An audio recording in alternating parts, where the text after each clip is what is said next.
Thank you, Anonymous, for your $100 donation, which puts us over $9,000 for St. Jude's Children's Hospital Cancer Research. Thank you all to those who are donating. Thank you, thank you, thank you.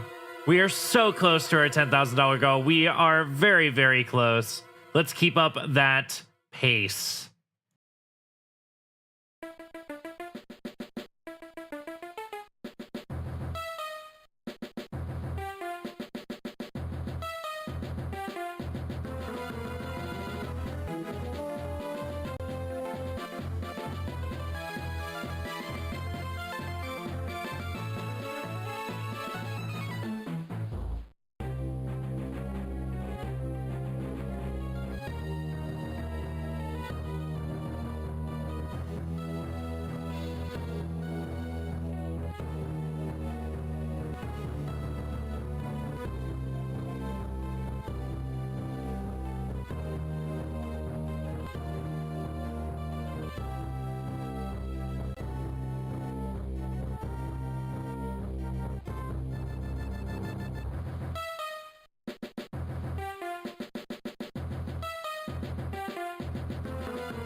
Alrighty, folks, we are moving into Metroid Fusion 100% randomizer, which is being run by Satoryu. So let's get on right into it. Here we are. Take it away. Okay. Yeah. Sup, nerds? I'm Satoryu. I'm proud to be a nerd, and you should be too. Very happy to be here with Aki tonight for Speed Timber. If you do not know about me, Rando Monday is a staple for my stream. And one of the games I play is this one, Metroid Fusion, which is actually a more recent addition to the rotation here. Now that, as you could see from the title screen, we are playing with Randovania, the Mars version of the randomizer, which has just been like a complete revolution for Fusion Rando. The amount of options that have been included now are just like super stacked stuff. And there's just so many options, and I will mention it was in open beta for a long time. It is fully public now. Anyone can actually play this. Oh, lovely. That's good to hear. Just real quick, I'm gonna just repost that I am indeed live. I know we're a little early. Oh, no worries. Yeah, no, we got a little bit early because I underestimated Mario Kart World, and then also we finished Majora's Mask a lot earlier than intended. So those extra hour blocks were void. So I was like, oh, well, if you're here now, then let's go ahead and start. Oh, yeah. I mean, better to be ahead of schedule than behind schedule. Oh, I agree. I fully agree with you on that one. Okay, so this is the most recent version of the most recent update for Randovania. As you can see, all the funny stats are there on the title screen. That was just added in. Let me know when you would like me to start the run, by the way. I'll just mention that I am playing for 100% completion because, you know, that's just the way I play. It's really crossed over from Zero Mission randomizer, which I'm going to be back here to play on Tuesday. But that's just carried over to Fusion here. And I'll say, like, the only interesting options that I've set is it's open sector, which means all 6 of the sub areas in the game are open from the get-go, no door locks required.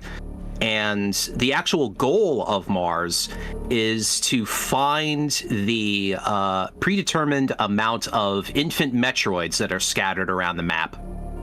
And that unlocks access to the final fight. And I have 5 in the pool, and I have to rescue all 5 of them. All right, so I think I've got all that out of the way. Let's start. Let's go. 3, 2, 1, go. Alrighty. We're starting in Sector 1. Okay.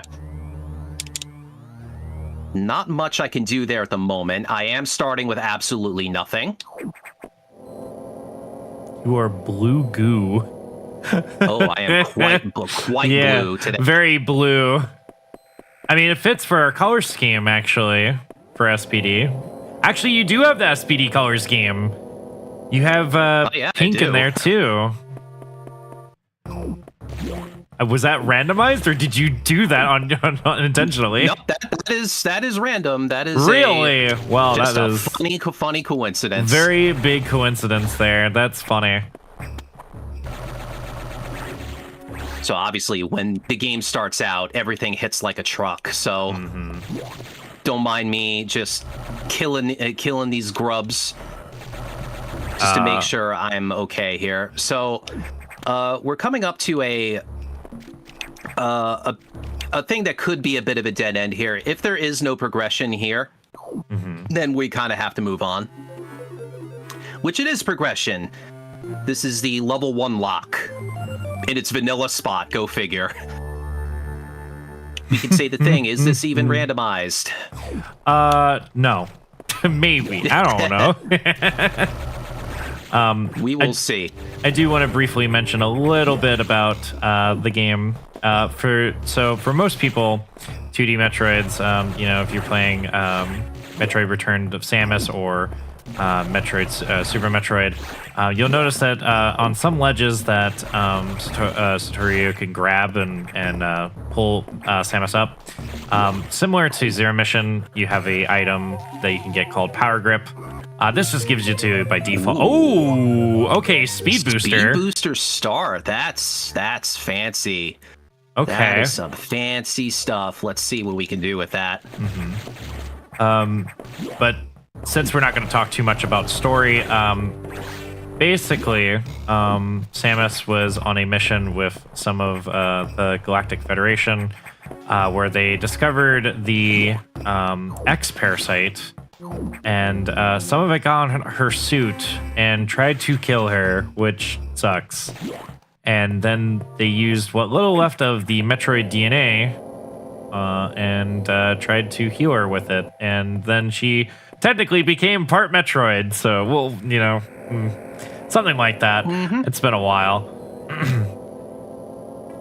Let's see. We're gonna go up to the main deck here. Ooh, another key card. So that does require Speed Booster. So let's run in over here. Nice. Green doors are open. Let's see. Should I take a risk around the main deck right now? That's a bit risky. I think I'll go back down. There's plenty to check down here now. Let's see. What's the best place to check right now? Actually, Sector 3 makes sense. I do have a question. Are you using a tracker? I am using a tracker, yes. Ah, okay. Very good. Unfortunate that I cannot see it, but that is okay. Next year, I will try to come up with a way that we can see both. So, yeah. Can I even get this thing down here? I'm not sure I can. Yeah, these enemies are going to hurt, so I better nope out of that. Instead, we can... Oh. Yeah, I just saw you take almost like 60 damage, so, that would be a good idea not to take that. Another security room. There's the Morph Ball. Okay, Excellent. Now we have lots of things to do.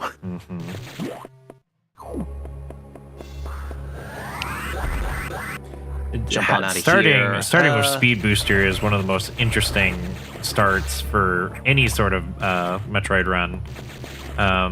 My familiarity with randomizer is Super Metroid, so Speed Booster is such a really good item to have almost immediately.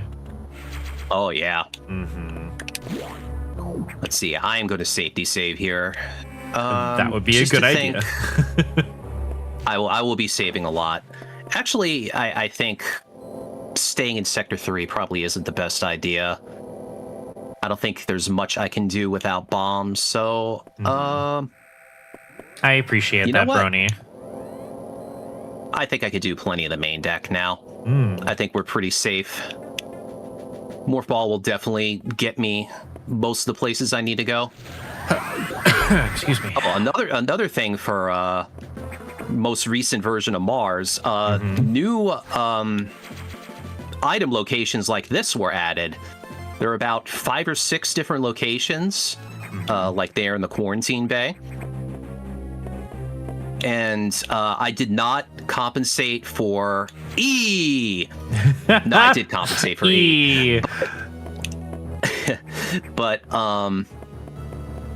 yeah, I did not fill in junk data for the other parts there. So instead, we will just be collecting nothings if an item does not pop up there. Chat, can we every time I actually see this with the animals here? Maybe. I can at least peek this item. It's another E. Jasu says that I remember one GDQ where they had a 4-way Super Metroid race, and 3 of the runners died very close to the end, and of course none of them saved. The guy that was in last place up to that point ended up winning. Let me guess, he saved. Yeah, unfortunately, that's been a recurring theme for Super Metroid races. Oh, we actually get a hint here. A key card can be found in a data room. Well, that's... I got one of them that way, so it's possible we have that one already. But yeah, I am a GDQ veteran, as it were. I have been participating for a number of years.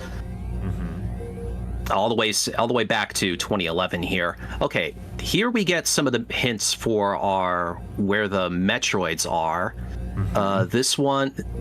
Specifically, this hint room only tells you the locations of Metroids that are hidden on bosses. So this one's on the Tori, and that's the only one that's on a boss this time around. And those are power bombs. Nice.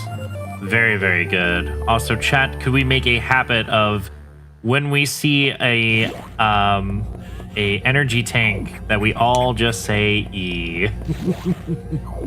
Indeed. Yeah. It is. I do it all the time. And I carried that over from Mr. Miguel, who did that in his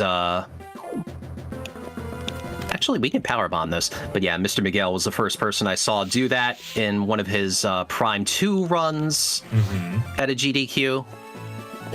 Oh, it's just a silly little thing, for sure. Yep.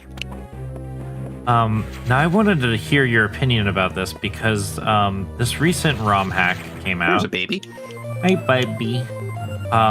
It's on Super Nintendo. It's actually Super Metroid X Fusion, which is a yes. It is a Super Metroid. It's a Metroid Fusion port to Super Metroid. And it plays really weird and interesting. Although I do like the new dialogue choices that they give Samus, because there's one in particular where she calls Adam stupid computer, and I think it was really funny. Yep, I'm well aware of it. I have tried it. Ooh, ice missiles. Ooh. We still need base missiles though, so. There's also a line. For a while there. There's also a line that she says where someone, I think Adam says, like, reminder that you're gonna have to do some backtracking, and then she explicitly says, backtracking sounds like that's a mission for me, and I'm like. They went very humorous with the game, and I appreciate it, but it does not feel right coming out of Samus's mouth. I can't actually get in that gap yet. That sucks. I have no way to bomb jump. Like Sora calling Riku stupid? Yes. Like that is exactly actually how she does it. Yes, All Gecko. Right, I'm gonna peek at scaffolding then. No, we're not gonna talk about the baby. There is no baby. No. No, there are other babies to worry about. Yeah, not that one. Although I think now that I think about it, I think an Other M run would be interesting to watch. I just don't know the logistics of like what glitches are in that game in particular. Ooh. Oh, okay. You are getting a lot of stuff front loaded, which gives me big fear. Yeah, as anyone who has done a lot of Ocarina of Time runs, ooh, this is shoot. Well, there's our first death. That's why we save.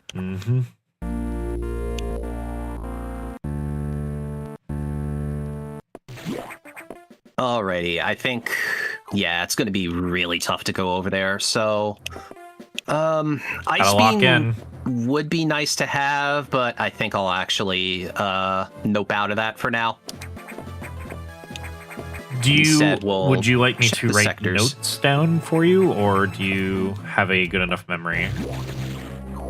I think I can handle it. Okay. Okay, so I'm thinking Sector 1 will be a safe bet here. I think Morphin power bombs will be able to get through me through most stuff. The real problem is I can't fight bosses yet. I can't get into most boss rooms because that requires missiles. Oh, jeez, thanks, him. Hey, did you know that this is here? Yeah, I already saw it. What a terrible hint. Yep.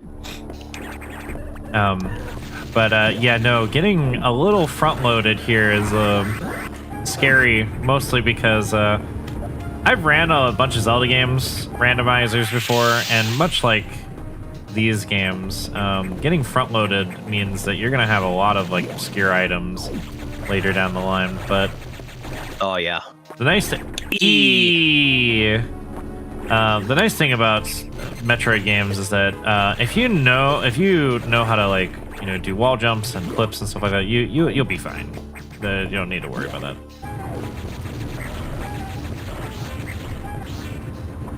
Okay, this is another room where an item was added in the randomizer. Mm-hmm. You normally come here as part of the story to clear all the atmospheric stabilizers, but that's there's no item in here normally, so in the past, randomizers would just completely ignore this room.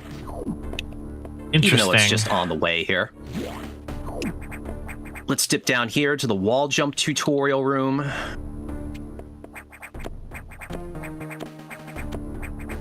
Oops, I missed it.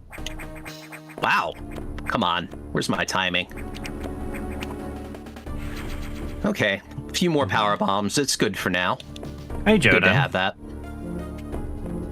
In fact, we'll save again. I think we could be in a potential trouble spot coming up.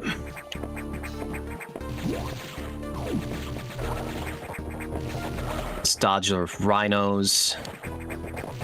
You see, I want to come back and actually. Ooh, I could have actually built the speed boost up from there. Ooh, that would have been kind of cool. Bomb. Yeah.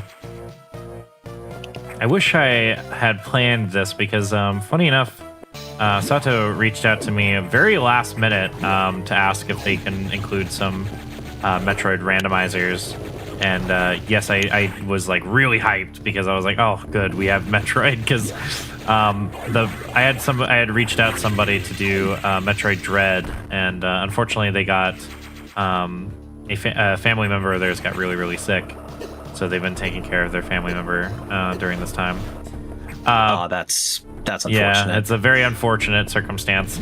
But had I known that we would have 2 Metroid runs, I would have gotten some Metroid-esque prizes, like I did last year, where we gave away a statuette of Samus's ship from Super Metroid. Ooh. Yeah. I would have tried to find a Game Boy SP that was for Metroid, but unfortunate. Better luck next year. Yep. But if you guys are still interested, we still do have a Game Boy Advance SP. We have 2 actually, but we're giving away only 1 tonight.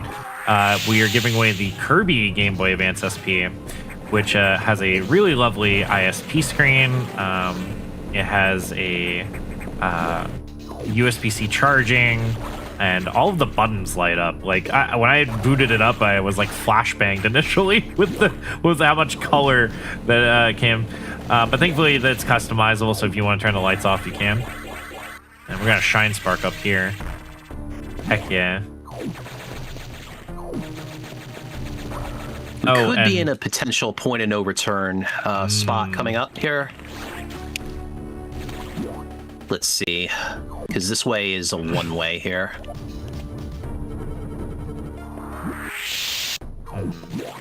In fact, yeah, because the eye doors, they don't take damage from power bombs, so that's unfortunate. Yeah. Yep.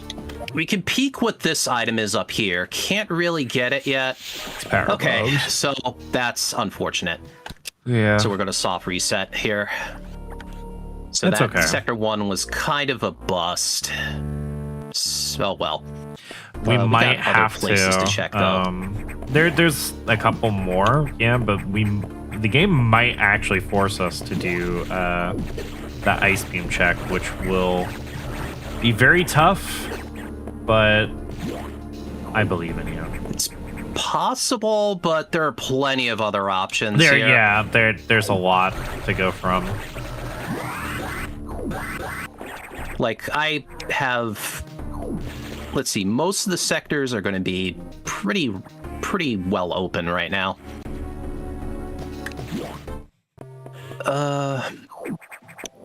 I could go back to 2. Or you know what? Yeah, let's do that. Let's go to 2.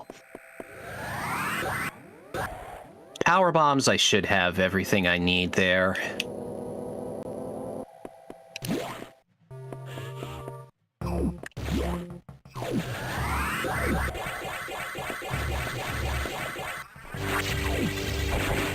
There's a nothing. Not what we want to see right now.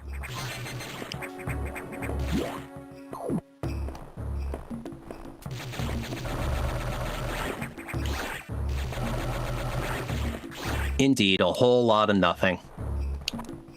My usual thing is to play the SpongeBob sound for this when that happens.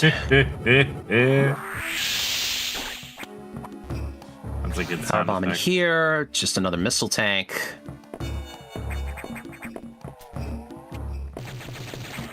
Okay, now we can move on to... Yeah, we got all of this open too. Let's open that up for later. We can check a couple things over here.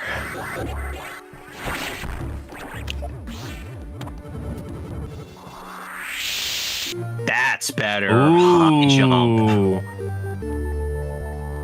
You got your Yeezys, finally. Mm-hmm. Some sick kicks.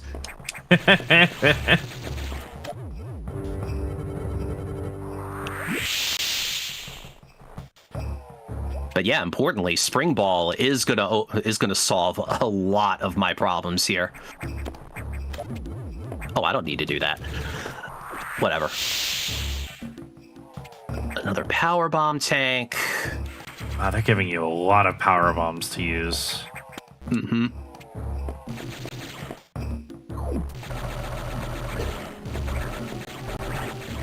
Like, I really need missiles. Yeah, I can't. no, like you can't do anything I just can't without fight bosses any. without them.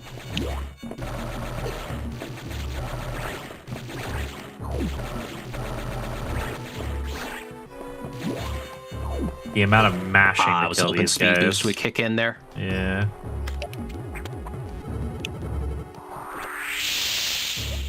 Oh my More god. power bombs. Wow.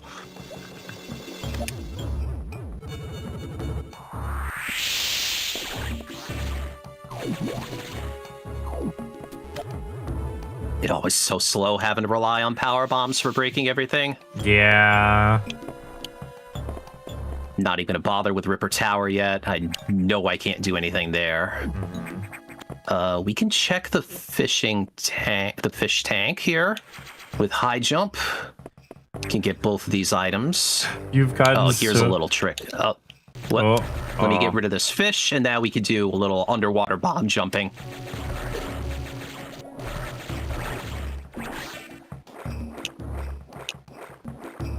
Oh my Yeah, goodness. there we go.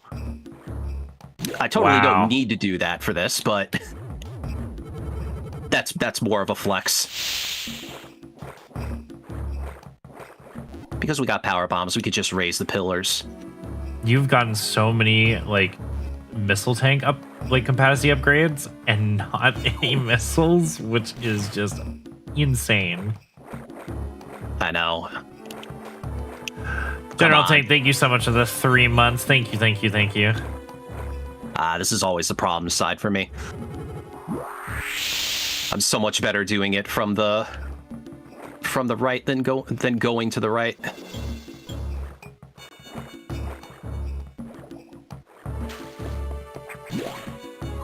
Let's see, now I'll drop down to the bottom here.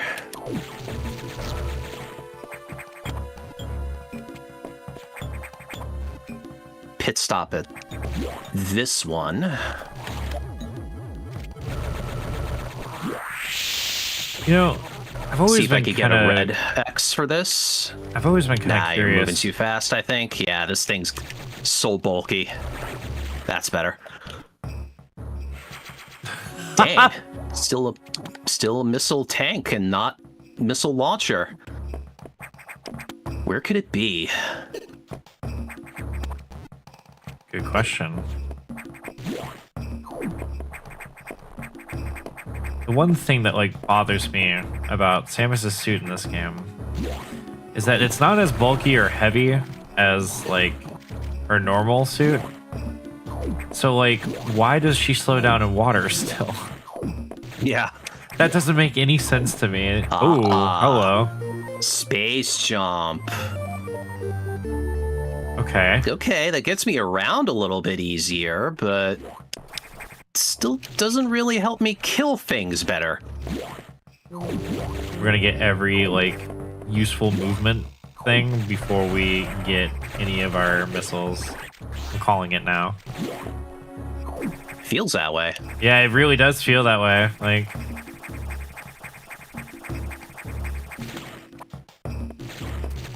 Okay, hopefully this room works. I'm just gonna power bomb all these worms. Okay. Wave Okay. beam. A little bit of better firepower. not by much, but it will help. Okay, this is a dangerous room coming up, so this I'm definitely safety saving for. Makes sense, yeah. Yeah, these key hunters hurt real bad. In fact, I can sneak into this secret recharge room.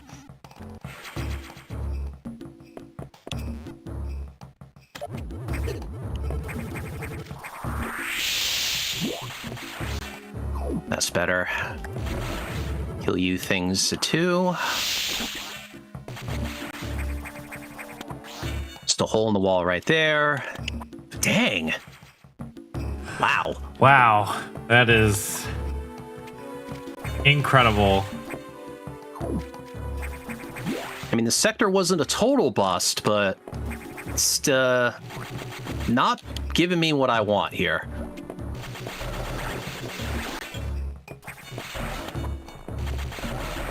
I mean, thankfully, with So we all try the somewhere movement else. options, we do have more access to checks, but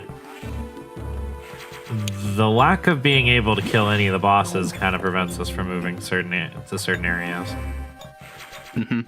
Yeah, Samara, it's not wide beam, this is wave beam. yeah. They actually made like custom sprites for these beams that you wouldn't normally have by themselves.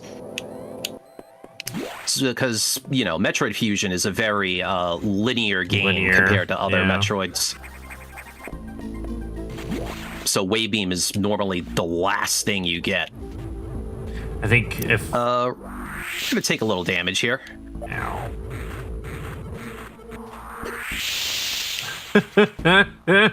Yeah, figures. Yeah, my understanding is that the wave beam in this game, if you were to get it by itself, the entirety of Samus's shots would just be completely invisible or glitched. So it probably wouldn't look right.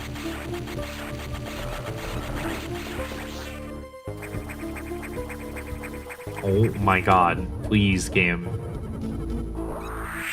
This is a very interesting rando right now. Okay. Other item is missile blocked still.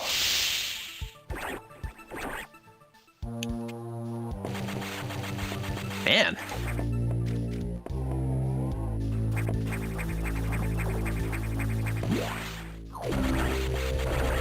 Just dodge the crabs.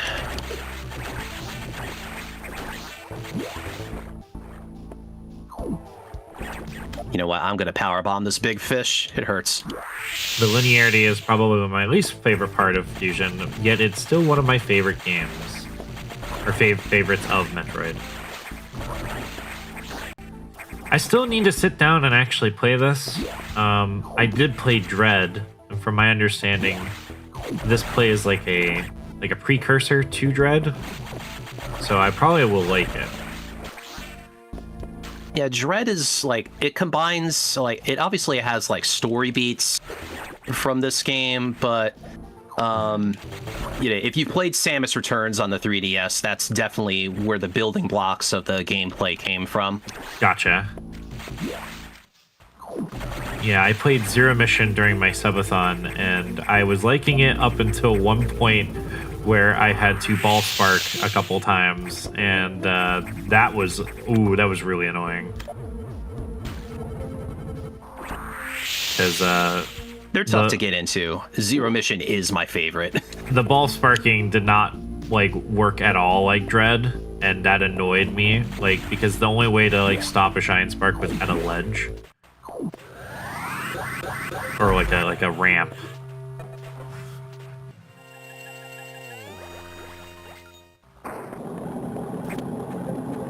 Just a power bomb. Game, can we please have some missiles?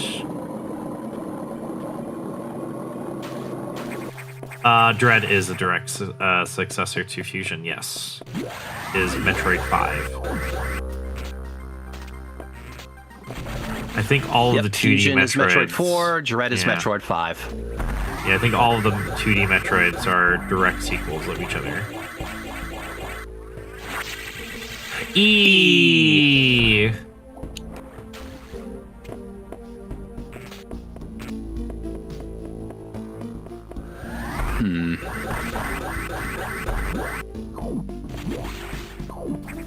Let's see if we can, I don't think this one I'm going to check is in logic right now, but I think we can take a shot at it. But little known fact, you can actually power bomb these barriers. They're expected to be fought with super missiles. We are going to have a lot of missiles to work with. Like, I suspect a lot of the bosses are going to be like an absolute joke. Yep. Okay. I'm going to try Sector 6 next. It's just kind of we're right there. I don't know how far... I don't want to go far into it. There are the blue X, which will hurt me without Varia Suit. And then even if I could get into the boss fight there, can't beat it because it actually requires Charge Beam.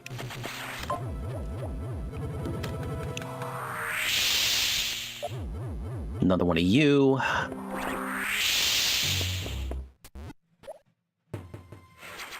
Another nothing. See, I feel like nothing is much more insulting in this game. Because in Zelda Rando, we have ice traps. Like, the ice traps, like, you'll at least feel something. The nothing is just like, wow, this sucks. Although, if I recall correctly, I think ice will do a lot of damage to Samus. So, I think ice traps would not be recommended.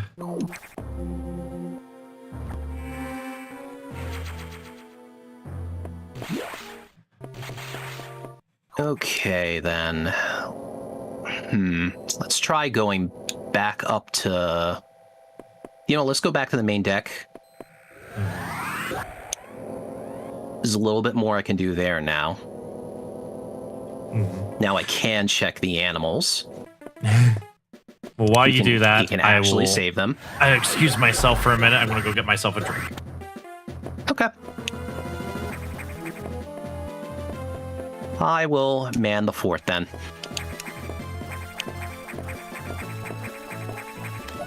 We can go up here to, next to storage, I believe this room is called. Every room does have a name in this. E! I'm Sadaki, Mr. Knee. Hey, sup, Axel? Now we turn on the hacks? Nah, I don't need them. We'll be fine. Oh, you know what? I don't even have to go up there. You know what? I have Wave Beam. I could get this E that way.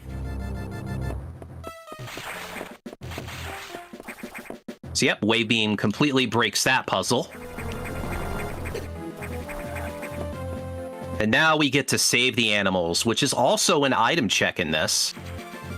They just have a missile. Thanks, guys. Real helpful.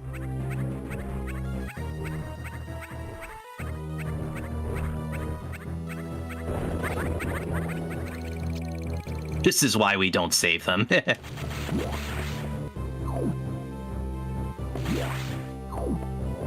Okay, what else is around? We can go get that thing in the in Genesis Speedway now. We can do that. I have returned. You missed a couple E's. Oh no, not the E. There's ice missiles again. Mm-hmm.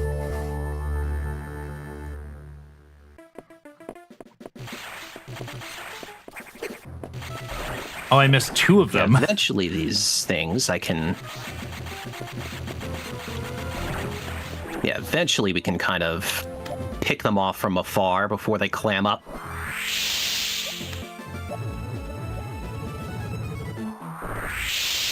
Man! Where are the major items? They are nowhere to be found.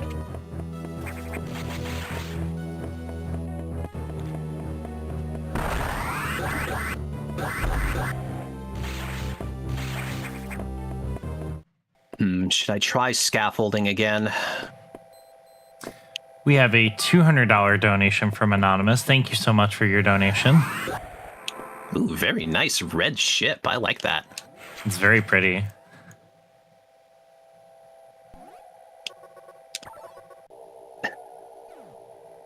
There's your one any objections, lady.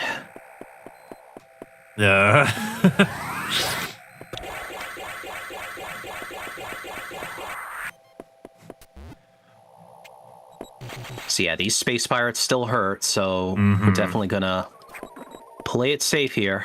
Here we go. Thankfully, we can avoid them a lot easier with space jump.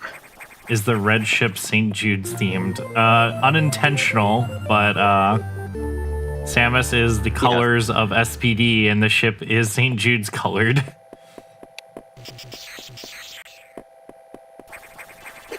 Oh.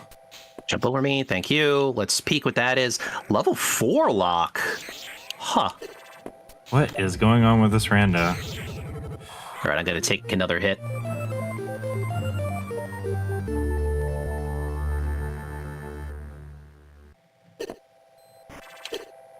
Two more hits. Jump over me, please. Thank you. I swear, one tile gaps are so hard to jump into. They are. They really are. Especially when, like, it's just so tight of a window to grab in there. Mm-hmm. Let's get the hell out of here. You know what? We can get a hint down here. So this hint is actually guaranteed. This actually always shows where charge beam is, because you do need it. And it's in Sector 5, which is an area we really can't do anything with right now.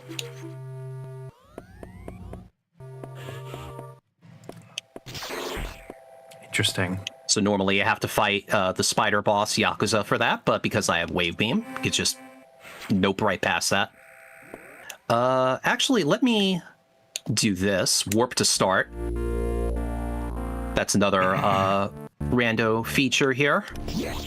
Instead of the sleep function, we actually just get to our initial spawn point. Is there anything else I can get in Sector 1 right now? No, there isn't. Not at this very moment, no.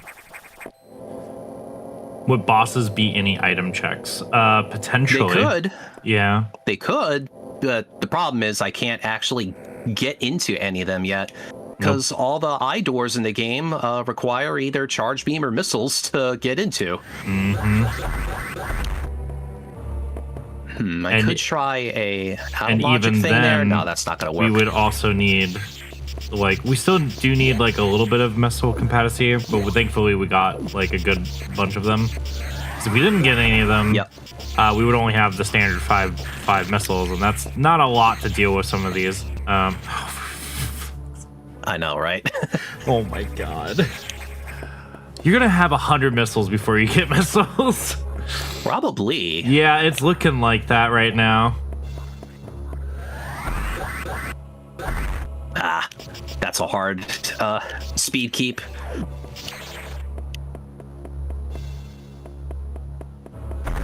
Let's dip down this way.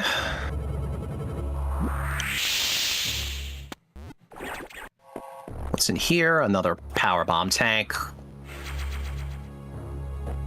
Feels like oops all power bombs more than oops all missiles right now. It's oops all power bombs and oops all missile tank capacity.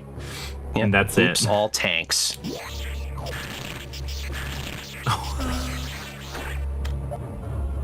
Ah, come on. I wanted you out of the way first. Let's take a little dip in the sauna here. Let's get some stuff out of logic, like diffusion missiles over there. And a nothing.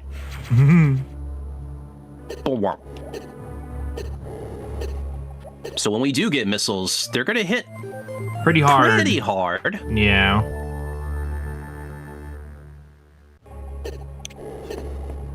All right, and now I can set up for a little shine spark back up.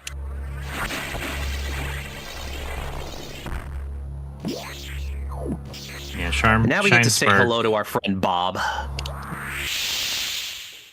Bob is a vanilla missile tank today.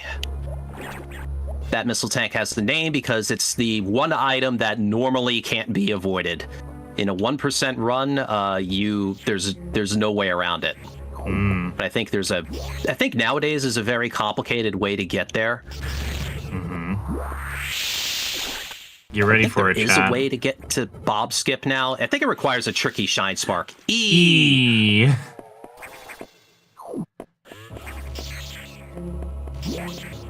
So can't fight Box yet, but you know what we can do? You just jump right past him. There's no lock up there. I think I have to kill this guy. Yep. We need a bit of a runway here. A little diagonal.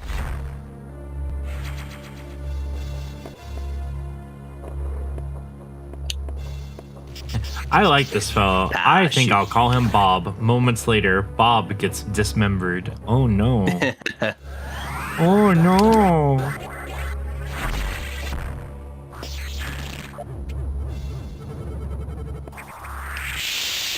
Another missile. And another missile. Grumble. Games are really being like that right now. I'm going to remind myself to put in the description, missile tanks only. I will put that in the description of this this run. Oh my goodness. Yo. We have a I saw that. $250 donation from Axel669. Thank you so much for your donation. It was put towards Harney, Pokemon Red Glitchless 80% Nidoking name, which we did do Pokemon Red Glitchless already, and then was targeted towards Donkey Kong Country Kiddy Kong. Oh god, I am so sorry for the runner who has to do that. That is really funny. No, that was my fault. I forgot to close. I forgot. I haven't seen this hit before. I've never forgot- seen that one. I forgot to close the poll for that, Axel. I'm so sorry. That is my But fault. yeah, thanks, Axel, for but the thank you. big dono. Yes, that puts us $500 away from our $10,000 goal, chat. That is incredible. That we are very close to beating our goal of last year, which is $10,000 and $10,010, which was the final count for SPD last year, which was, I believe, 18 days. We ran it for. Wow. But we also didn't run it for as many hours each day. We only ran it for anywhere between 4 and 6 hours every night. But SPD this year is 12 to 8 every day. So definitely a giant marathon. And we are also, sponsored by The Run, which is one of the other fellow speedrunning websites that categorizes all of your splits. Very, very wonderful. Joey64 runs that website. Very, very sweet, kind individual.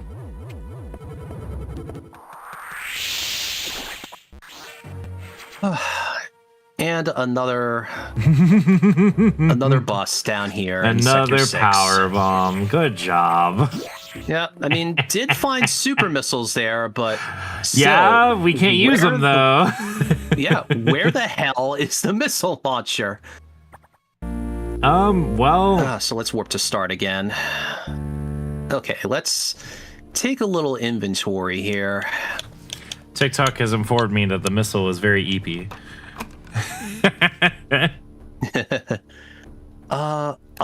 You know what?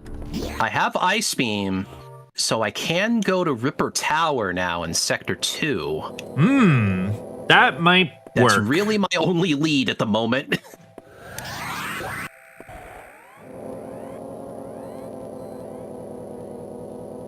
Welcome to Tro.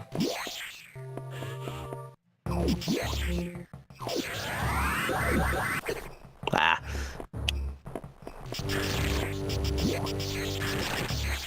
Oh yeah, just look how much stronger the beam is, too. Yeah, no, you are sweeping through some of these enemies now.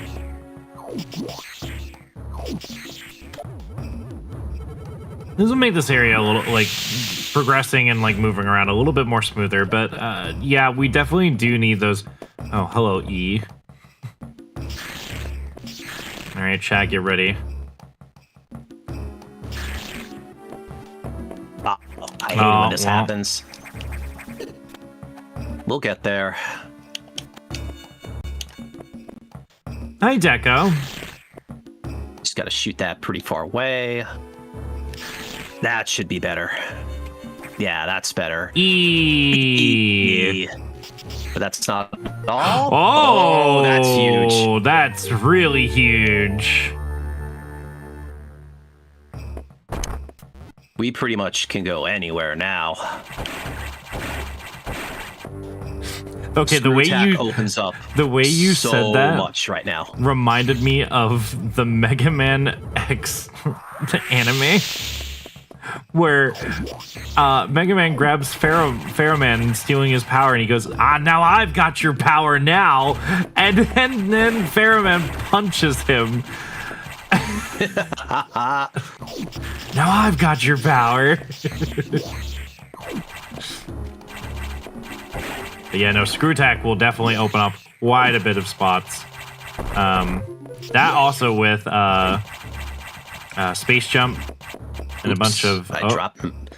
Ate my jump input, so we gotta take a little fall through Crumble City. That's okay.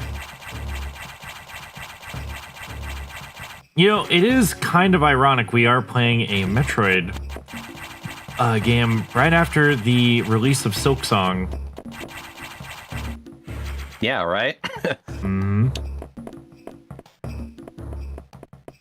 Although, funny enough, I have not seen a lot of people streaming it, which is kind of nice for once. It means that people are like just enjoying it and not like trying to make content off of it immediately. Mm-hmm. Which is, I'm going to be real, kind of a relief, because I feel like so many people are a little like unhealthy in terms of like, oh, new game, new content. Oh, yeah. Yeah. Yeah, I never bother chasing the algorithm. Just play what you want. Oh, absolutely. Oh, you know what? Actually, I could do this instead. Let me go back down to 2. Let me take the shortcut to Sector 1. Mm-hmm. And I can look at Antechamber.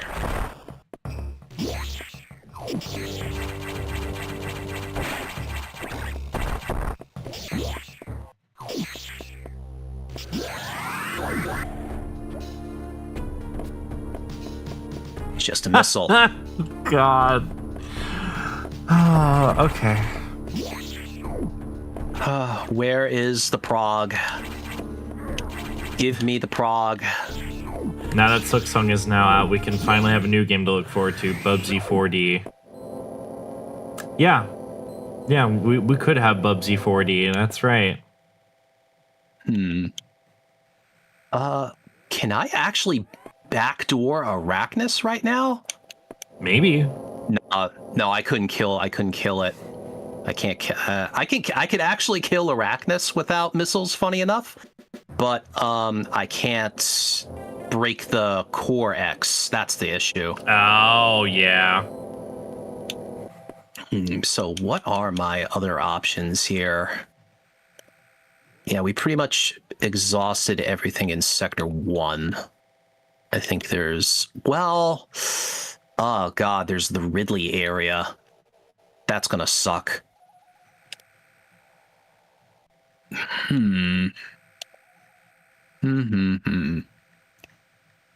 Is there more of 4 I can do? Not really. Nah, most of that bottom half is underwater. Sector 5 is, like, completely blocked off right now. And 6, well, no, there is a little more in 6 I can do.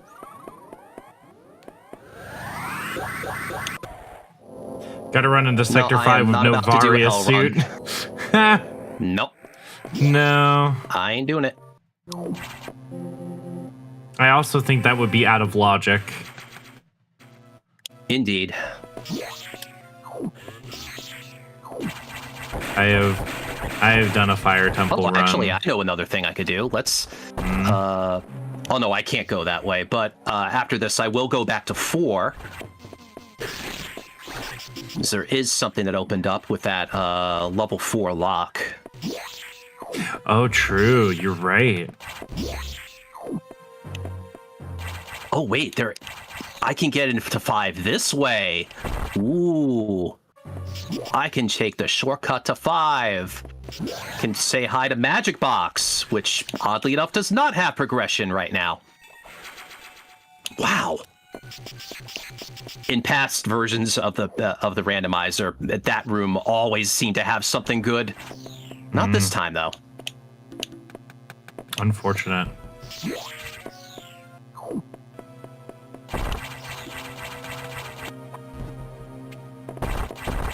Ah, see. So we can dip down this way and take a little bit of ice damage.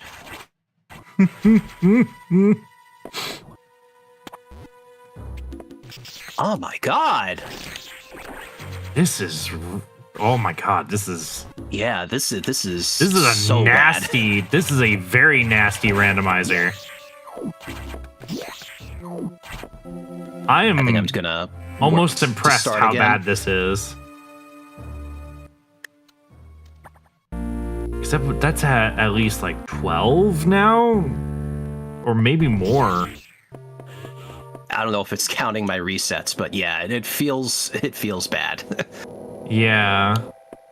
Let's see. Where did I say I wanted to go? I wanted to go to 4. Yes.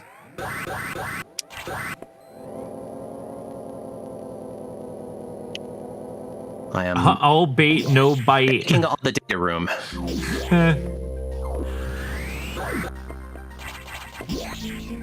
And I have everything for this now. I have wave, ice, and level 4.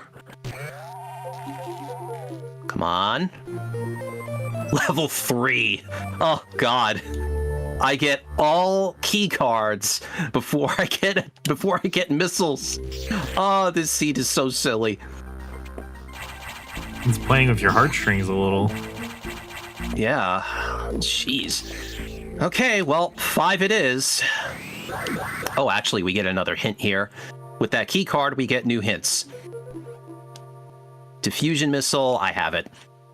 I have diffusion already. Nice hint. Have any of these hints been useful yet? I don't No. think so. No, all 3 of them thus far have been really bad. Oh, all 4 of them. Sorry, I forgot the tubular one. My bad. Yeah.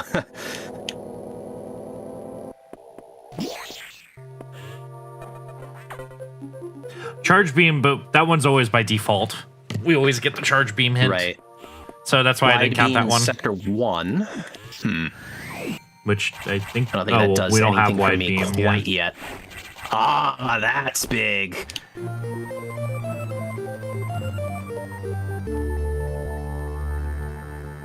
Heard you Thank like you pancakes. so much, Tiltify. I appreciate that. Hi, Izzy. So lifetime of SPD has raised $25,000 total between the 3 runs of SPD. Thank you, Izzy. That really means a lot. We've been trying our best here. Also E. Yeah. We've been the way that we run SPD is it's a digital event. So we always have like a lot of opportunities to bring people in, and we do wonderful prizes for every $50 donations to be raffled off at the end of every night. So very, very happy to hear that we've broken 25K lifetime, which is insane to think about. Yeah, that is incredible. And all going towards St. Jude's Children's Hospital for Cancer Research. Yes. Yeah, gravity suit looking pretty... I also didn't expect the official Tiltify account to come in here and say that, which blew my mind. Because when we originally announced this, St. Jude's replied to our post. So that also warms my heart.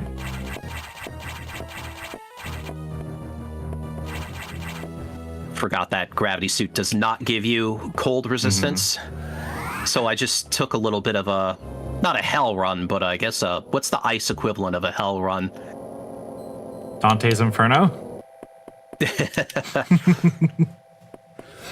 But thank you so much, Tiltify. Without you guys, I don't think the SPD would exist, and also so many other donation campaigns. So big shout outs to all of the people that work over at Tiltify for making a lot of these events possible.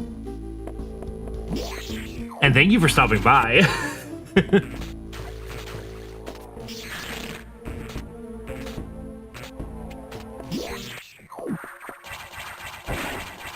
Ah, that's another nothing. Come on. We are just... There's just nothing in... Oh, wait, There's another an E. No. Yeah, it's really drip feeding the major items right now. E. Oh, I just realized you got pancakes. I'm upset that I didn't say pancakes. For context, pancakes is gravity suit. It looks like a stack of pancakes in Super Metroid.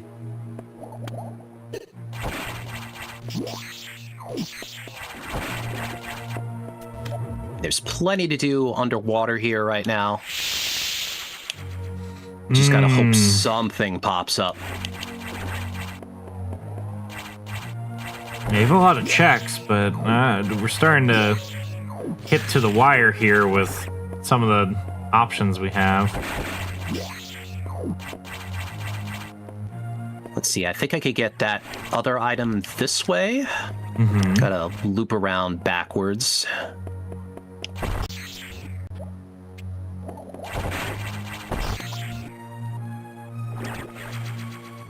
More power bombs.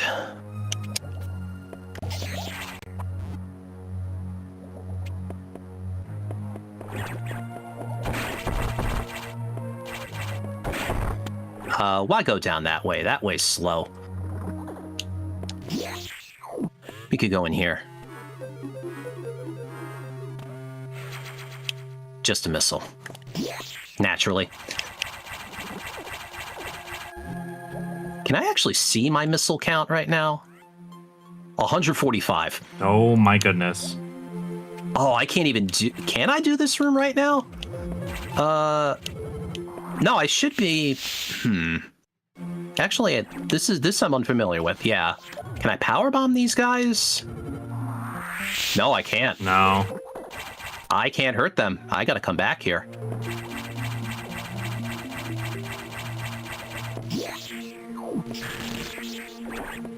What do I have left underwater? I think it's like 2 more things.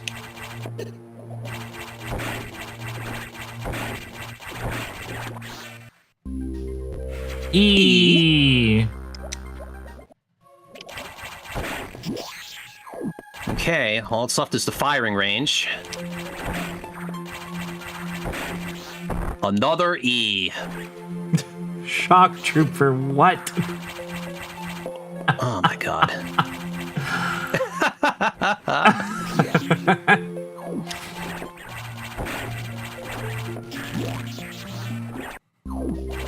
Oh, no, I gotta come in the, this way. Thankfully, these are screw attackable. Mm-hmm. But actually, I do get to backdoor, the nightmare area this way. You've got to be kidding. We're just still going.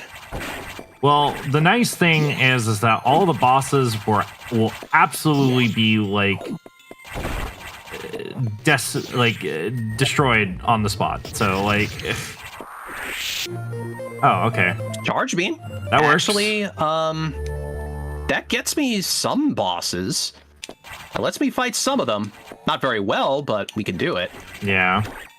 But I will wait to actually find missiles. I'm certainly not fighting Nightmare right now with just Charge Beam. No, I would not recommend it.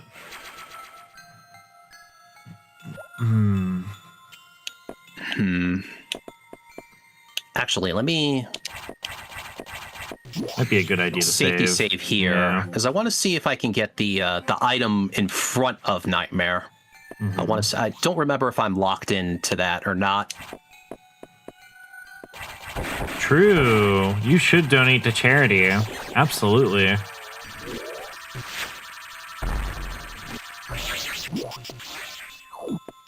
I'm not, but it's a nothing. In fact, you know what? I should just... I can't really get out of that easily, so we'll come back when we actually fight Nightmare. Okay. Well, let's go tackle some of the easier bosses, maybe. There's stuff around Arachnus I can try. There's 2 items before Arachnus. But otherwise, the only boss I can actually fight without missiles at all is the first form of Box. Because he doesn't actually have a core. Oh, right. I forgot that I'm going too far for the here. bosses, you do need missiles for the... they kind of look like nucleuses. They're like little things that float around that you have to shoot missiles on. Yep, they're called Core X. Yeah, you cannot charge beam those, no.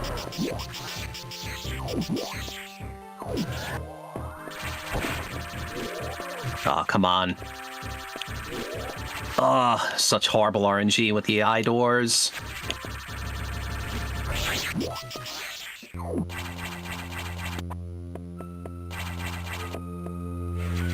Oh, shoot, that's right. I can't get that other item. At least I'm not locked in. At least I can actually escape.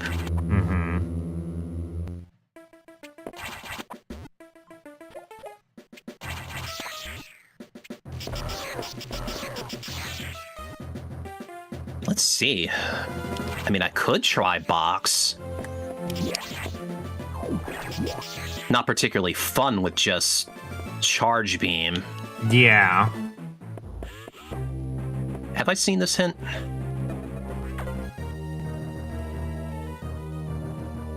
A suit can be found in Sector 5. Well, I did get one there.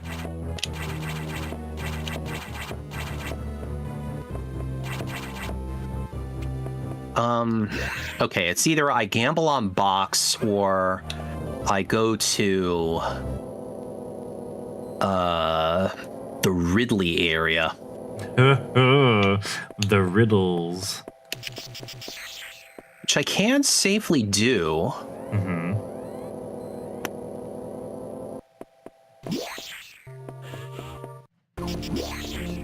Just can't fight Ridley.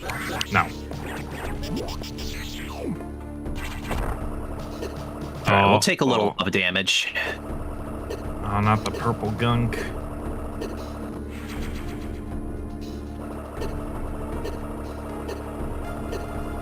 Oh, that's right. I haven't gotten any of these on this trip yet.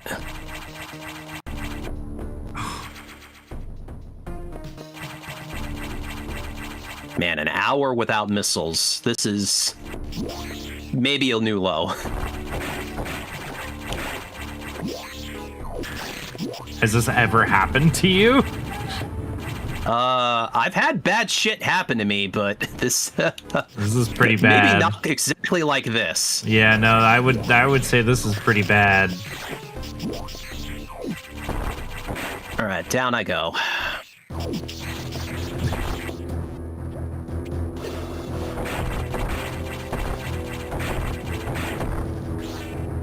I mean, I have everything I need here to do this spot. Well, get here at least. Yeah, I can't fight Ridley. There's one... Oh my god, this is Missile Lock 2? Oh my god, I forgot about that.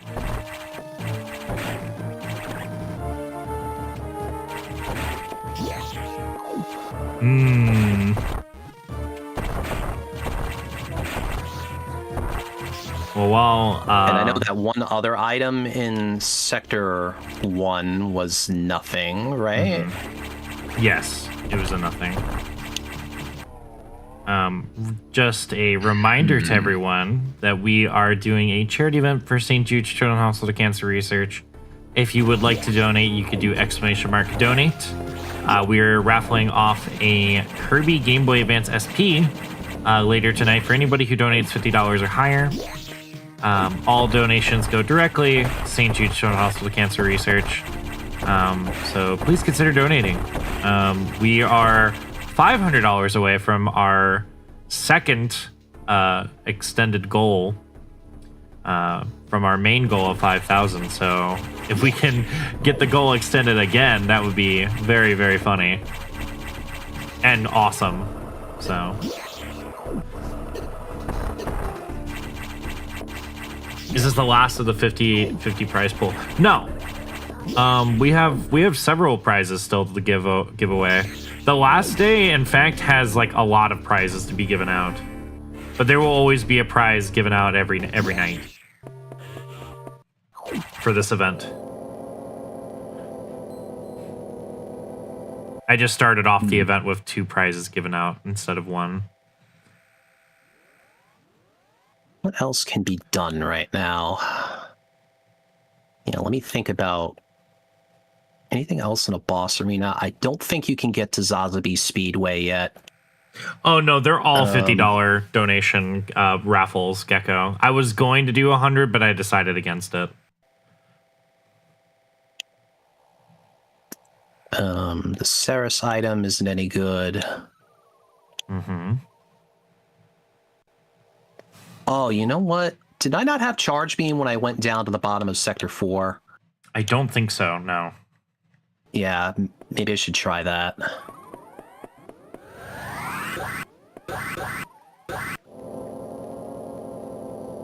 Charge should hit them.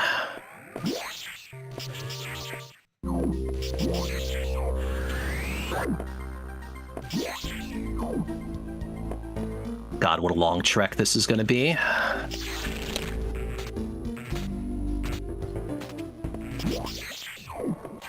I could probably do that, Gecko. Yeah.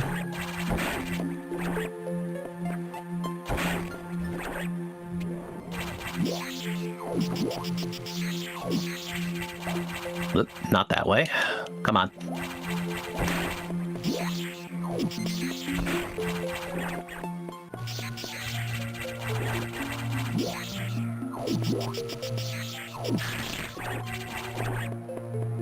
Let's see, quickly try this again. Because Charge Beam should get them.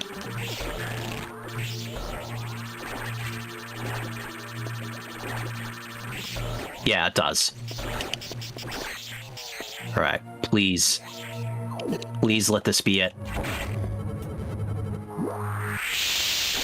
It's just an E. E. Oh, egad. Where is everything? Yeah, I don't know where these missiles are. Yeah, I can't really do anything else in 5 right now. Or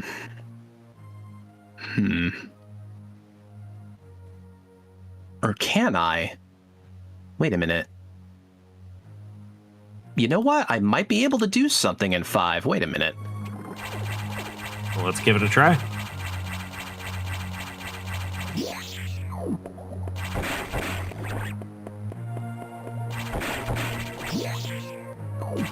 I think I can actually go up the long water area. That's like the beginning of the nightmare part. And take that up to Crow's Nest.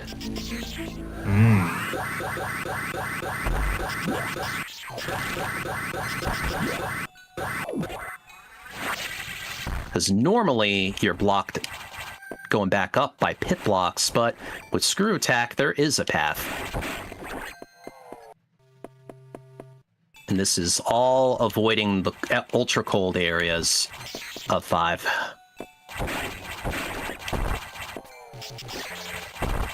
Another E. Another E. E.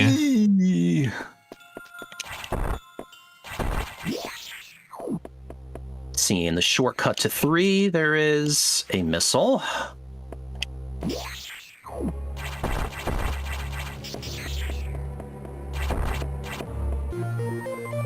Okay. A baby, at least.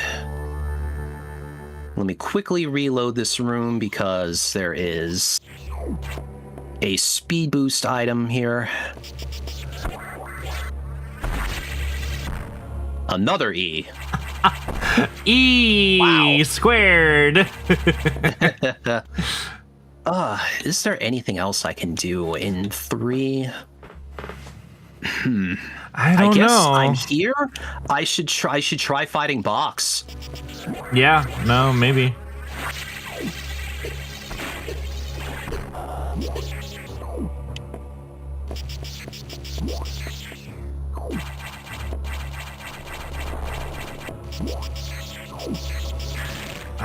I've never seen a rando just withhold an item that is so viable, like not even viable, just like important. Where you going, dude?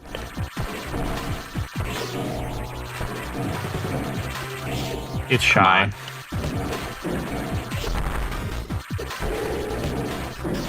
Yeah, don't make me just tank all these hits, dude. Oh my god, you gotta be like point blank. Your aim needs to be like spot on.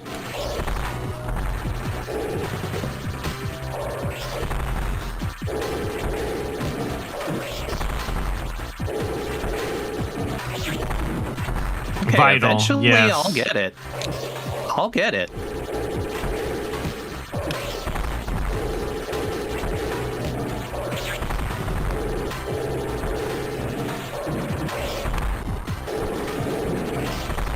Here, if we do it the old-fashioned way, this actually works.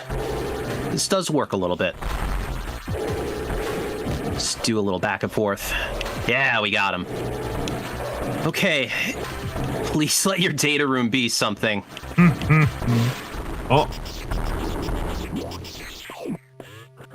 Please, please, It's please. missiles! Yes! Woo! We finally got missiles! We're free!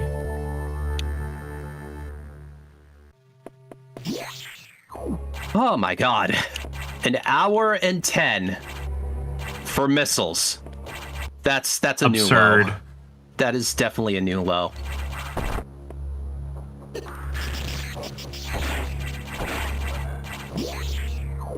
Oh, that's right. That isn't going to do anything for me. I think I'll just shortcut to 1. We'll just go down the line here. But yeah, I definitely have all the missiles I need to kill everything. In fact, I'm going to lock that in with a save. We are not doing that again. Yeah, we have missiles, super missiles, ice missiles, and diffusion missiles. So yep. we're pretty much missiles. Good to go. Like, we can do really anything right now. Mm-hmm. So now it's just a matter of clean up and kill all the bosses.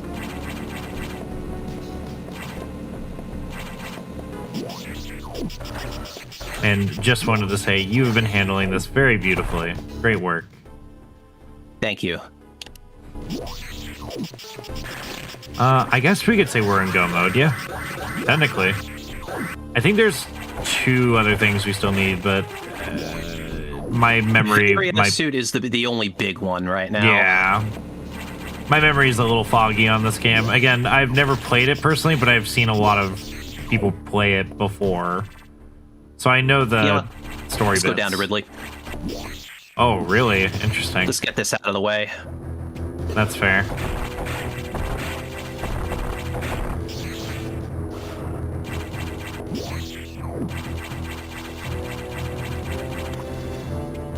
Feel that strongly Ideally, against you would Ridley, want Plasma Beam to fight Ridley, but we can live without it.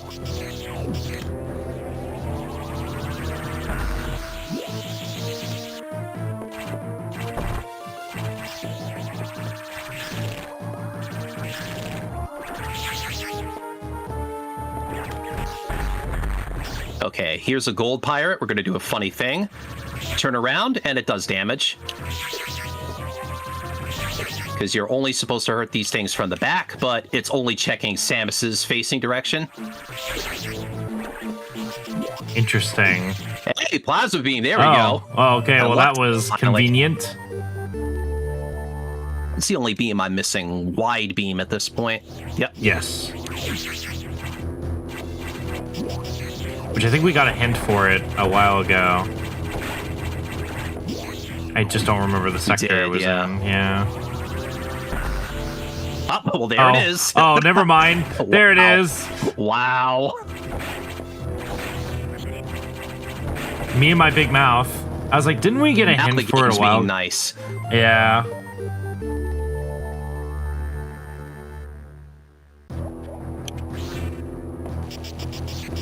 Yeah, now we'll have a real easy time with Ridley. Mm-hmm.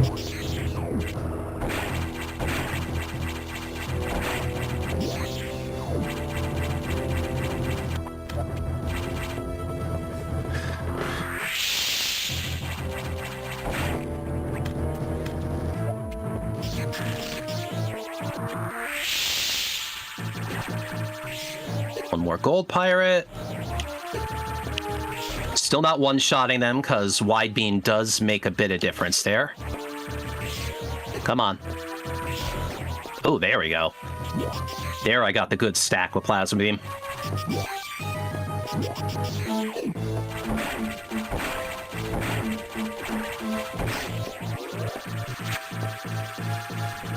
Come on, open up. No. Thank you. Okay, Ridman. Rip headphone users. He's a screechy boy in this game.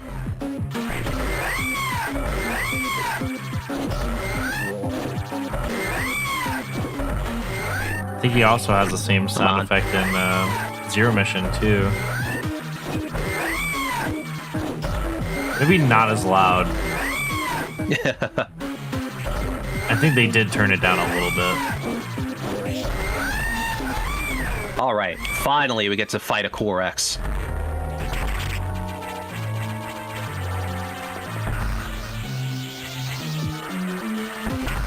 Trying to kind of manip them in the center of the room a bit, just so that the actual X doesn't have to go travel as far.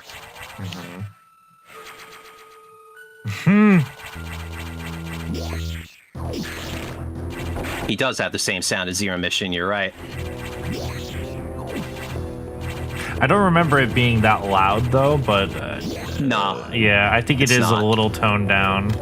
Oh yeah, I don't have regular bombs yet. I forgot about that. They're optional, spoil. Yeah, we got plenty of power bombs right now.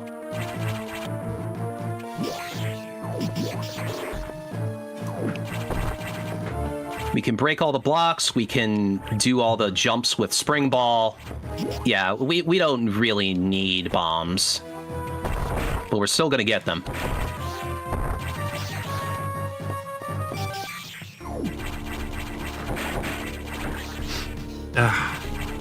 Stretching it a little bit. Sorry about that.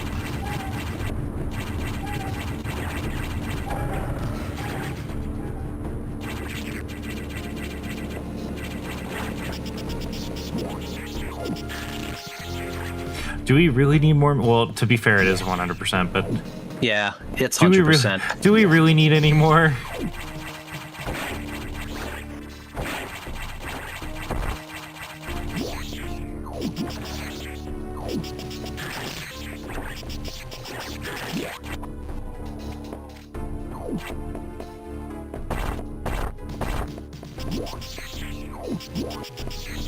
Okay, now we can do some shine sparking here. Ooh. I think this is possible to get without gravity, but it's really difficult.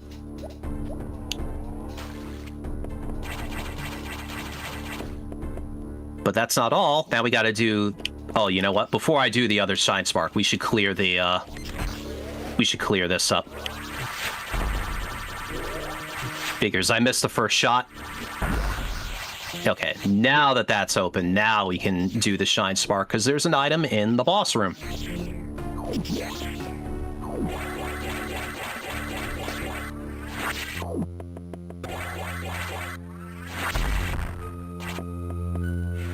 Just a missile, naturally. And let's cheese this fight a bit, which I think is a one-shot anyway. Yeah, it is. Certainly with a fully upgraded missile. This thing only takes like 3 or 4 regular missiles, so even a super missile would have one-shot it, I think.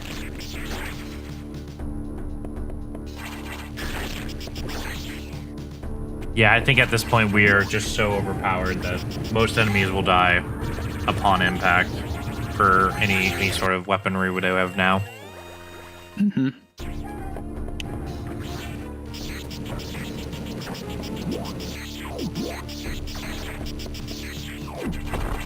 That should be all of Sector 1. Yep.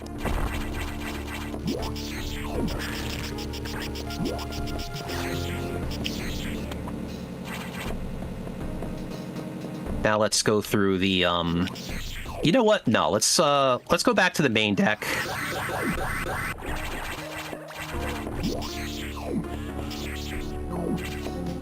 Let's finish some of that up. And then I can go to, yeah, I could just chain that right into Sector 2. Hello, Earthbound. Yeah, I could go directly from, Yakuza to Natori.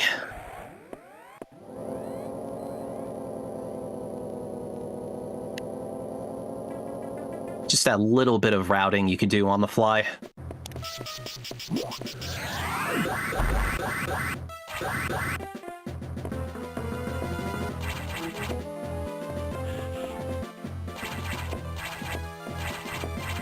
Should have taken that other path, actually.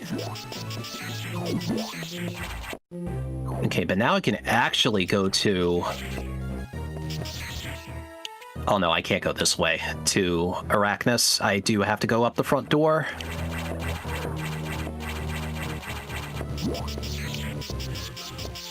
Well, technically, no. No, I would have been fine that way.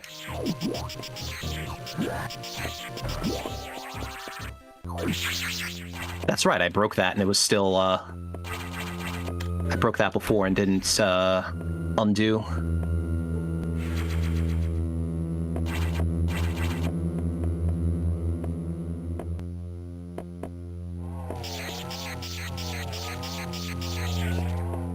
Apologies for my Bye, Arachnus.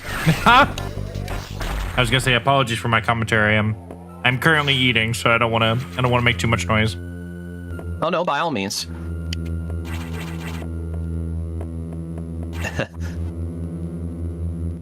Nope, this is not X Fusion. This is the Metroid Fusion randomizer. As part of Randovania.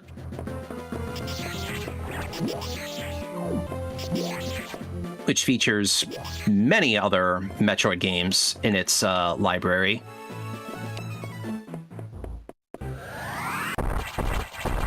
I think notably Prime 1 and 2, Samus Returns, Dread, AM2R,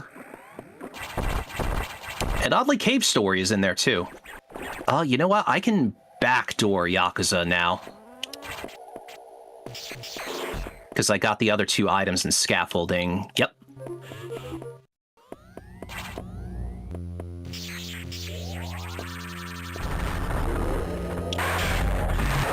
Get some early hits on Arachnus. Or, no, I always mix it up. This is Yakuza. Arachnus is not a spider. Oh, I'm enjoying everything, Earthbound. We are doing fantastic on this charity run. We are $500 away from 10,000, which will be very impressive if we were able to land that in the next coming days.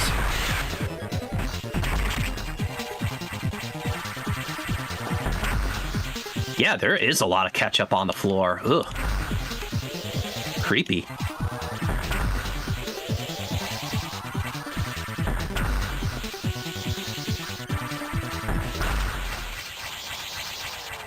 I'm waiting for Sonic.exe to like pop up on the screen. Also E. I'm sure someone has a creepypasta like that about the SAX. The SAX appeared on my screen with hyper-realistic bloodshot eyes.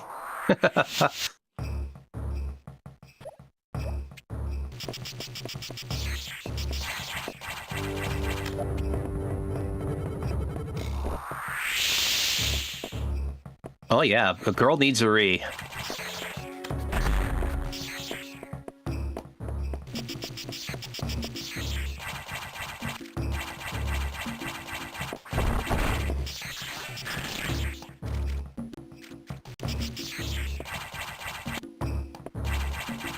Let's scoop around. No, you know what? Instead of Notori, I think it'll route better to fight Zazabi first.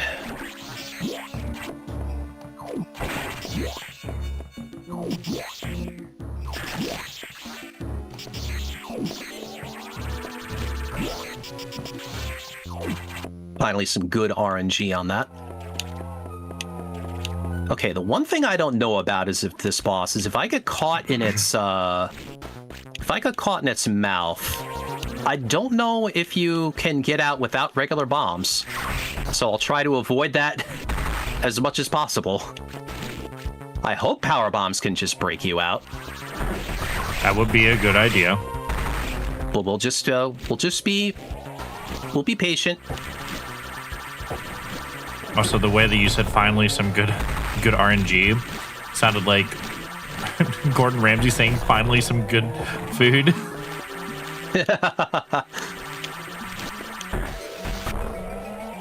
Oh, come on. That'll do it. And that's a one shot. Would have been ironic if he actually had regular bombs.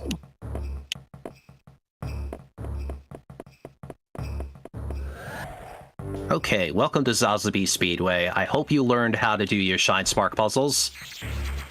E.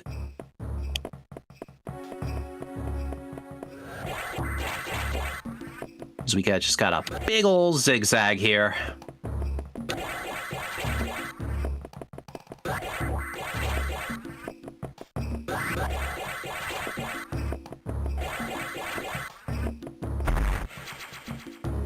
Rewarded with the missile.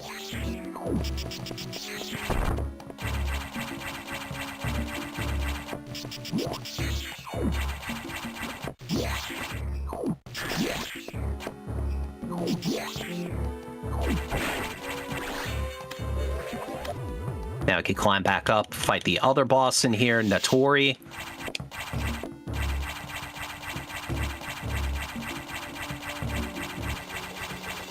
Let me just double check that I have everything else here. Yes, I do.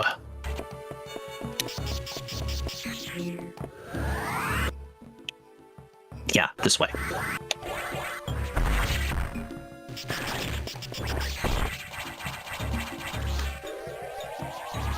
Ah, you would.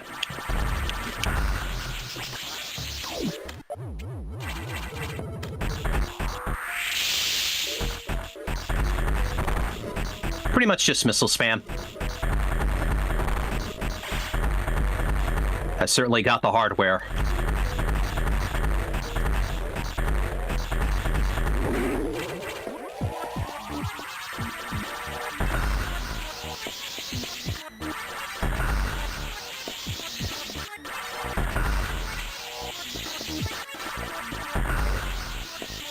I think it's one more hit? Yeah, there we go. I think that's another... Oh! Oh yeah, that's right. We were hinted Natori had an infant Metroid.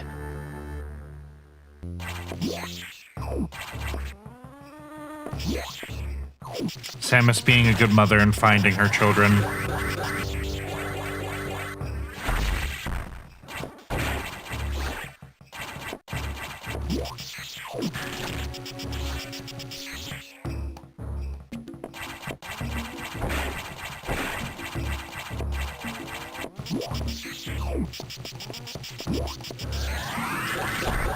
It's a little weird that everything is going smoothly now. Yeah.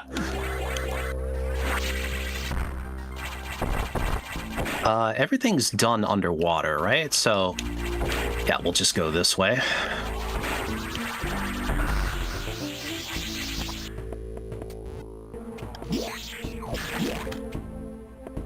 Oh, nice red. That would have been hard to get.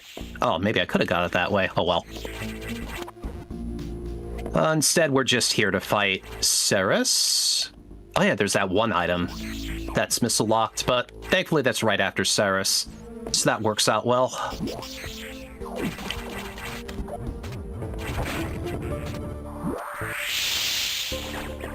Here, in fact, we'll take the lower route.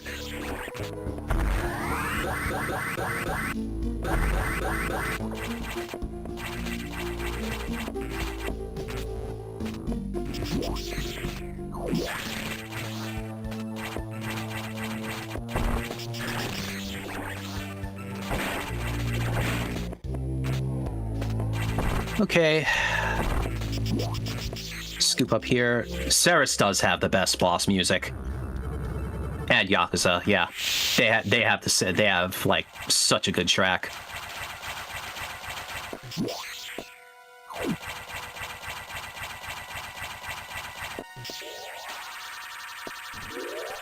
Damn.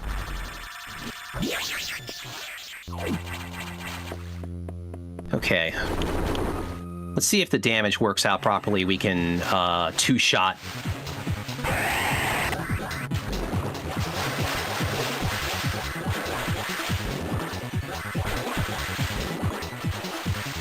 Yeah, I think it's gonna happen. Perfect.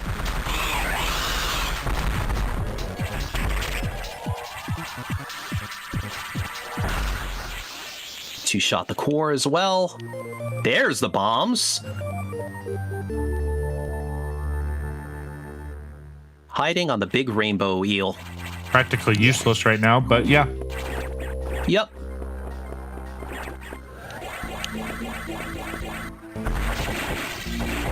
That's a little trick there to save a bit of running. Just get yourself wedged in the corner. And you can get a low height shine spark that way.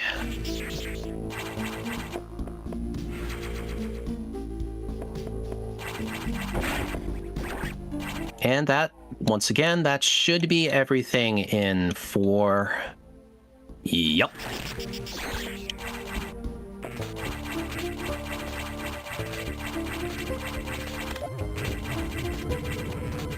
I could have laid regular bombs there, but hey, I'm so used to it now.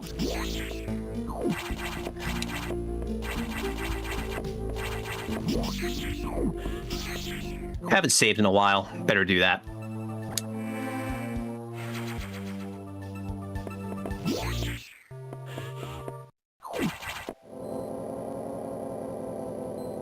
The only thing I'm still looking for is Various suit. Where the hell can that be?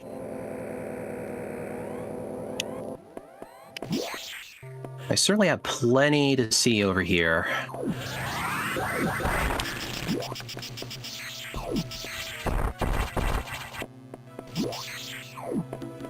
And finally, the blue X do not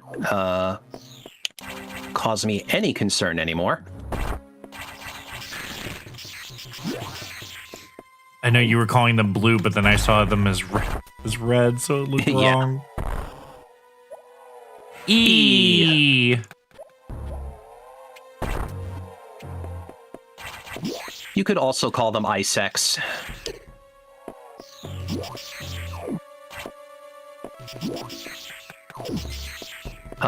You know what? Let's go down this way. Let's fight the Mega Core first.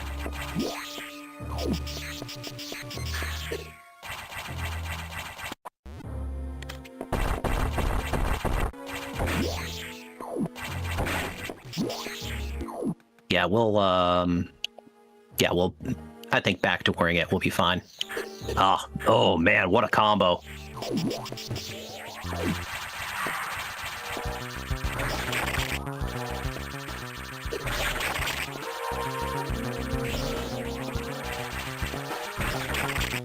Be real funny if the Mega Core has Varia. It's certainly possible.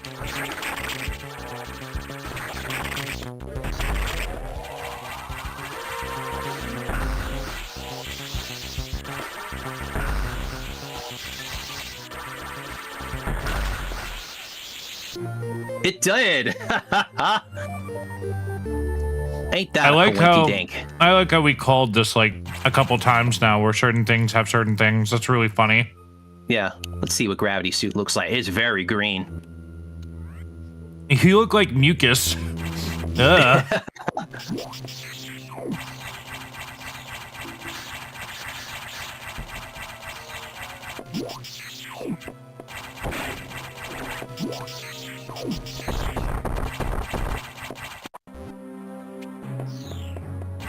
Yeah, now the Ice X. Don't call no Samus issue to me. Booger Samus. That's gross. Ugh. Yeah.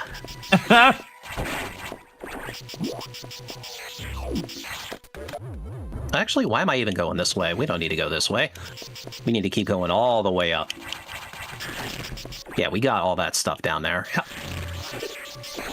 Let's go to the other part here. Deep 6.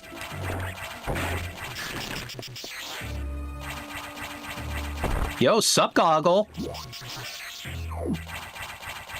Wow, VTuber community really is a small world. Yeah. The fact that you know Goggle and I know Goggle, that's crazy.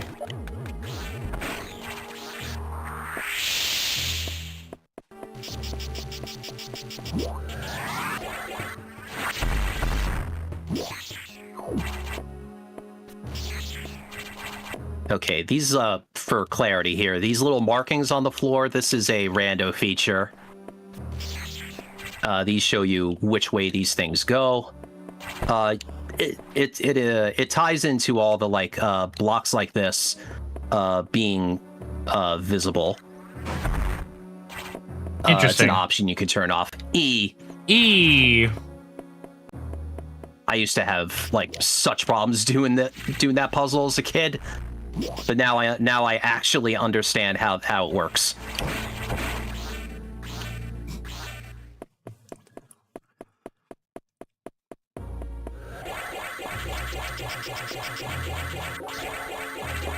Okay, now we shine spark this way.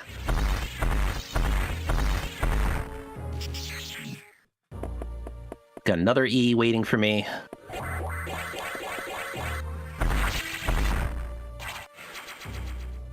You lined that up perfectly. Mm-hmm.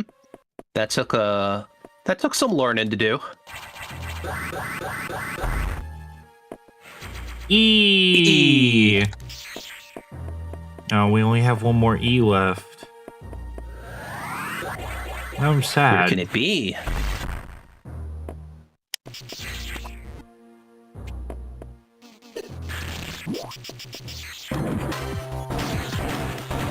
Oh my god, what is this music? Oh. Oh, that explains so much. Scene. Yep.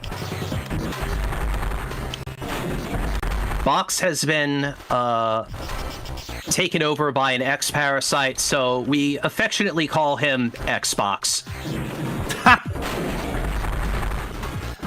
The Xbox Series X. Nothing outbeats X.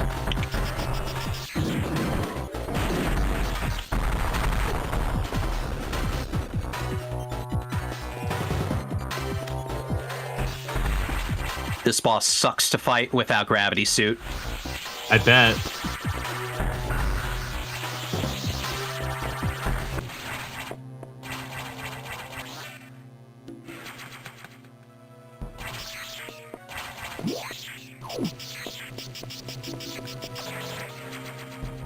Okay, coming up here is like one of the hardest items to get in the game. I don't know why this one is so difficult. It's like you have such a tight window to actually jump off of pit blocks. And it can't be buffered? Oh my god. Nope, not in this game. Really? It's a frame perfect input. See? Yeah, that was a frame perfect jump. That's so bad. It is. I mean, I guess they expect you to kind of like unmorph at the right time to grab the ledge, but even that's a crapshoot. Yeah, that seems very... Blech.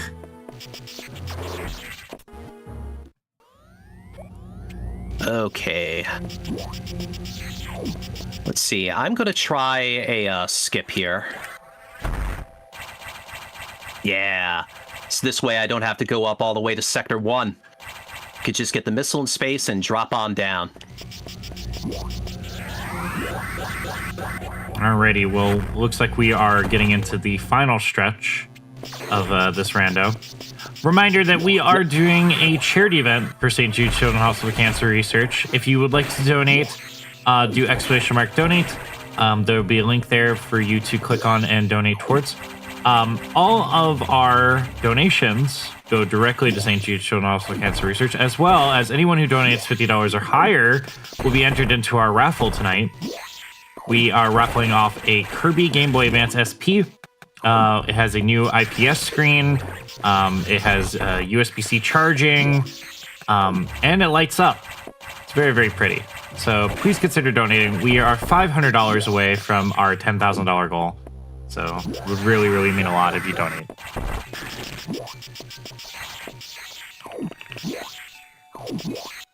Okay, we've got like, yeah, so much of 5 to do, including Nightmare. The buttons light up. The D-pad, the A button, the B button, the select button, the start button, and the L and R buttons light up. They're like pinkish rainbow color. You can turn them off, by the way, if you want them off. E, final E. There is no more E's, chat. I'm sorry. Oh, wait. Oh, whoa. Well, we got pranked. There's still a nothing. You get nothing, though. That works, too. We're full of E now.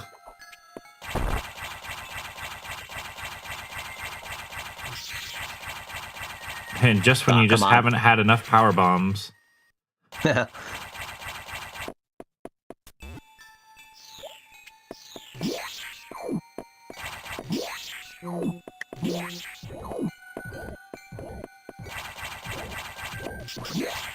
Why you can freeze those things, I don't know.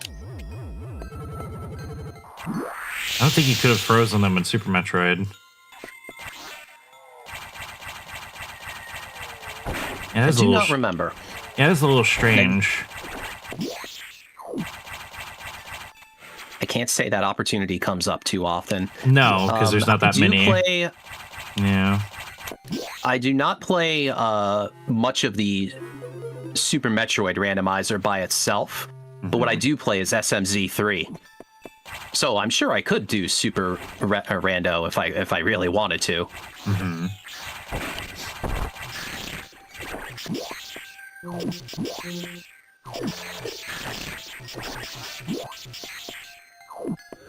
So yeah, just a little bit more about the. So yeah, the randomizers I play are obviously Fusion and Zero Mission, SMZ3, and Ocarina of Time are my current rotation here. Ooh, that was a close one. I've also done Symphony of the Night.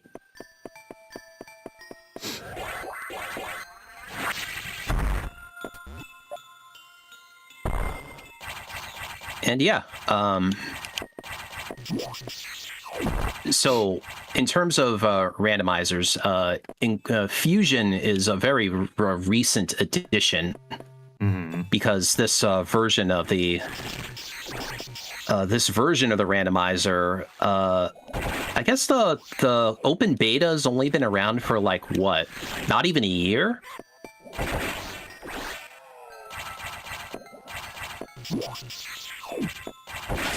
And yeah, like, obviously, I've said it before, like, I prefer Zero Mission over Fusion casually. But this randomizer has just been such a new take on the game. It's really, this randomizer has easily become one of my favorites now. Yeah, it's playing the game very, very differently. Also, sorry about that, chat. And Sato, that was my dog. He wanted to say hello. Oh, he disappeared. He big.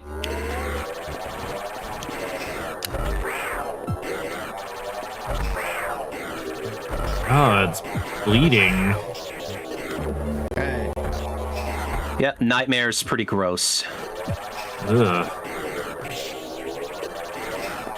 What kind of blaster do you prefer? Unless I already asked you this. Do you mean like what kind of like do you mean wide beam, plasma beam, charge beam, like stuff like that, or blasters as in Mega Man? Because I don't play Mega Man.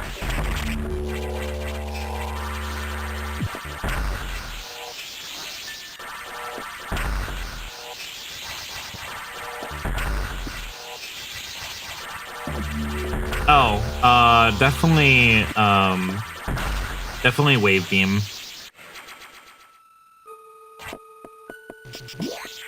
What a lousy gift from Nightmare. I mean, I don't think there are any other good gifts left to get. That is very true. I'm pretty sure we have every major upgrade now.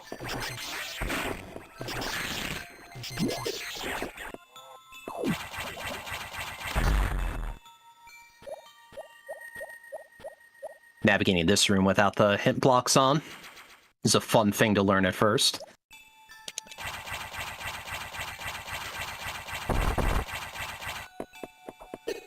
So Sector 5 should be hundoed, yep. The ability to switch between beams or have a superkin that has all the beam abilities in one blaster.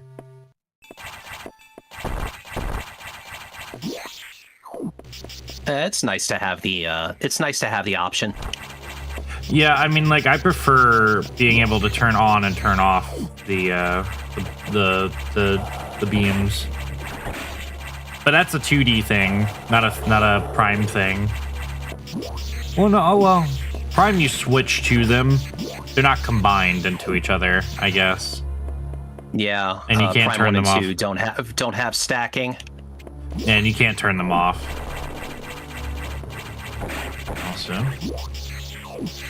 we have a $50 donation from Regirum, who says, I'm still shocked I didn't find you before I found this little corner of VTubers. Either way, love watching you and love speedruns. Thank you, thank you, thank you.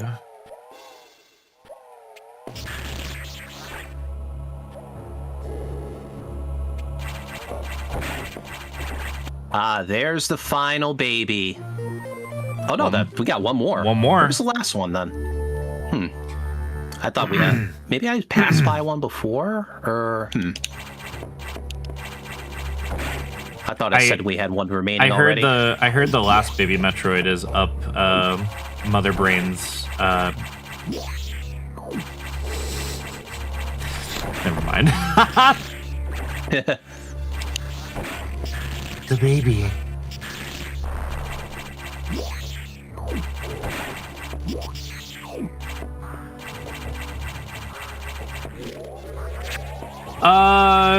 Yeah, I think it's a limit of 500 characters to save. Let's cheese this beam core again. But if you wanted to say more, Resurum, I could just read off what you wanted to say in the chat. Powerbomb. And missiles. I would have laughed if we got the last Baby Metroid through the computer.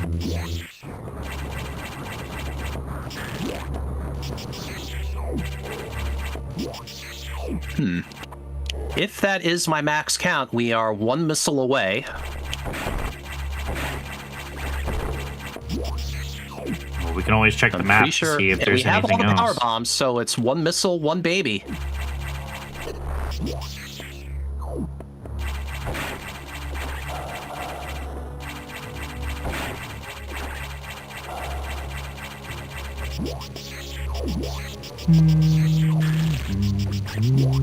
Let's try. Let's see what's going on in the garbage chute. Break that open, back up a bit. Ah, crap. I forgot to shoot the door. One more time.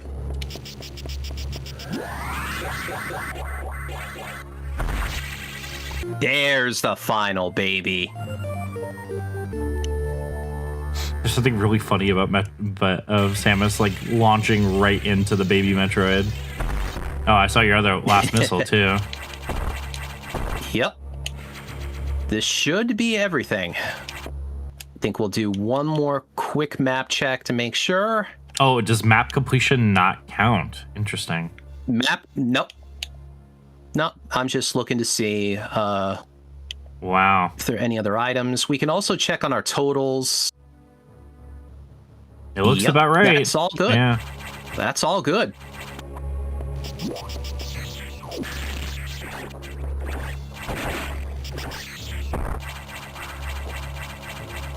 So let's pop up here, take the shortcut to 1. I think that'll get me out the fastest.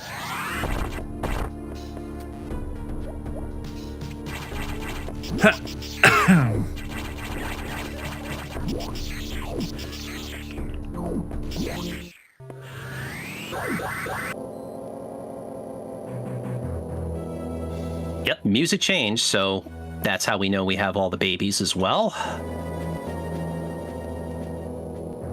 Who lost these babies? I don't know. Probably the Galactic Federation. God knows they can't keep their stuff together. True.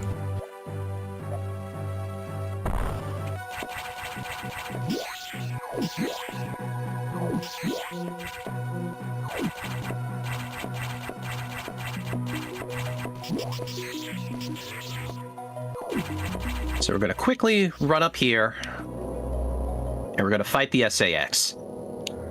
Excellent.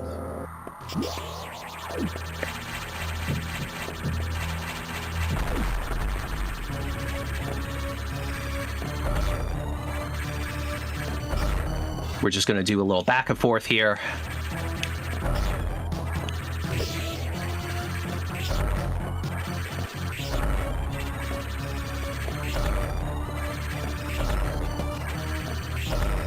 Just charge shot her a bunch of times. Oop.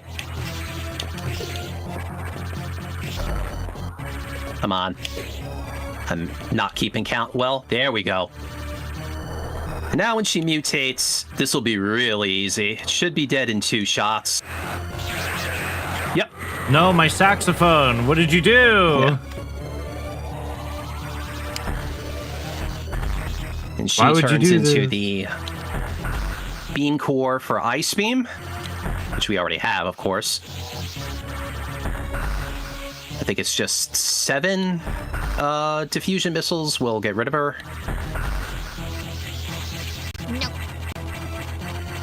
You go on, get out of here. So now I can set the self-destruct sequence. Propulsion sequence activated. Destination planet. We're gonna crash this thing into SR-388 to get rid of the Metroids for good, and the X for that matter. Until Dread. Until Dread. Yeah, get rid of the X. Yeah. Are there any Metroid games that don't end in an escape sequence? Metroid Prime 2. 1. Yeah, that one as well. Yeah. Metroid 2 doesn't end in a escape sequence either. You walk around with the baby Metroid. It's very cute. Ow! Wait. Ow!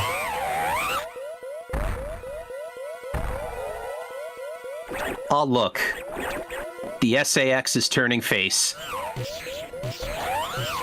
Hi, doggy.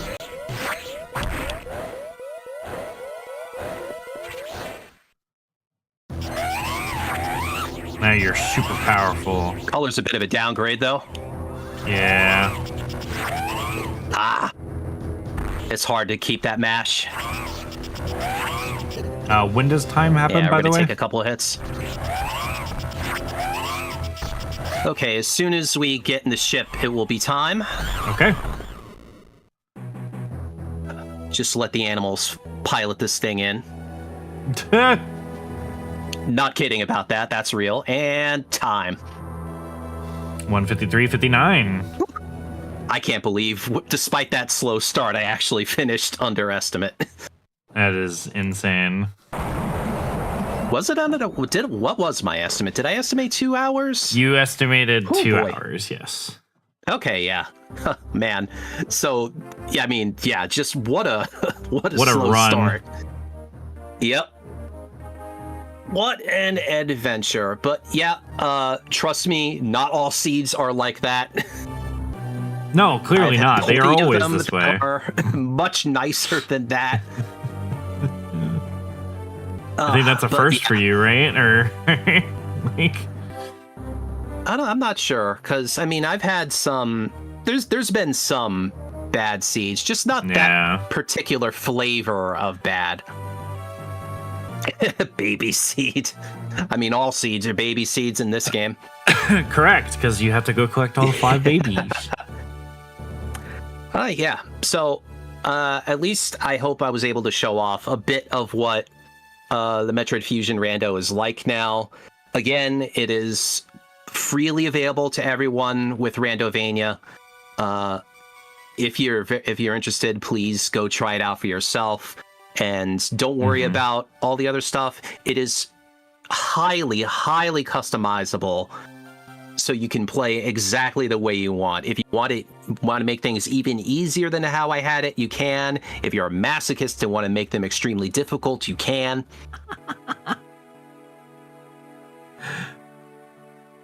Oh And my yeah, goodness. like I said, I will be back here again for another rando on Tuesday. That time I'll be playing Zero Mission instead. Ooh. And that's always just fun to show off. Yeah. Especially if you can compare and contrast the two. Mm-hmm. Because obviously, Fusion and Zero Mission are very different games with how they're designed. Mm-hmm. So, do you have any shout outs or anything else you'd like to add to that final thing? feel free. I think I've pretty much said my piece here. Let's see. I mean, if we could just stretch it a little bit. Our final time is going to come up. I have no idea what the in-game time is going to be. I have no idea at this point. There were so many resets and stuff. She's so orange. Yep. But now she blue.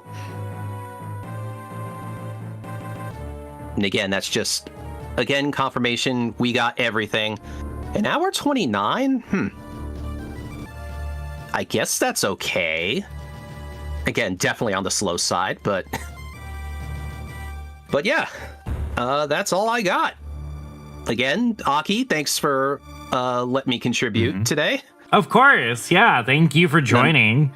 I really appreciate it. To see how well we're... It's truly remarkable. Yeah, absolutely. Yeah, no, we've been doing fantastic for this charity run. I just noticed that we are actually on Tiltify's front page right now. Oh boy. So we've been on front page for this entire run. I had no idea. Wow. Oh man. that explains. Wow, that's awesome. Yeah, no, that explains why the Tiltify account came in to tell us about our 25K donated throughout lifetime, which is very impressive between the 3 years.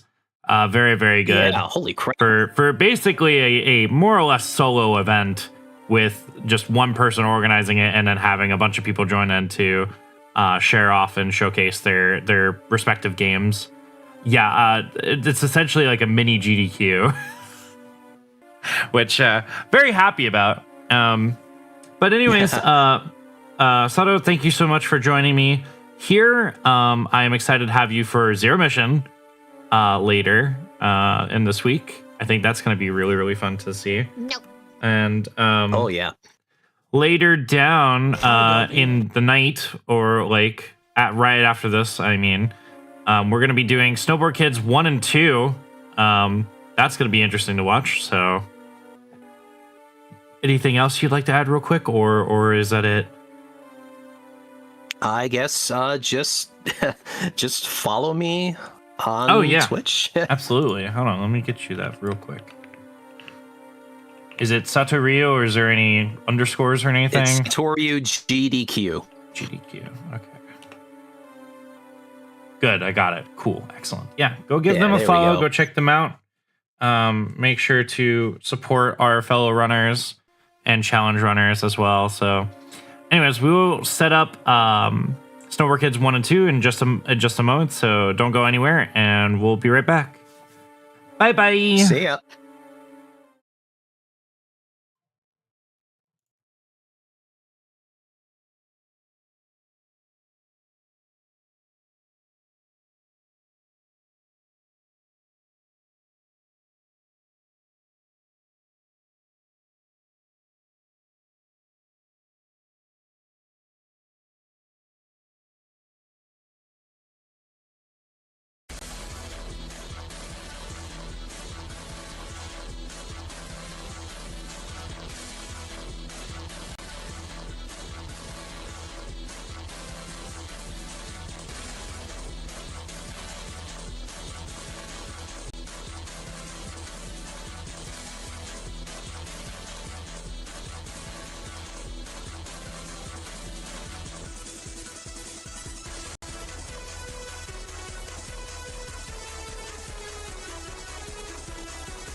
Hey.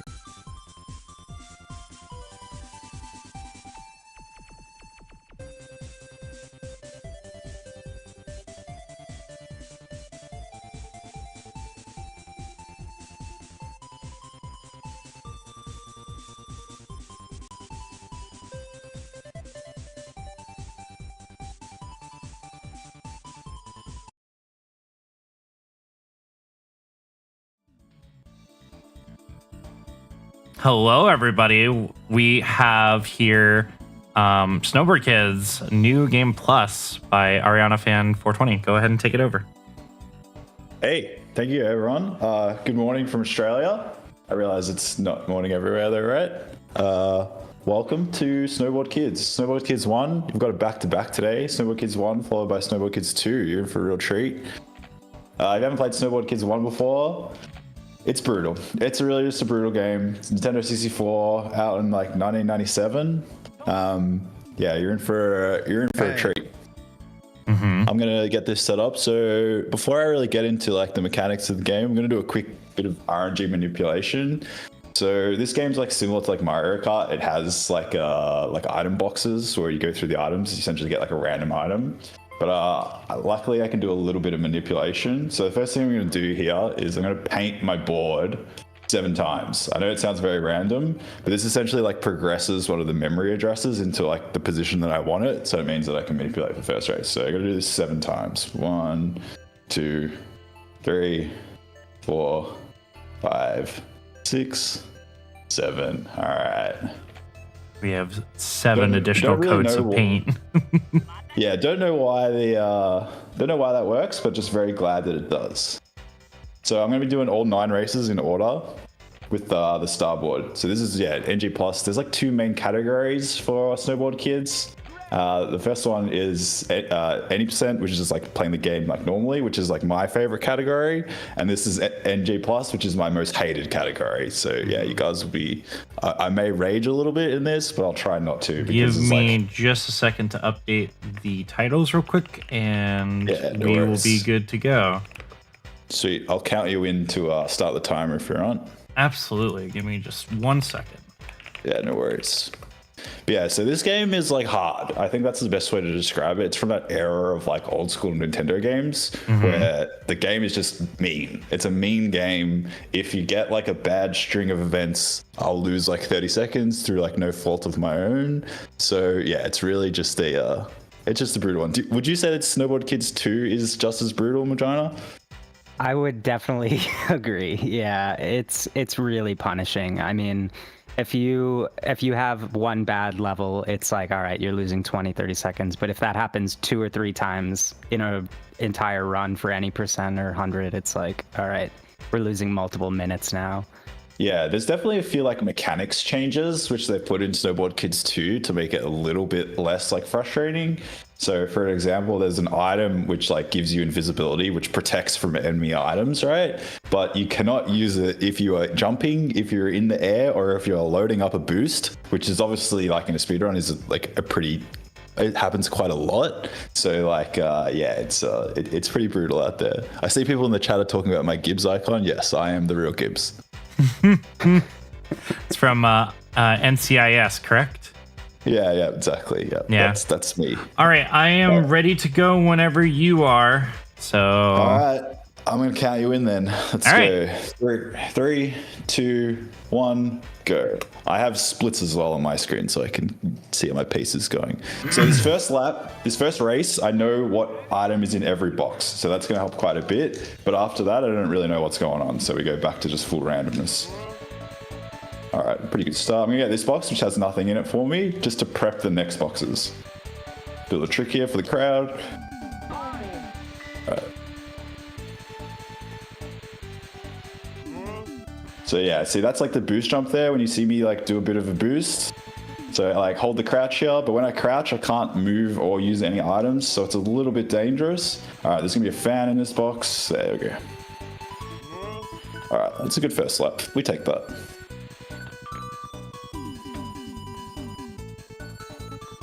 So yeah, because I've used the RNG manipulation, it means that these first levels not gonna be too bad, but afterwards it gets like pretty brutal. Not the worst spot for a ghost. Oh, that's bad.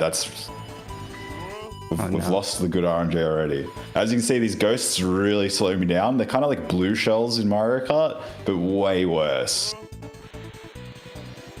Oh, that's bad. And one thing you might be noticing on the progress bar on the right of the screen, you can see all the character positions. For some reason, they included a heavy amount of rubber banding into this game. So you might see suddenly a character just flies up right behind Tommy out of thin air, like Slash did just now. Yeah, that's really important. The rubber banding in this game is unlike any game I've ever played before. You can use like emulator tools to make your character go like super fast, and the computer will just sit behind you regardless. Doesn't care what you're doing.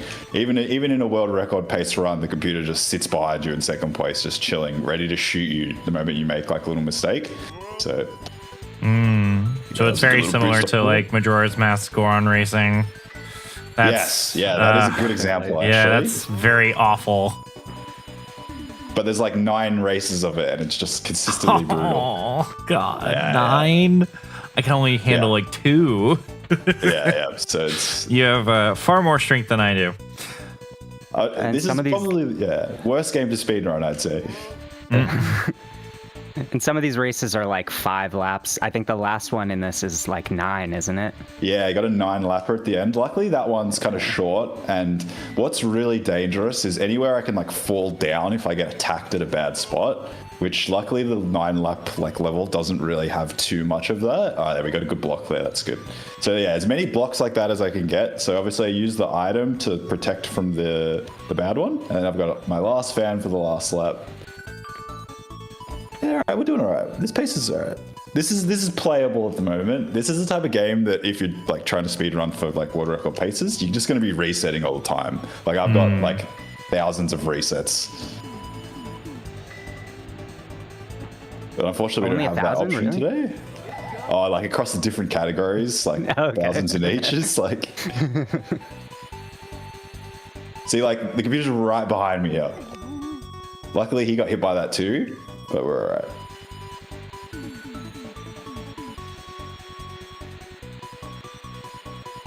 Alright, so the first race is going to be finished in a memento. Almost hit that rock. Alright, what do we get? 333. 336. Alright, so now the lottery begins. So the way that the game kind of handles items is there's like a table of 256 positions, and it puts you in a position like in that sequence, and it's essentially random for every race. So to do well, we're essentially playing the lottery 8 times in a row, and we need to get one of those good seeds to really be on like a good pace. So I'll also be using a couple tricks here to like try to work out what position I am in the item sequence, and fingers crossed we get something good, but if not, we'll deal with it. We have a $200 donation from Anonymous. Thank you so much for that donation. Really, really appreciate it. Which puts us at a little over $250 left to reach our $10,000 goal. So keep up the pace, everybody. Amazing. Oh, so this is bad. We're already on a bad seed, but we'll do what we can. So as you can see, I got squished there. That means that the enemies is going to be in a position that we don't really love, but it's all right. We make do. If we get some better luck in some of the later races, they still have potential for the time. But mostly, like when people ask me, like, what strategies do you use to get better at Snowboard Kids? Like the main one's probably prayer, like praying to whatever deities that you wish for to give you good item seeds is really probably the most important strategy. And then probably learn how to race decently. But firstly, you need to have some form of bar. Yeah, see, I'm getting squished here again. I have never heard anyone who said, yeah, to get good at this game, you need to get religion. That is the craziest statement I have heard. Yeah, look, I don't know what religion you need, but you need some form of like intervention from a greater power to be really setting fast times on this game. You know, point your controller out the window and hope that a solar flare hits the controller in the right spot. Yeah, pretty much. Like there's a few little like bugs and stuff that we've found. That's a perfect line to get there though. So we're making time nice back. Jib there. Yeah. That's what we want. We want more of that. All right, we pick up a board. That's good. Bit of blue trick just for the audience. So, what is the significance of picking this character specifically? So this character is just by far the quickest. So in a category like this where it's just max speed, that's really what you want. He also has a couple tricks which are a bit easier to press on the controller. Oh, don't get squished. There we go. That's good. All right, so we lost about 9 seconds on that lap, mostly just from squishes, but nothing we can't get back. I'm curious if the speed stats are the same from game to game, because if that's the case, I think his speed's at like a 3, but his turning and jumps at a 1.5.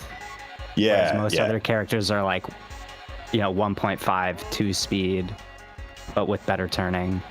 Yeah, he drives like a potato on a skateboard. But luckily, with a bit of practice, that's not too bad. But for beginners, it's like the worst character. But once you get used to it, and like as you'll see, I often try to kind of hit walls a little bit when I'm like have the board at an angle. So instead of like crashing, it kind of pushes me a little bit out. So once you get used to using like those types of techniques, then Tommy becomes like a more usable character. But at the beginning, it's pretty rough. He also just has good tricks, which are good for when you need coins. You don't really need coins that much in this run, but in some of the other categories, like Tommy is very important. So we haven't been too wrecked too badly. My rage is not really coming out yet. That's good, but there's enough time for that in the later races. That's for sure. Yeah, don't jinx it too soon. Oh, that's okay. Oh, there you go.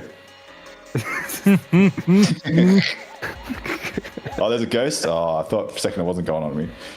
I normally don't play with sound, but now I can hear the ghosts before they come. It's kind of nice. Maybe I should start playing with sound more often. Oh, that's bad. Yeah, see, as you can see, I got squished at a kind of a bad spot, so I lost a lot of speed. But there's much, much worse places for that to happen. So stay tuned for more angry ArianaFan420.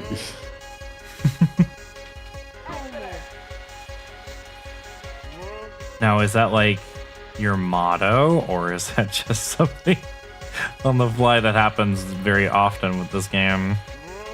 Look, I used to be a happy person when I used to play the other categories, but I've been on a grind to try to get world record on this category now for like a couple months, and it's the happiness has been sapped away. Yeah, it's just, and I'm like, I have the second fastest run like in the world record in this, so I'm world record at 80% and number 2 in this category. But it's just like, it doesn't really matter how well I race anymore. I'm just trying to get a good seat. So it's just like, it's not a very enjoyable experience, All right, now we're getting to the harder races. This level especially is pretty tricky. So we'll have to see how it goes. This is the first track with a shortcut, I think, right? Is there a shortcut? Oh, that's a good start. All right, we got invisibility to start. We like that. I don't think there is much of a shortcut on this one. Oh, am I mixing this? I'm thinking of the one with the like the caution sign that you jump over. No, that's the grass one. So yeah. No, that one. Oh, that's also very sketchy. This level is just sketchy because there's a lot of water, and if I get squished into the water, it's not a fun time for anyone involved. Oh, that's perfect timing. Oh no, that's the opposite of good timing. So I got baited there. The enemy must have shot a projectile like behind me, and my warning popped up. So I wasted my good item, but at least the advantage of getting a good item there is I'll have an easier chance to work out like what seed I'm on. So if I solve, I'll let you know. Oh, that's just very rude game. I respect you spamming the blue regardless of what it was there. Yeah, I was gonna go for that no matter what it was. Like, yeah, sometimes that works out in your favor. Oh, almost got shot there. Wasn't worried. So down here is really dangerous. So yeah, if I get squished here, that's a problem. Oh, there you go. That's perfect line. Oh yeah, we did it. Oh my god. I only recently kind of discovered that little boost spot there. It's pretty sketchy, but that's the kind of stuff we need to get world record.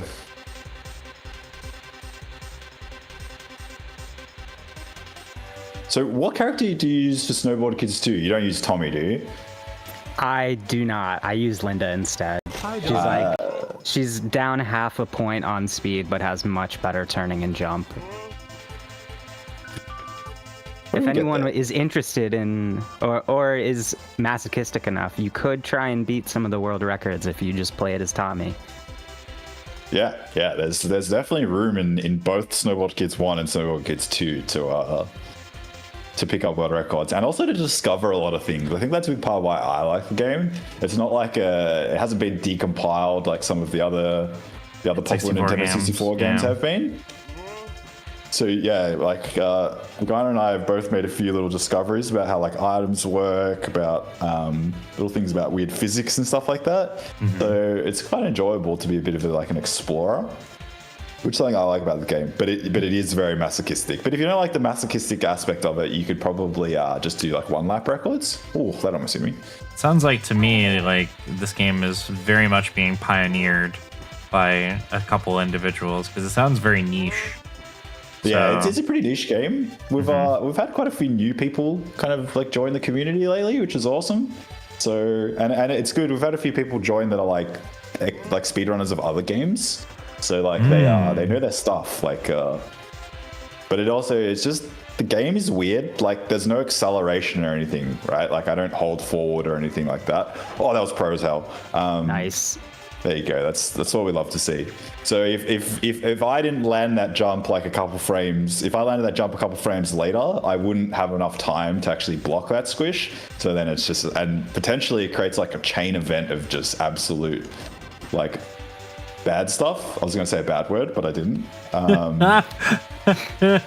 So yeah. So it's pretty fortunate. But yeah, if you like more of a traditional style of speedrunning where it's like just slamming attempts over and over again to get like perfectly efficient, then the one lap records are much more popular. But if you're gonna play a full game, like it's not gonna be optimized. You're just trying to survive and do as best as you can, really. Which is fun for some people and not as fun for others. Does this game have time trials?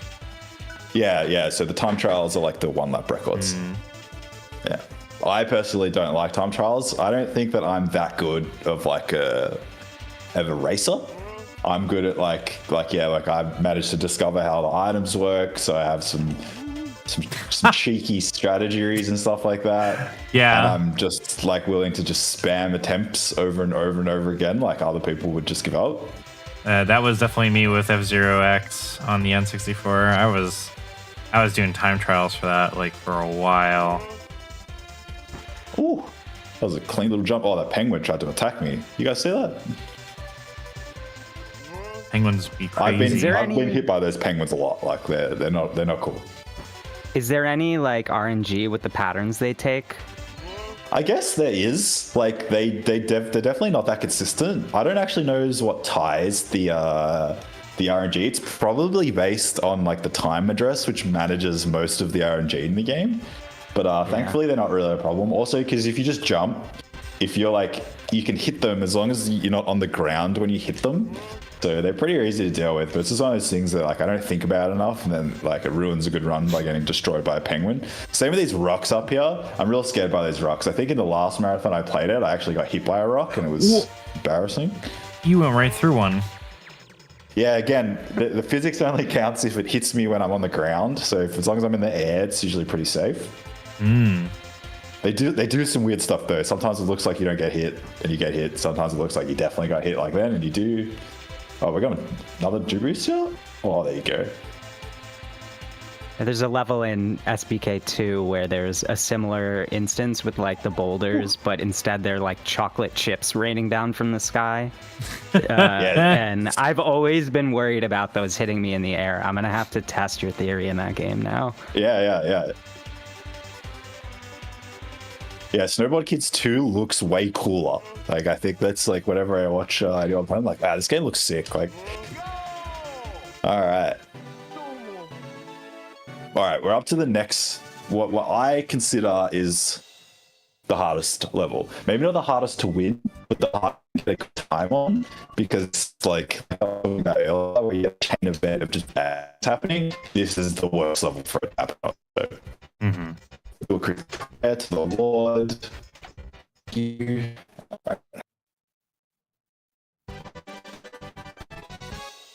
Ready, go!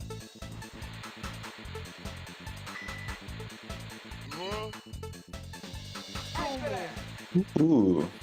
Yeah, there was a little bit of roboting. It's okay. It's fine now. Oh yeah. It happens. That's down under internet for you.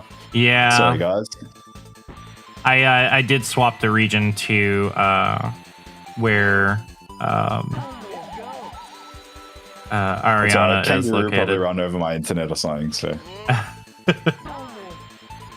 Also, Brewski says hi. Did you say Drewski? I Brewski. Oh, I was gonna say like Drewski. I didn't know like Snowboard Kids. I Brewski. That's a guy from the community. Thanks for checking in, dude. Mm-hmm. Yeah, what's up, Brewski? Yeah, if anyone else from the Snowboard Kids world is around, what's up? So recently there was like a new shortcut kind of, I guess, discovered. Everyone's always known about it, but it's recently been timed. And I have never actually, I did maybe 25 minutes of practice on it like a couple days ago. But I might give it a crack just for the funsies, you know. It's I might try it on the third lap or maybe the second lap. Oh, that's really good timing. I did have a question. Has these games been run in a marathon before? Yeah, I've run it at a couple marathons, a couple Australian marathons, and I'm playing at PAX next month. Oh, lovely. PAX Australia. Yeah, so that's cool. And I think McGyna and I are hoping to actually apply for. Oh, that's made a little mistake. But hoping to apply at AGDQ in January. So it's one of those games where like it's terrible to play at a marathon, so that it almost becomes good to play at a marathon because it's so frustrating. We have a $10 donation from Riku Nord. Thank you so much for your $10 donation. They put that towards making towards the incentive of the Legend of Zelda Tears of the Kingdom Glitch Expedition. So that will be interesting to see. Hell yeah, sounds sick. Let's go. All right, Get I'm gonna go for pumped, this. Slush. I'm gonna go for this sketchy little shortcut in through here. Oh, all right, we made it in at least. Now we gotta do this. I'm not practiced at this at all, so this could go badly. I genuinely didn't know this path existed. Yeah, look, it's one of those things, because I'm an any percent main, it's one of those things that I've like always ignored, because it's impossible to do on any percent. It's only possible in this category. This last turn here is like brutal. Oh, I'm on a bad line. I'm gonna be real, like, because the way that the N64 is outputting like the composite cable like footage, it was just a completely black screen for me. I didn't even notice there was a hole there. I couldn't even see anything. That's also on my screen too, so like, yeah. Oh god. I can imagine it'd be far worse on a CRT. Yeah, I'm playing on just some like random computer monitor, so I'm not like smart enough to know how to set things up properly. All right, that was pretty good. I actually kind of liked that shortcut. I'll see what it looked like on the time. I messed it up a little bit. Ooh, that almost hit me. So far we've been like pretty blessed. Like we haven't had good item seeds, but we haven't had the complete horrible, just where I get shot by something and then shot by another thing, and it just creates like, oh, there you go, literally. Oh, that was actually incredible. Oh, nice. Oh, What the? that went really bad to really good to actually really bad again. So You punked her out of the way. Firstly, I got shot, which was like not ideal. Nothing I could do about that. But then because I was in the like getting hit animation, it blocked the first pan. But then the second pan came and like absolutely destroyed me. But that's a good example of like how items can create such a like crazy thing. If I'd had an invisibility, that's terrible. Oh. I shouldn't have said anything about not getting shot. But yeah, so if I'd had an invisibility board, then I wouldn't have got squished twice. I would have been the first person to get in the lift. So I would have saved like 15 seconds or something. But this is the type of thing that happens normally when you're playing. If I'm streaming, that's just instant reset. Turn off the console, maybe we'll go outside, catch some fresh air. I actually like that was such a bad event, because like that made me less angry. If it had just been a little bit bad, I would have been probably would have thrown my controller across the room. Oh It's really surprising to me that you didn't get hit by the pan, just because in 2, like, it cancels your wipeout animation in that situation, and instantly you eat the pan. Oh, Interesting. Okay. Yeah, so you would have been hit by all 3 of those. Oh, so it would be even worse. No, it's quite nice. If you're like crashing, you don't get squished. So, quite a good little, like, if you use it perfectly, you can actually kind of dodge stuff, but you can't actually jump in the time that it takes you to do it. So it's a bit messy. So I've got a good visibility board in case that happens again. Oh, there you go. Block this one. Let me ask this. If you did a grab to force a wipeout as a pan's coming, would that offer the same effect, essentially? Yeah. So if you did, so if you like did the grab and crash, yeah. If you did the grab and crash, but there's not enough time to start from a fully crash. If you start in a fully crouched position, and then you don't have enough time to do it. I think someone's like theorized how you can do that stuff, but I can't do it. Gecko Geek, thank you so much for the 27 months. I appreciate you. Thank you. And Bruce Guy, thank you so much for the $10 donation. Toys for the kids. Love to see it. Absolutely. Thank you so much for donating. Legend. Thank you for the donations, everyone. Hope you're enjoying a bit of Snowboard, kids. Great to share our passion with you guys. So how do you snowboard on grass? Oh, wait till we get to the sand, my guy. What? Yeah.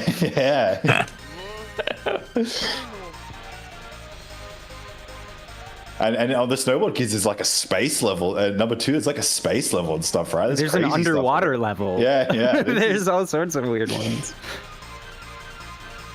Atlas is a little quirky. Ooh, nice. That's good RNG. We like that. Let's go for aggressive boost. Do it for the millions in the arena. You do have millions of fans watching right now, right? How many Snowboard Kids could you beat in a fight? I bet I could take at least 500. Nice, Gecko. Oh yeah, I put down a few. Maybe not that many Tommies, but like Nancy and Linders. Or Gecko is our average memer in the community here, so he will say very goofy things. Sorry, we like memes. Oh yeah. Oh, that's a good line. Big boost off here. How many snowboards does it take to put down a kid? Good question. Ugh. All right, we're actually on a really good seed here. So I've got a fan prepped in the next box because I got enough like unique items. I know what position I am like in the item sequence. Here's the little jump McGyna was talking about. There you go. That was clean. But yeah, so I'm on a pretty good seed here. I'm on seed value 139, which means next item is a fan and my next invisibility board is 11 items away. That was actually a -6 that lap. So that was actually really quick. If we could get that in like a run that like all of the races were good in, that's like, yeah, that's what we need.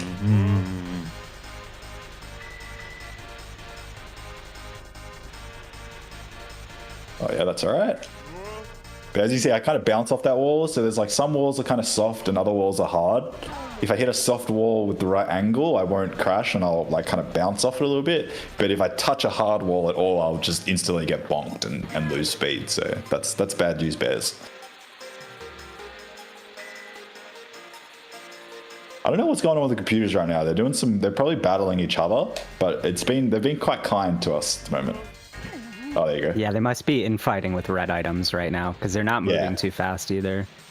Anytime I seem to say like, oh, this is going well, I make a mistake. So I'm just going to be like, no, it's going bad. See, when I used to I still do speedrun every now and then, but when I used to have on my splits, I used to have like a thing of an audio recording of myself saying like, yeah, don't forget this run will be bad at the beginning of the run, so I don't get emotionally attached to the run if something bad does occur. Yeah, I probably need that. It's a good mental like thing because then you just like you don't feel really bad when like something good does happen in the run and it gets immediately taken from you. Yep, that's pretty appropriate. Yeah, so you see I was like still jumping there, so I can't use the invisibility board. Get used to it.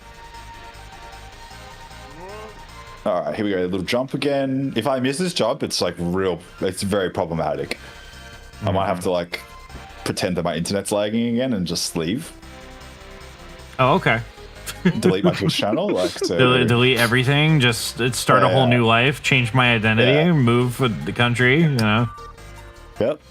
Well, that was a good lap too, even though I made a mistake. So.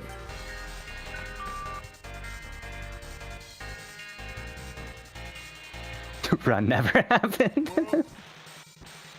Yeah, it was all just a dream. Oh, that's dangerous. No one saw that. Don't clip it. What are we talking about? I don't know. It's okay. The run didn't even happen. We're good. Yeah, I don't know what you're talking about. If anyone clips that, I'll John Wick you. That was just a joke. I'm not throwing anyone.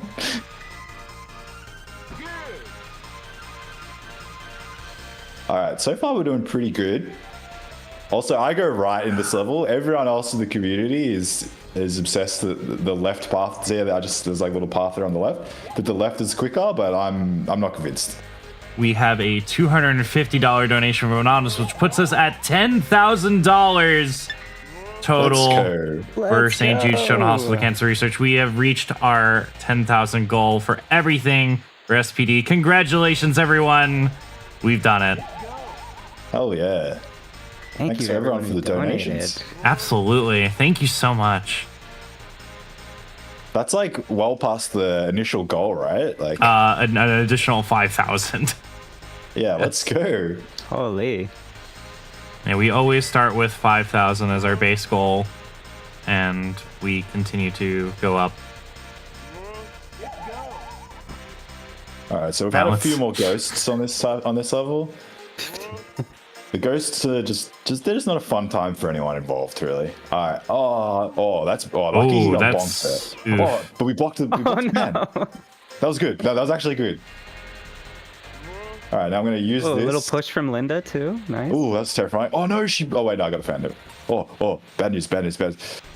All right, we made it. That was the last level too. That could have been very bad. Luckily, she pushed me off the racing line a little bit there, so that like it can be hard to get over the jump. But luckily, I used my professional techniques. Oh, so just a fun fact: we lost 20 seconds on that lap,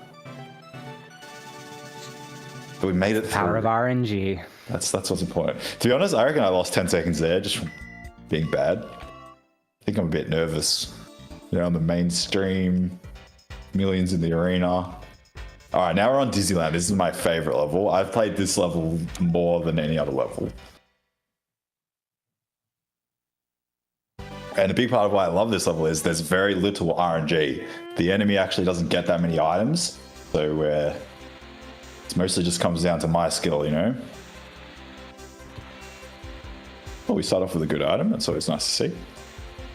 Do you happen to have like a full count through a run how many blue items the CPUs get? I do, but it depends on the seed. So sure, like that makes sense. And there's like some variants, but this one I reckon like will maybe get like one blue a lap for all the enemies, which is really good. Whereas like on Night Highway, that last one, or the one before that, it's like 19 a lap. Oh boy. Or maybe 19 the whole race.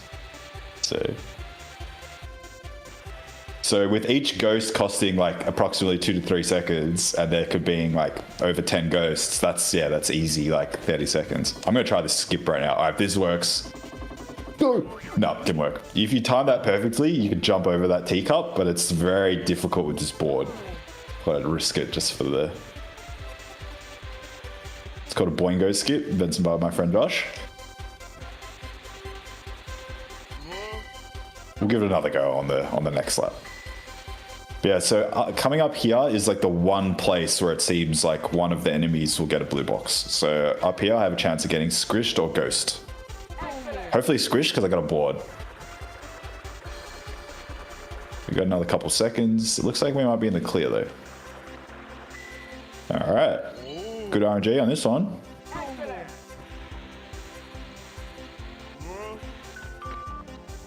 That was a good lap. Save time on that lap. But so essentially, because the RNG is like random for each level, it's like it's a little bit heartbreaking playing because like that was really good RNG. We love to see that, but some of the others were so bad that it's like it doesn't really matter. We're not going to be able to save that much time unless like there's a glitch or something. So it's like it's just playing the lottery like 8 times in a row and trying to win. It's Joy Curbs, thank you so much for the raid. Welcome on in. welcome. Welcome to the Snowboard Kids. And we have the sand level up next, which is like by far the hardest level. I have a suspicion that no one ever play tested this game because the sand level is just brutal. Like there's a turn on it, which is essentially, it's kind of impossible. With this board, it's like slightly doable if I get the perfect line. But with any of the other boards, like say if you're doing a normal playthrough, it's straight up impossible. So I guess they skipped play testing when they made this game. Atlas was too busy trying to figure out how to make SMT, you know, a viable series. All right, we're going for the jump again. Oh, we got it. Ooh, let's go. Nice. Yes. Very That one's hard to clean. do. That's a good clip. There you go. Someone asked me the other day, like, is that possible? And I was like, yeah, but I don't know if I have a good clip for it. But there you go. Well, now you do. Yep.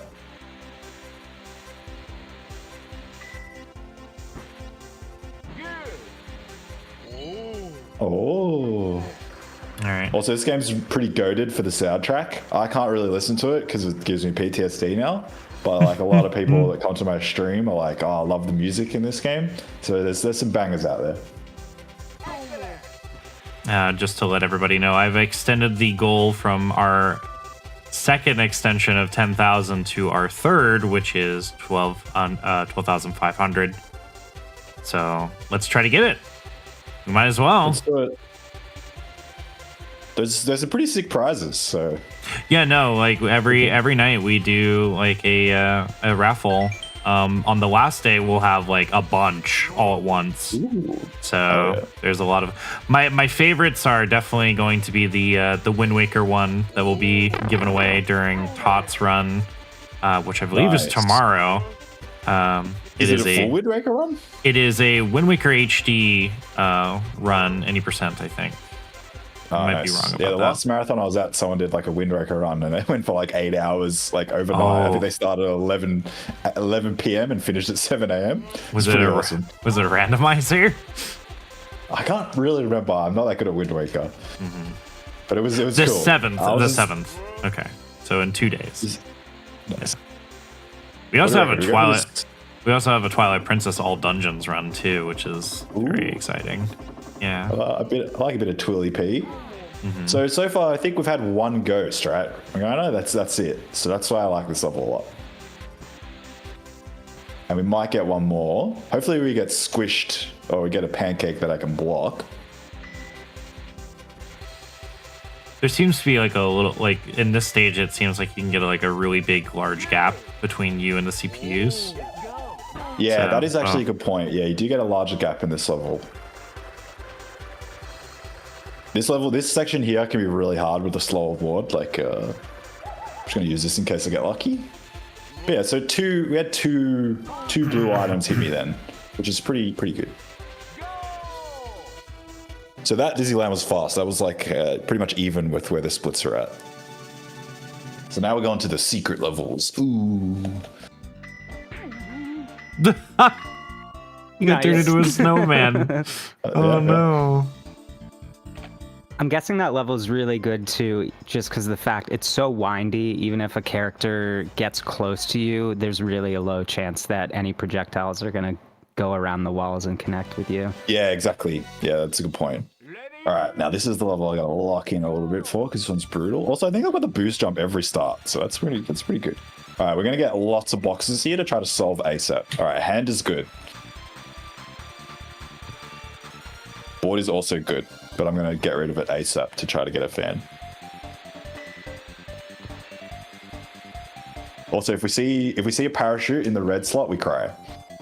I'll explain that later if it happens. So. Alright, every box. We need every box.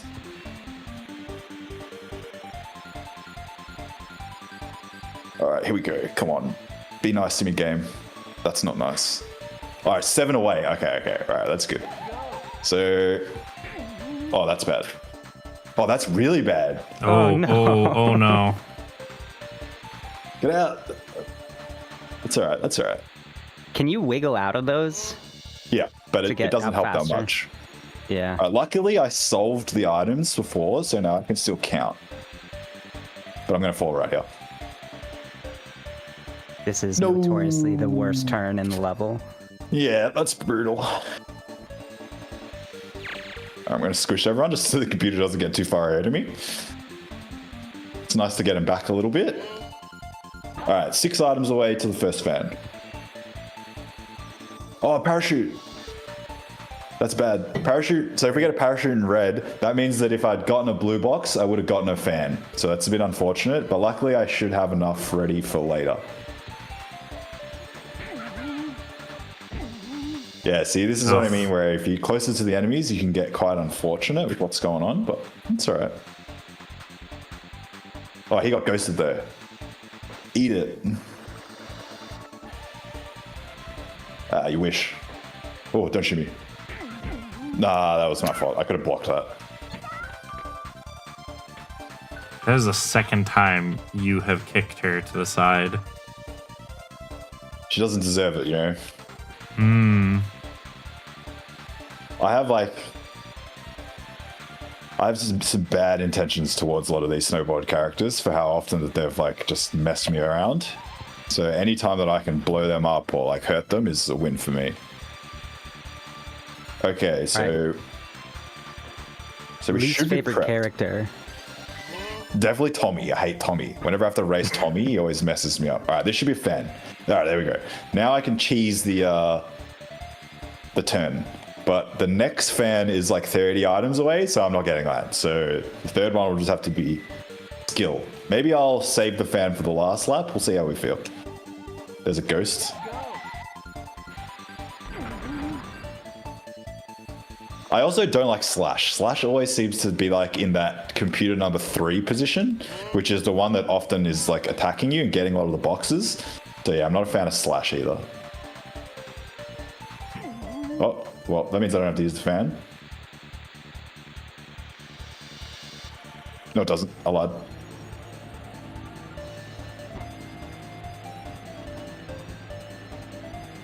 Okay, when you are okay. constantly crouching like that, the character looks like he's twerking.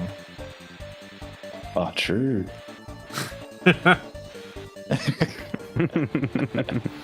I'll twerk for you on my Tommy if that's all you need. No. That's what you need for a world record PB, right? It just Oh, it just dodged that. Nice dodge. Sniped him. I probably shouldn't have sniped him either. I should have let him chill out the front for a little bit so he could block that ghost. But that's all right. Oh, that was a quick lap. That was evens on my splits. All right, here we go. Final lap. If we make it through this race, we're good. This race can like legitimately be a run killer. So.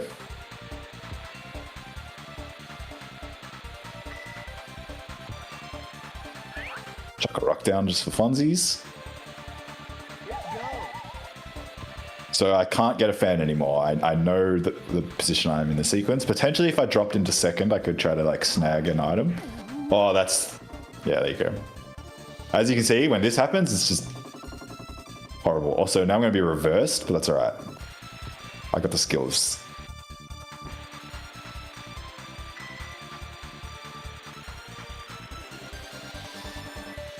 So what do you mean by reverse? You mean like in like a switch mode?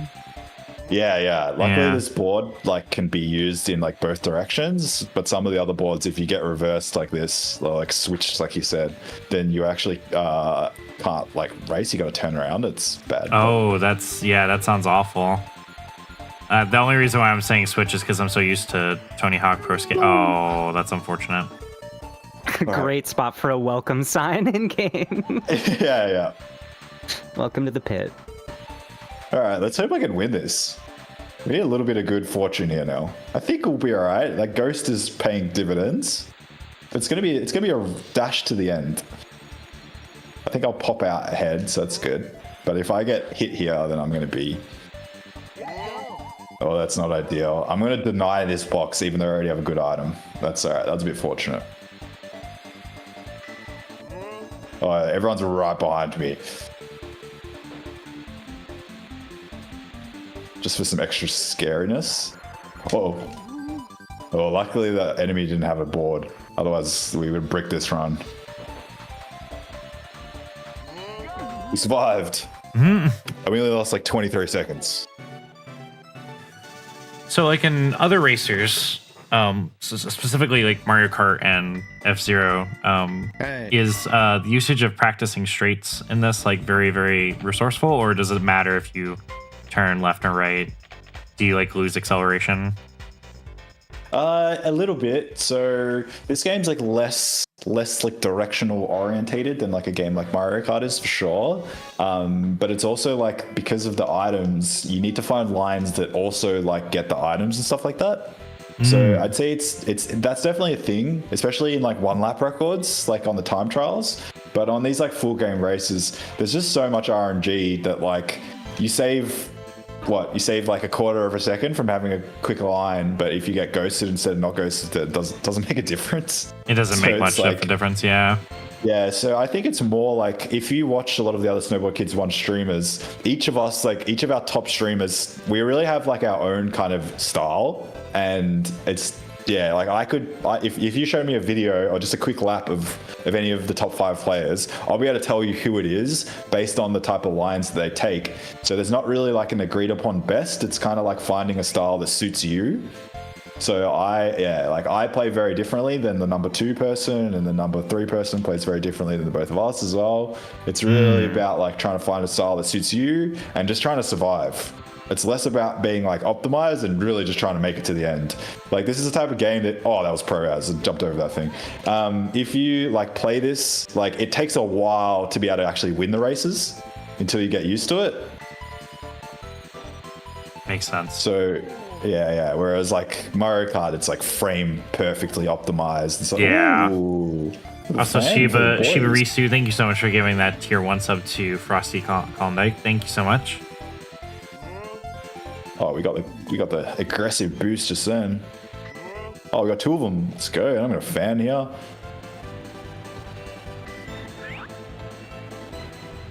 I just noticed a character right above you. Is that kind of like a snake around so that the track sort of goes on top of its previous spots?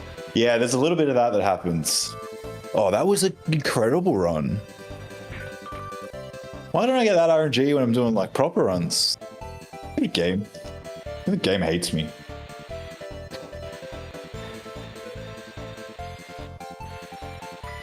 But yeah, also the thing on the right, which shows like who's close to you, is not like that accurate. Sometimes it does weird stuff and it like says someone's like right next to you when really they're actually behind you. I like this song, by the way. I reckon it's one of the better ones.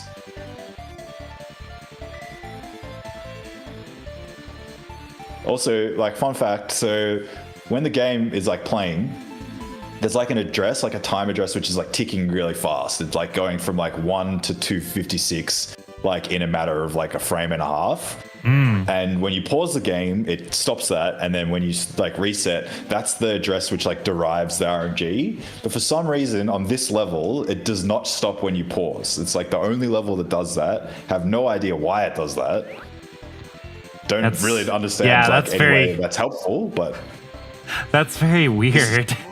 Yeah, this level's weird. Like, I don't know what's going on. Maybe someone who's like smarter. Is there any like genius TASs out there, or people that are like really good at computer science, and you want like a mystery? Work out why this level like has the time address like ticking all the time, and ideally work out a way to manipulate the RNG for every level, and I'll.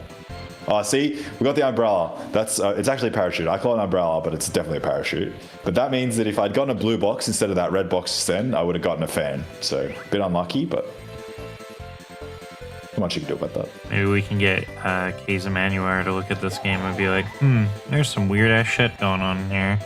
I would pay someone money, honestly, to dive deep into it. That would be impressive. Oh, that hurts. So I've saved 20 seconds across these 2 Silver Mountain laps from my like PB, and my PB is only 9 seconds behind the world record. So like if I had just gotten these 2 laps going like on my PB run for the world record, I'd be done with this category forever, and I could burn it to the ground. As the third person to point out your profile picture as Gibbs from NCIS. Is there lore behind that, or is that's just a thing? I don't know if there's any lore. Like, just Gibbs is the best. You got to have a good picture, and I just know that he like smacks the back of this other guy's head and calls him Denozo. Yep.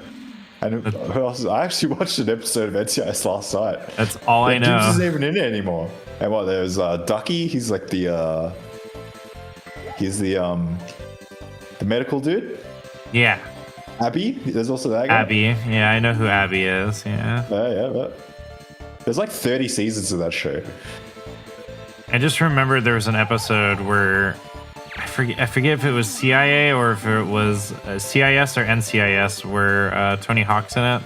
Because there's a video. There's a video that Tony Hawk was like, yeah, he was murdered with a skateboard. And apparently he just stole the skateboard that was on the set. He said, this is mine now. He just took it.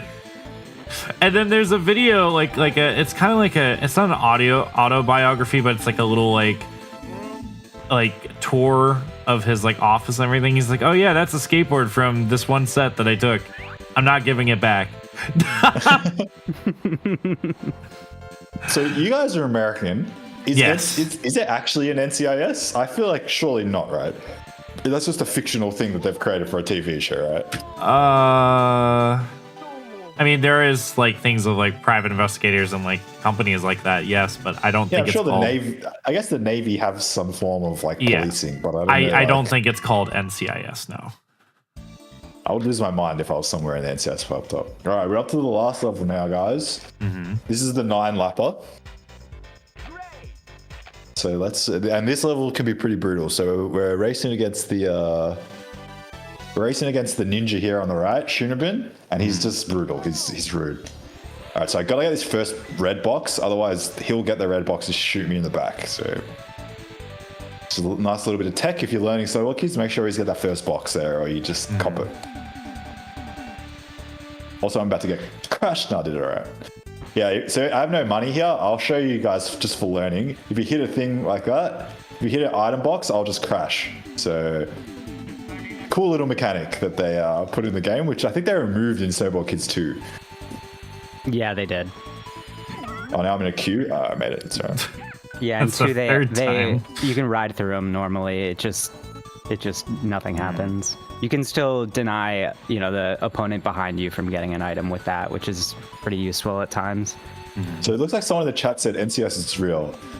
Surely they probably have like 15 staff there. Like in the show, they make it seem like it's like at the level of the FBI or something. Yeah, I think it's just to dramatize it, to make it sound more interesting than it really is. Like think of it like a House MD, for example. Oh, that's a ripper show. You guys seen The Pit? I have That show's so good. The Pit's the best. I've been telling everyone to watch it. It's never lupus. So you don't have to get that box on any other levels, just the first lap. So on the last lap is I assume is when time stops, correct? Yeah, right as I go over the end. I'll give you a warning though. Okay. What's the times? Yeah, it's about 40. Yeah, no, it's still looking good. Actually, I think because of the lag, I've gained time, so that's amazing. Oh, we made it just the time.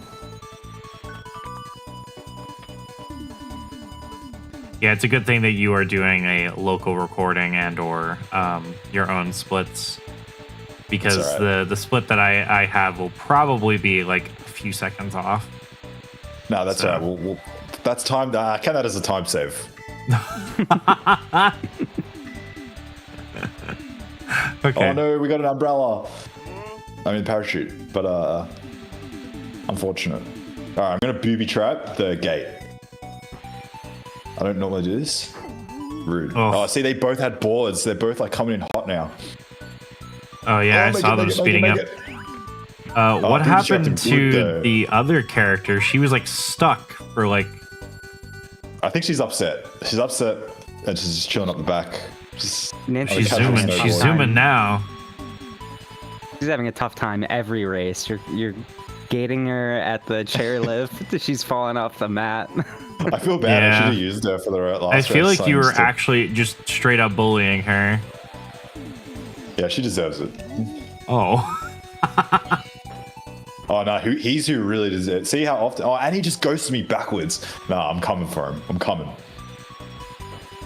Luckily that happened on that level or not. But yeah, see how we got a bit of a series of unfortunate events, Lemony Snickets. If that happens like on the last lap, we could just lose. So. Oh, that's brutal, bro. You hit the stream with an ad. Oh, that's nothing I can do about that. Unfortunately, they're all scheduled. It's alright. Yeah. I can pause if you want. Oh no. It'll be over by the time you get back, or at least it That's should. right. Yeah, that's just to keep pre-rolls from running, which are Yeah, far yeah, worse that in makes my sense. opinion. I actually reached 10 years of Twitch partnership the other day. Oh, you did. Yeah. Congratulations. Congratulations.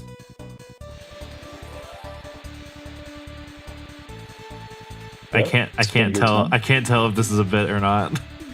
No, that's actually real. Oh, okay, that's legitimate. Okay. Yeah. But to be honest, my Twitch is not the most active. I've been playing a bit more lately, but I'd say okay. like 7 Oh. years of my 10 years of being a partner has been pretty dead. But luckily they don't like seem to delete me. Oh, he just goes to me again. What a rat. Were you one of the partners that transferred over from Justin, or? No, I would have been a little bit before that. So Twitch like had an Australia office, and I used to work in like esports and stuff. So I managed to like get a Twitch partnership, even though I only had like Oh, a interesting. couple hundred followers at the time. So, and luckily they've never taken it away from me. That's very cool. Yeah, shout out to Twitch Australia, which I think the guy who actually gave me like partner got fired. So like, No. Oh no. appreciate you. Yeah, I think he got fired for like giving too many people partnership that were like his friends and stuff. So Oh. yeah. He got fired for nepotism. That makes sense. Yeah. But I benefited from it, and we weren't even friends. Oh my god. It's okay because I benefited from it. Don't worry about it. Yeah. All right, this is the last lap. Now we just got to hope that we don't have anything horrible happen. I think we should be okay though. Oh, actually, Gecko, should no have been. narking.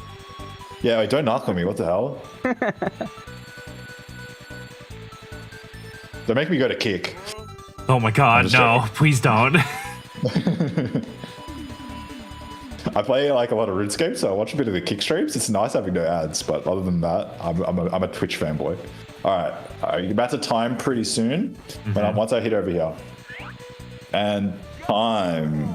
54 minutes, 25 seconds. Yeah, that's what I got too.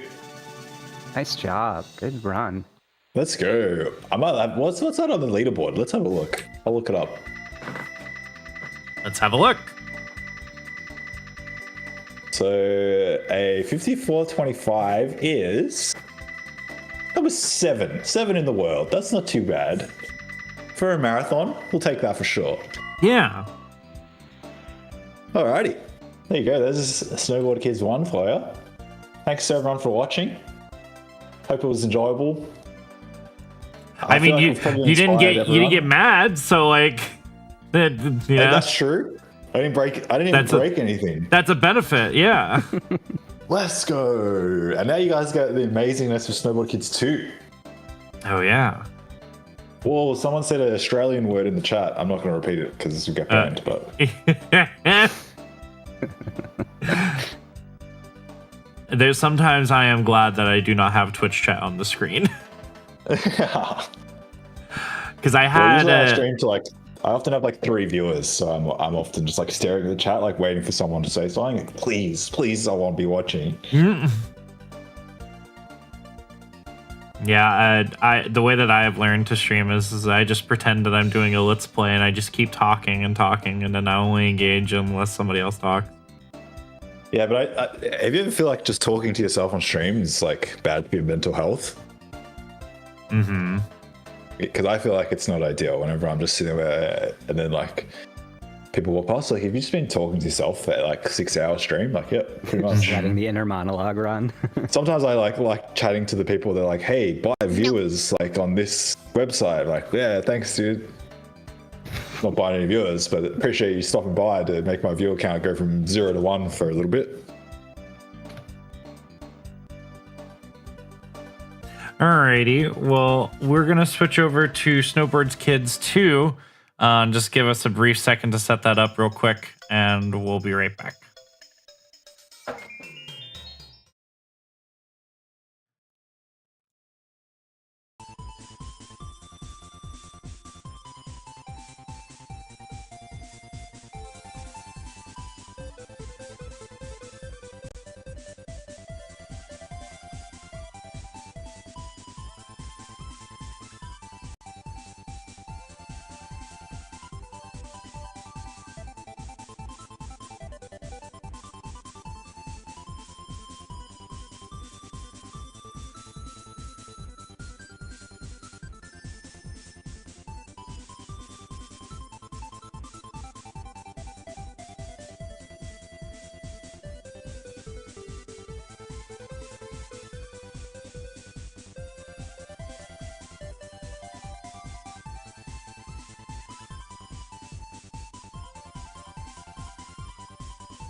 Oh, wait, hold on. Why is the screen not showing? There we go. This is Snowboard Kids 2. Sorry about that.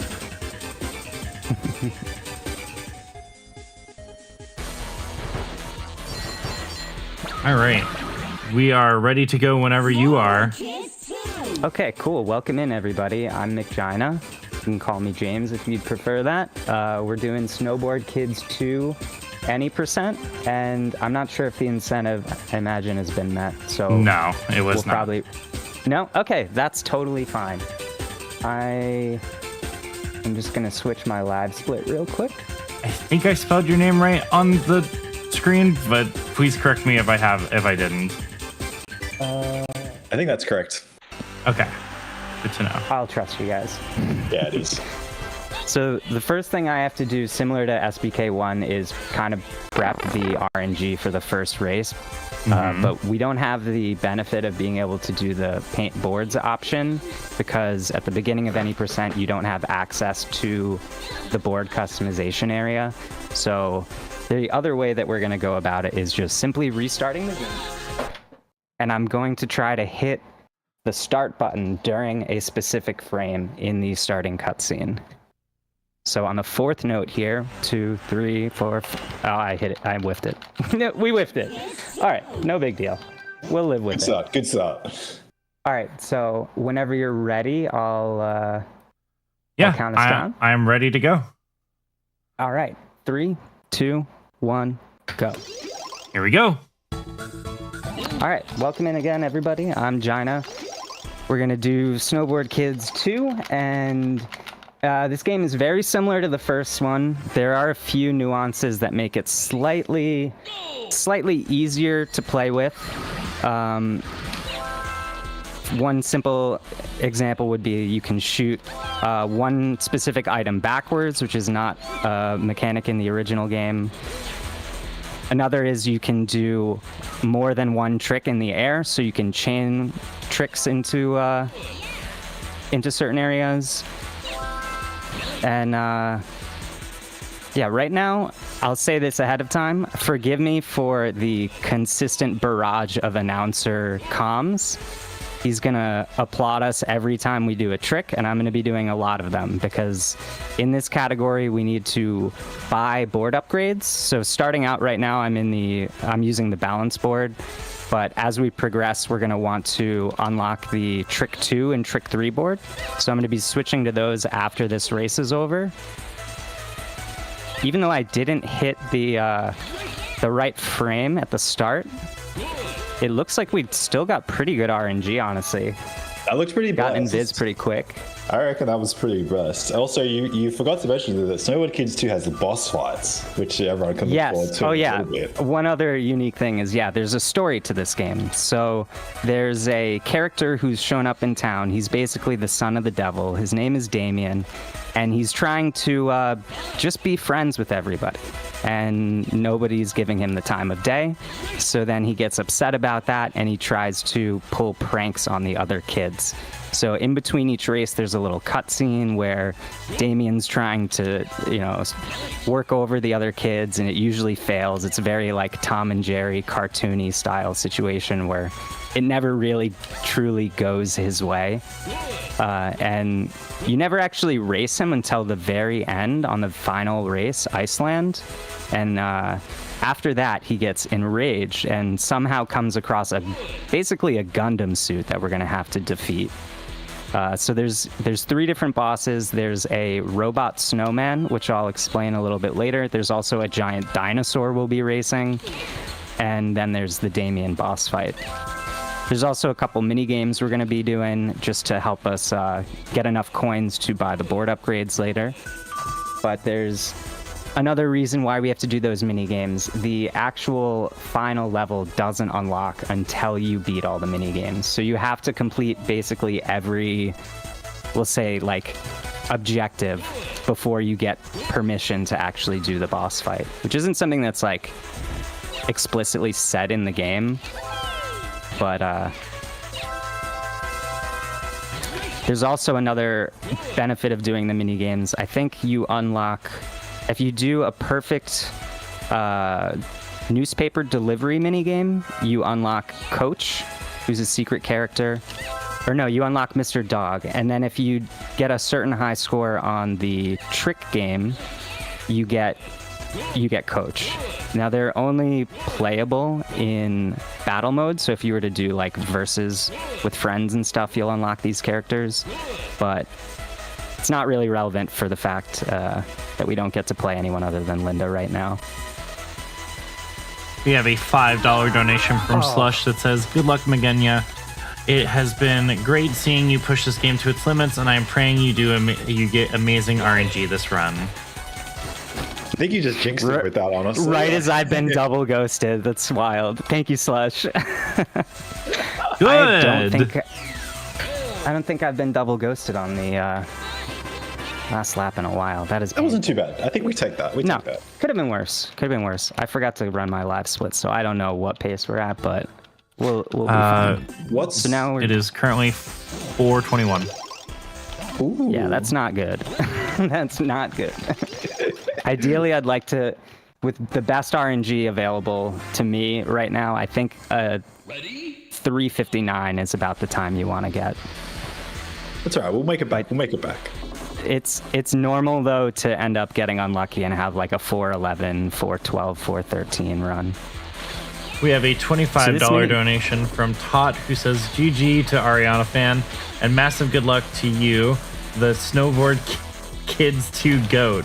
Glad to see both of you are showcasing these games to the big stage. Let's push it for 15K. Let's go. Let's go. Thank you, Tot. The ultimate glazer. Yeah, so this mini game. Cool rocket tech. So this mini game, we're just delivering newspapers to every house in town. There are, I think, a total of 20 we have to hit. There's this one secret house that belongs to Damien, the main antagonist of the game. And we want to make sure that we hit every shot because there's a $20,000 bonus for clearing this with a perfect score, which will greatly benefit us for getting the Trick 2 board. If you don't get perfect shots, you basically have to just retry this, which is a real pain in the butt. I mean, during practice earlier today, a couple times I missed the very last shot, and I just wanted to bang my desk. I believe in you. The Snowboard Kids 2 GOAT. We're chilling. We're good. So that's one done. Then we'll go over to the trick game. So most of the movement mechanics are pretty similar in this game, but there's one thing that you probably noticed in Ariana's run, which is he has to hold A very frequently to do a charged hop to get a little speed boost. In this game, they changed it a little bit, so you're able to just input forward on the joystick and hit A to do a really quick forward hop. So you're going to see me doing that a lot if I ever lose any speed. Yeah, I feel like this game went through a bit more QA than the first one did. Oh, that's a really big launch. All right, so that lost us about a half a second. Not a big deal. The tricks look sick in this game, though. The tricks are fun. What's the most like money you can get from a trick? I saw you got like 670 before from like off a big jump.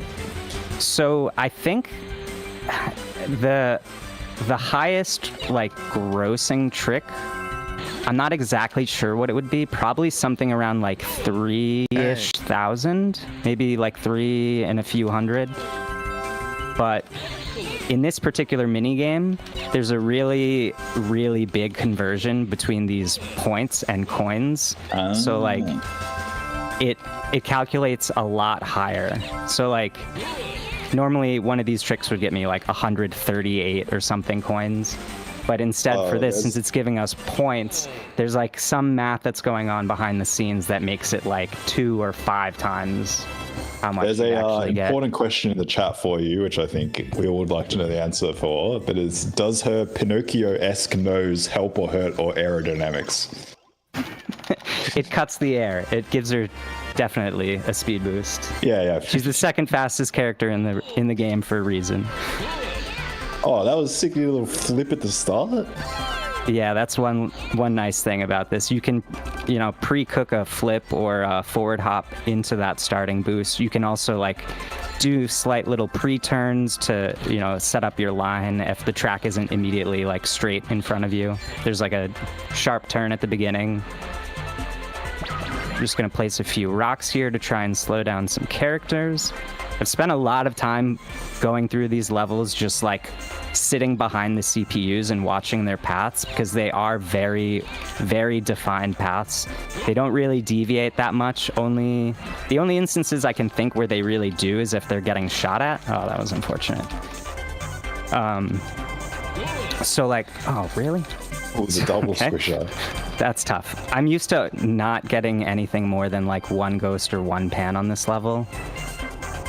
But 2 pans in 1 lap, that's pain. That's painful. Oh, 3. Let's go for 4. Why not? Well, if it was going to happen, it was going to be during a live marathon, so that makes sense. Right. Now, the absolute worst situation would be if I get my coins stolen. Because right now, we're still trying to farm to get the Trick 3 board. We already got the Trick 2 board, but we need, I think, something like 40 or 50,000 to get the Trick 2 board, and there's an item in this game called the Rat, which steals coins from the person in first place. There's also an item called the Super Rat, which steals coins from everybody. And so right now I'm hoping I can finish this level with about 12,000 coins. And then we'll get another like 3,000 or so on the next level, and that'll just give us enough to be able to get the board upgrade. But if I get my coins stolen on one of these levels, then I have to really like grind heavily on the next level to get all of the coins I needed.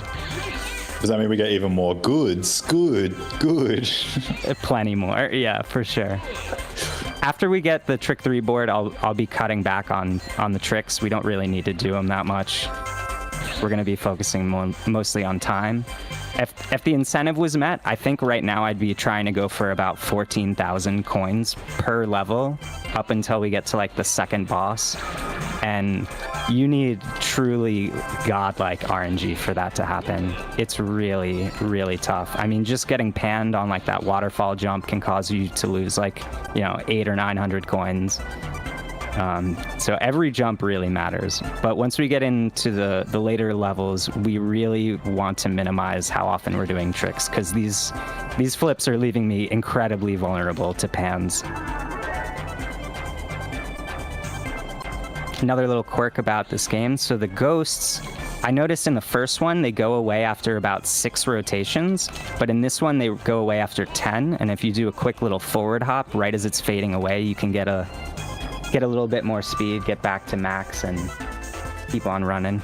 That's just crazy to me. Like, who in the game development team was like, okay, so we have these ghosts from Snowboard Kids 1. Let's make them worse. Let's make them last for even longer. Like, who decided that? I feel like, from what I was seeing, it looks like it's still about 10 seconds for you in the first game. I think they just increased the rotation speed. I have a problem still with whoever did that. Like, if I ever meet them in real life. Oh, that's nice. Okay. Good pick up for a bit. We like those. I think I have enough coins to get through the rest of this, so what I want to do right now is just show like a quick little time save. I don't really know quantifiably how much it is, but obviously, we're jumping around a lot. We're losing a lot of time just by the fact that we're doing all these jumps. But one thing you can do is a strategic bonk to force yourself into the downslope of these bigger jumps. And it allows you to basically go down, you land with max speed as opposed to the way this game normally works, which is like the more you're in the air, the slower your forward momentum becomes. There's like a heavy decay that happens in this game that makes it kind of painful. That's like the opposite of Snowboard Kids 1 then. So in Snowboard Kids 1, you don't lose any momentum when you're in the air. So the idea is to try to boost at the top of the jump so that you take a while to like land. So that way you like keep your speed for longer. No. Your boost. Oh, the coin right at the mouse right at the end. That's 3 seconds away from the end. That's so messed up. All right, well, there might be a retry in our future on the next level. That was actually someone clipped that. That was amazing. It's so painful when that happens, and it happens a lot. I can't count the amount of times I've reset from that type of thing happening. That's genuinely evil. Yeah. It sounds like you need to practice your praying better, honestly. Yeah, definitely. Yeah. If What I deity just hit start, are you praying to this time? Yeah. Pura from Tears of the Jesus. Yeah, that works. I like the Christmas trees. Is this a whole Christmas level, or is just Christmas trees in the middle? I think there's more Christmas trees later on, or maybe on like the sides of the track. Yeah, on the sides of the track there's some. Oh, bad timing for me to do unlucky. a grab there. I usually do a forward hop out of every landing just to like try and get back to max, and I've developed a habit of just usually doing one grab every time I do a forward hop, just because I'm trying to get coins now. And yeah, it can bite you. It can come back to bite you.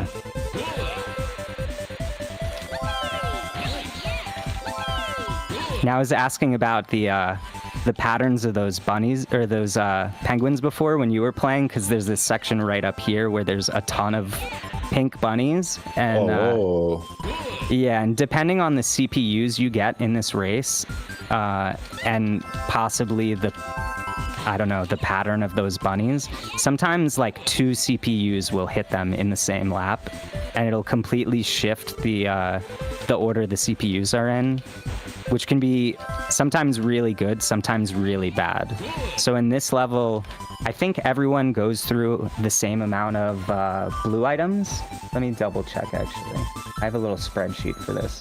So you gotta have a spreadsheet. Yeah, so on this level, every character goes through 1 blue item. There is a little caveat to that, with that being that there's multiple characters in this game, and sometimes the CPUs are swapped out for others. So right now, me having Jam in this particular race is really bad, because normally every CPU in his position at the start will whiff this box right here. Or no, the box right before that one at the previous jump. But for some reason, Jam's stats allow him to just have the right amount of turn to hit that. So that means we're going to get hit by potentially 3 more blue items when he's in the level with us. Interesting. Which is really painful. Yeah, I don't know what it is. Tommy has the worst turn, so I guess that makes sense why he would whiff.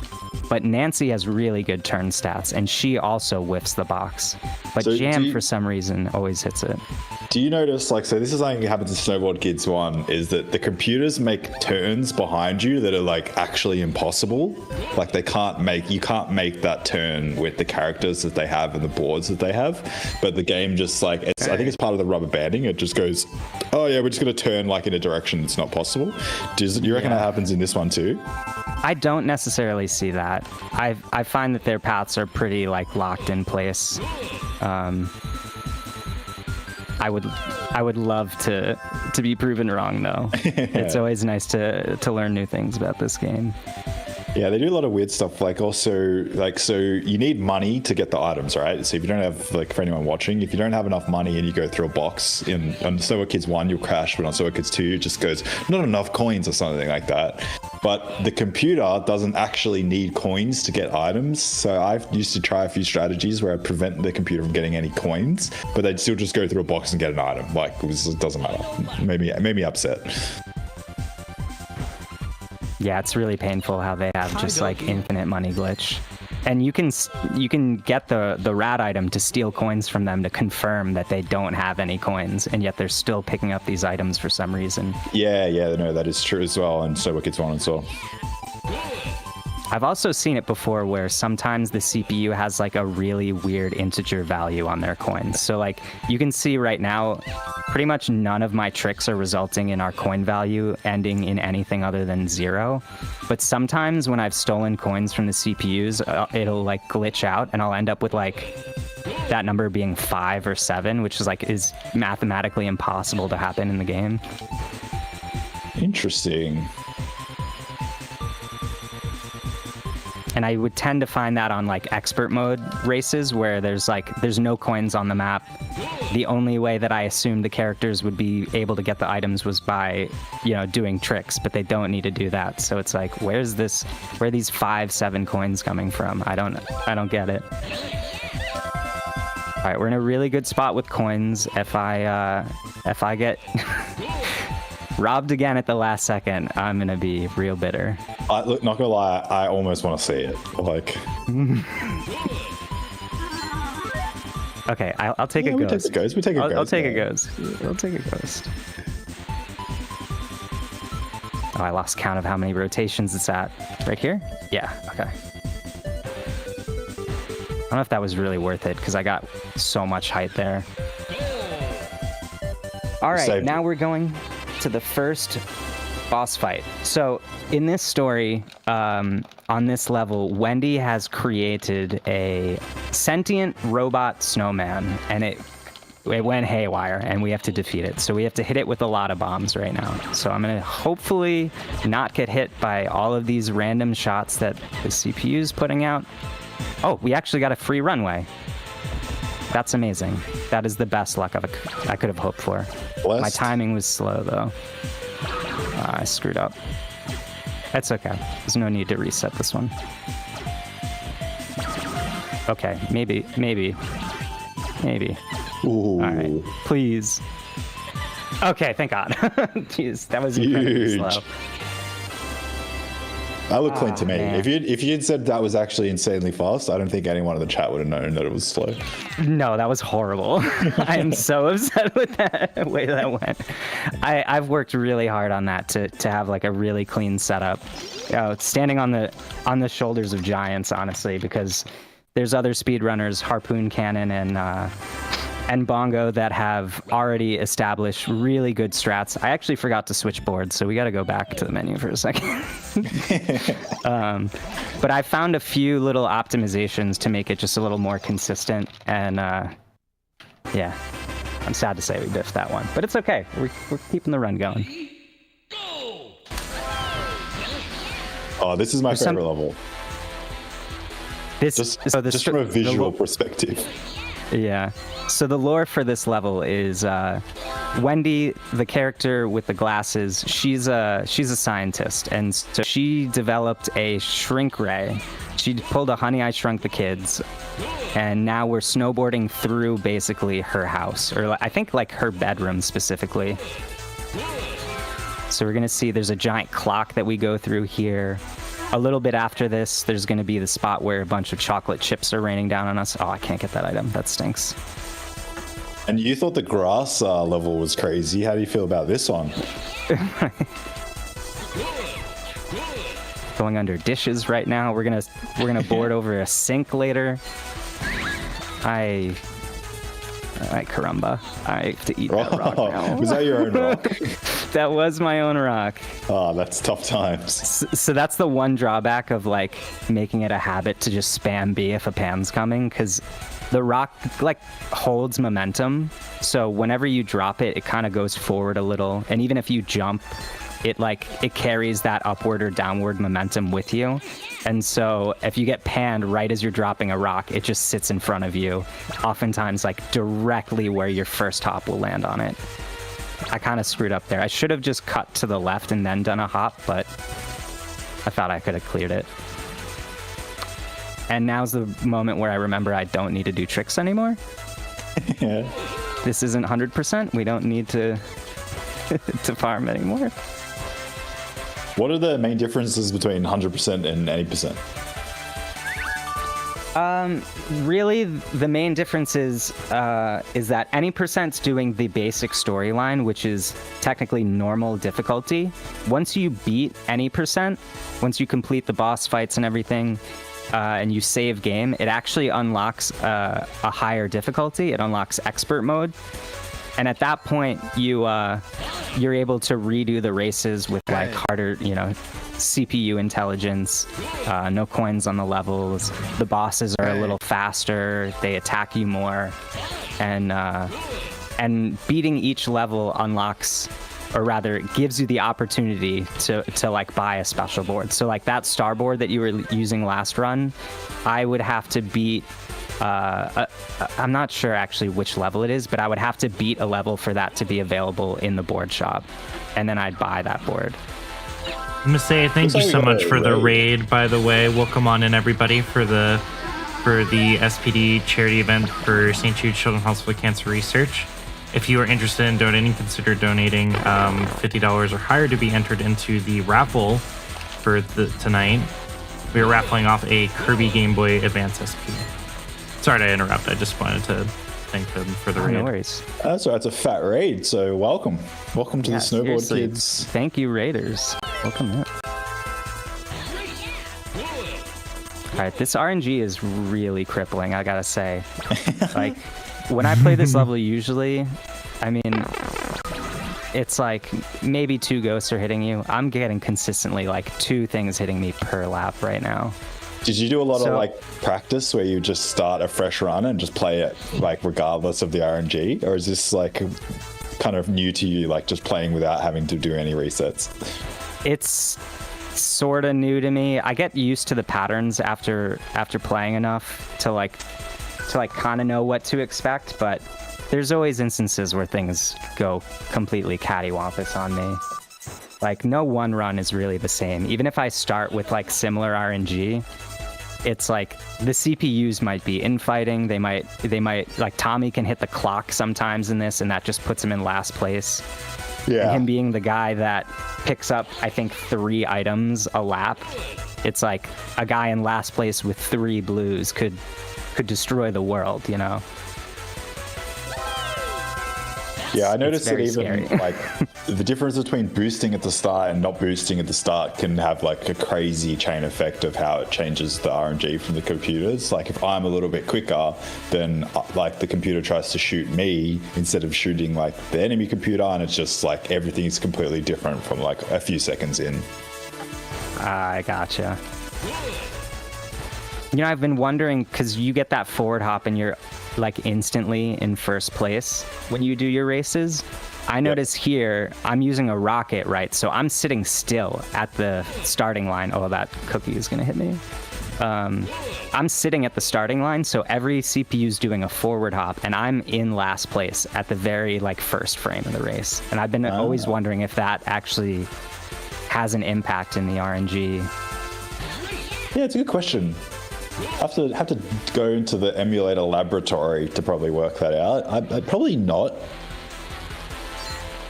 I think I have a suspicion that the game doesn't actually really consider like your place in the race. It just looks at the total positions like on a on a grid, like where you are. Because if you change like the emulator addresses to have like no information, so that like it says that you're first instead of fourth, it doesn't actually change anything. I think that's just like the display, so for the player. But I think the way that the game actually handles what position you're in is like the coordinates. I guess that's the right Okay, that makes sense, because I think there's like 3 total memory addresses in SBK2 that just merely dictate what that placement marker in the bottom left is showing. So Yeah, like you can change all those addresses, and it's still like you're in fourth place. It like won't manually be overridden. I can't figure out how to get away with it. Yeah, interesting. All right, so now we're at my. Yeah, go ahead. I was just going to say, for anyone who's not used to like some of these older games, the game essentially is just like a variety of like memory, like stored memory addresses of like values stored in hex addresses, which means that if you use emulator, you can kind of mess around with the addresses to try to like change things. So for example, you can change like what items you have, or like what position in the race you are, or what character like you're using. And a lot of like discovering those types of addresses and how they interact with other addresses is how you find like tricks and exploits to like do stuff. In games that are like more set up, like Ocarina of Time, you have crazy things like Ace, which is like lets you like input memory inputs in a way that like changes the whole game. But in Snowboard Kids, we only have like small little discoveries, which lets us do like little things like know what items we might be getting. But hopefully someone in the future can discover crazy stuff, which lets you like skip credit scenes and do like full game logic skips. I'm hopeful that we'll get there one day for Snowboard Kids 1 and 2. That would be amazing. I'd be through the moon if someone could figure out how to trigger the post-Iceland like win confirmation to immediately trigger the boss fight after the first race. That would be very cool. I'd also love to see, like, if you know Mario Kart, they have that thing where, like, it's some trick, you kind of, like, you essentially fall down and then Lakitu, like, just puts you at, like, the end of a lap instead of, like, the spot that you fell. I would love to have something like that, too, because you can also fall off the side in Snowboard Kids, but it'd be so cool if it could just, like, put you into a different position. Like a checkpoint, like flag warp. Yeah, exactly. Yeah, exactly. I'm not sure if that's the right name for it, but yeah. Yeah, that's close. That's it's close enough. Yeah. But that would be cool. We just need like, I messaged that Weatherton. Ooh, unlucky there. I messaged that Weatherton guy on Discord, be like, hey, can you help do some crazy stuff in this game? And he sent me a message being like, hey, nice to meet you, but I couldn't convince him to actually use his giant brain into like learning some Snowboard Kids stuff. It's too bad. Maybe AI will get good enough eventually to be able to find me some Snowboard Kids discoveries. We need to put a bounty out. Totally. Yeah. That is a good idea, actually. That's usually what happens is that people like put up like a bounty number, and then people just contribute to it over a period of time, and then once somebody actually discovers it, then they just claim the bounty. Yeah. I'm gonna have to look into that. See if I can. I'll do a charity stream to try to raise money for the bounty.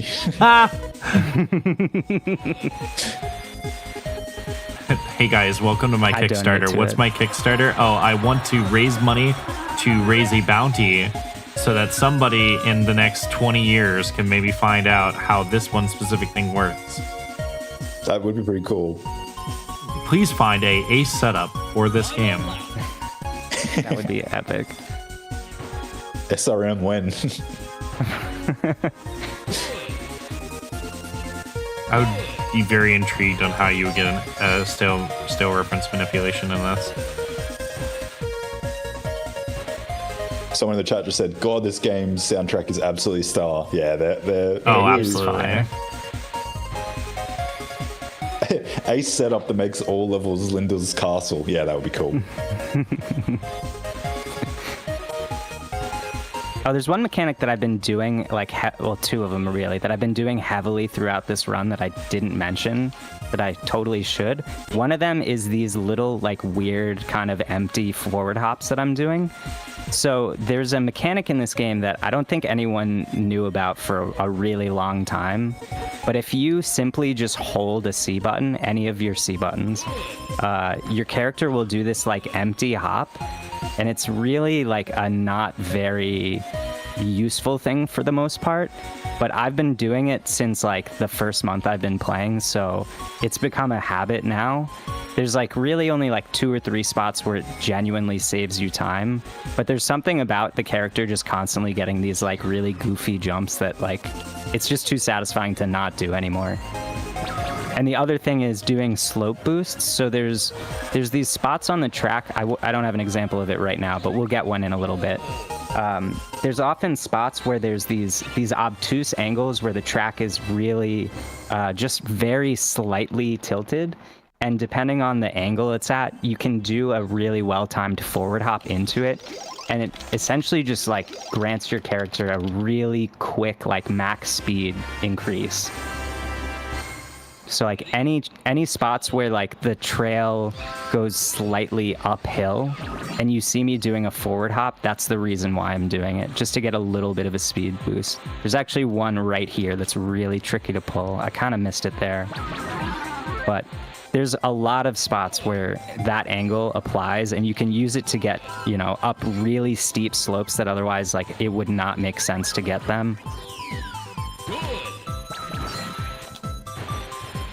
You could also, like, The Sorry, go little ahead. forward hops seem to help with the ghost quite a bit. Hey, Oh yeah, especially if you're getting like 20 or 30 ghosts on you in a level.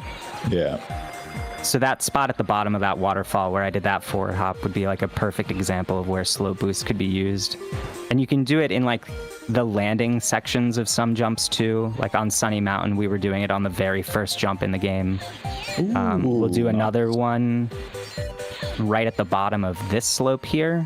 I don't really know if it helps, but I always do it just out of habit, a little forward hop, like anywhere where there's a little slope increase like that.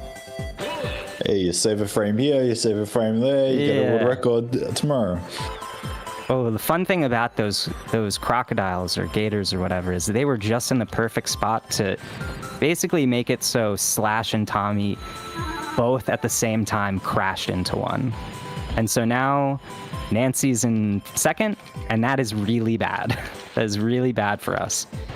Right now, we want Tommy to be in second, and we want Nancy and Slash to be in third and fourth.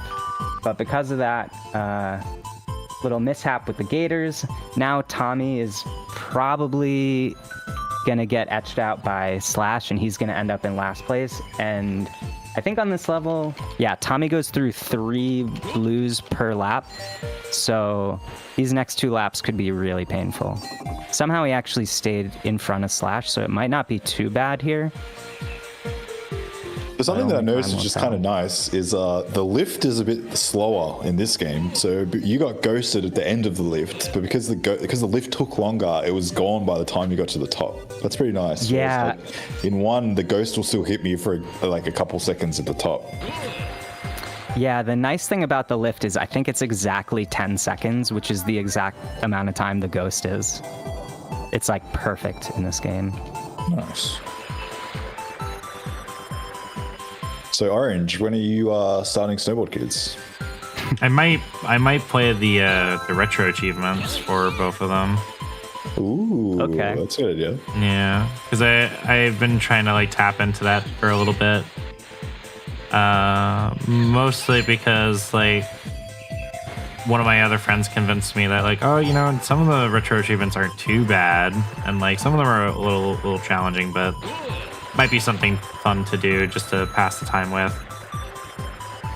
They're pretty Definitely. good. Apparently, you can play on the Switch, but you got to do some like shenanigans with like a paperclip and stuff. So Yeah.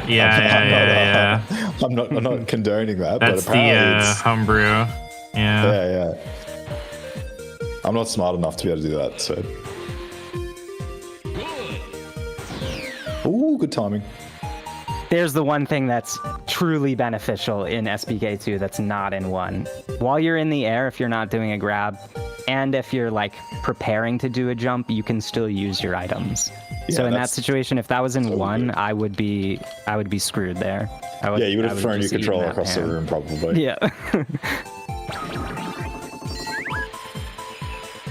Actually, important question: what controller are you using? I'm using a old school OEM N64 controller right now. No, but like, what color is it, dude? That's It's the clear green one. ooh, that's a good one. That's a good choice. You gotta. Yeah. It's on its last legs though, unfortunately. There's a lot of wear building up on this joystick. If you I'm not gonna lie. if you need N64 controllers, I got like 100 of them. why didn't I get I that can item? just give you them for parts. Oh, okay. I Yeah. might talk to you about that later. Yeah, I've spent know way too why, much but money I on missed- controllers. Yeah, I mean, just doing the trick game, because in 100% you need to farm coins like really heavily to be able to unlock all of the boards. That's like one of the rules for completing it. It's getting all the boards. So you have to go through the trick game and farm coins heavily. And when you're doing that, you're doing like, 10, 11 flips and grabs in a row. You're swinging the joystick all over the place. It ends up wearing the controller down so much. I think I've had to throw out 3 controllers just from trying to like point max on a mini game. I like a stiff stick on my controller as well. That was not an innuendo at all. So yeah, I'm the same. I go through controllers a bit, but I'm currently using the Pikachu one, like the blue and yellow one. It's pretty Heck lit. yeah. It's pretty lit. I kind of want to get one of the orange ones, but I'm going to Japan at the end of the year, so I have to pick up a couple more. Nice. Yeah, the best place to get like any sort of like retro controllers or anything like that nowadays, Yahoo JP auctions, because they are really cheap. Like, I mean, like you can get like JP White GameCube controllers for like $60. And those things. This is very cool, by the way. Right now, he's fighting a dinosaur. Everyone, that is real. Yeah. So unlike the previous one, which was just a boss fight, this one's actually a race to the bottom. And fortunately for us, in normal difficulty, this is pretty easy. The dinosaur's a little bit slower, so we don't really have much risk of screwing things up here, unless I miss the rail shortcut up ahead. But in expert mode, this is a really, really difficult race. And I remember, so we were talking about memory addresses earlier. I have seen you change some addresses so you can play as the dinosaur, which I thought was extremely cool. Yes, the dinosaur is playable. The dinosaur and the Damien robot, the final boss of the game, are both playable. The developers didn't really anticipate that being a thing, though.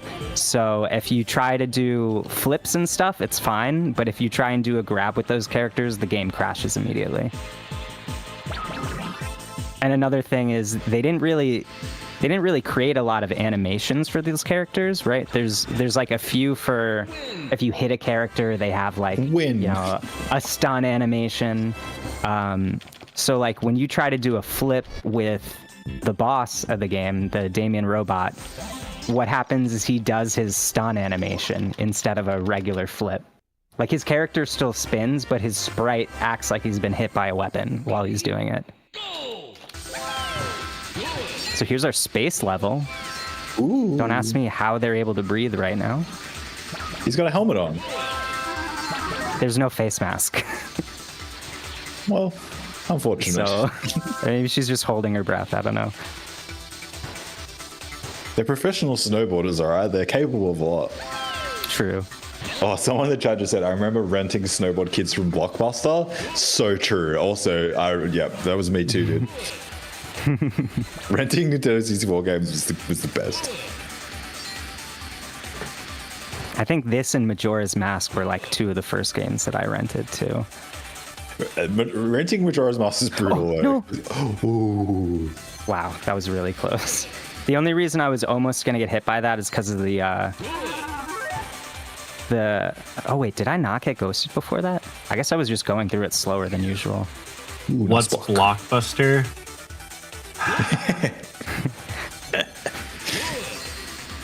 I know the kappa is to be like funny, but like if you had not put the kappa, I'd be like, who is this literal child in my chat right now? Oh geez, no block bleaster. Anybody? Amanda show? No? Just me? Cool.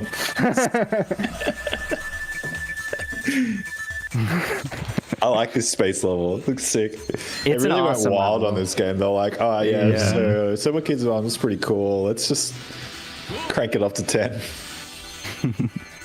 Someone in the chat was very happy with your Amanda Show reference. Yeah, all right. I got one of you. Thank you. Yeah, this level can be really punishing. You can see there's a lot of gaps in the track. There's errant meteors that can hit you. This is a really painful one. You could find yourself on the first, gap jump, and Nancy using her first item gets a blue. Or gets a ghost, and then you just can't make the jump. It's literally impossible. I've only done it one time in that situation. They could also like pan you at any moment during these, so this is one of those levels that if I miss the shortcut on the first lap, I just give up and I start over. Just go out and touch grass. Oh, or if I hit one of those meteors, yeah, you'll see me fast quit out of OBS. You have to delete your Twitch channel as well. Yeah, get rid of the VOD. Don't let anyone see the rage quit. Turn off the game, delete the VOD, delete the channel, change your name, move to a new country. Start speedrunning Snowboard Kids 2 again.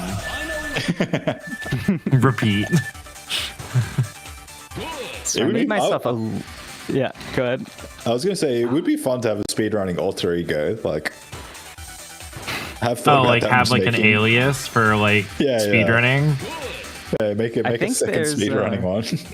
I think there's a few like really notable runners that have done that. And there's also a couple people that have been like banned from SRC for doing that and like sharing accounts. So yeah, I think maybe I'm mistaken. I want to say there's like a Pan and Coic video where he's talking about it, and he's like, I was the alter, the alias. I was the other guy or something. One of the I can't remember if it's him. One of the big, I think one of the more famous ones is Mario Kart Double Dash, where there was these three people that was running one account, and they were there. Yeah, that was in a summoning salt video. Yeah, it was very, very interesting because I was like, wow, these three people like somehow mimicked the personality of one person. That's really weird and creepy, and I don't know how they did that.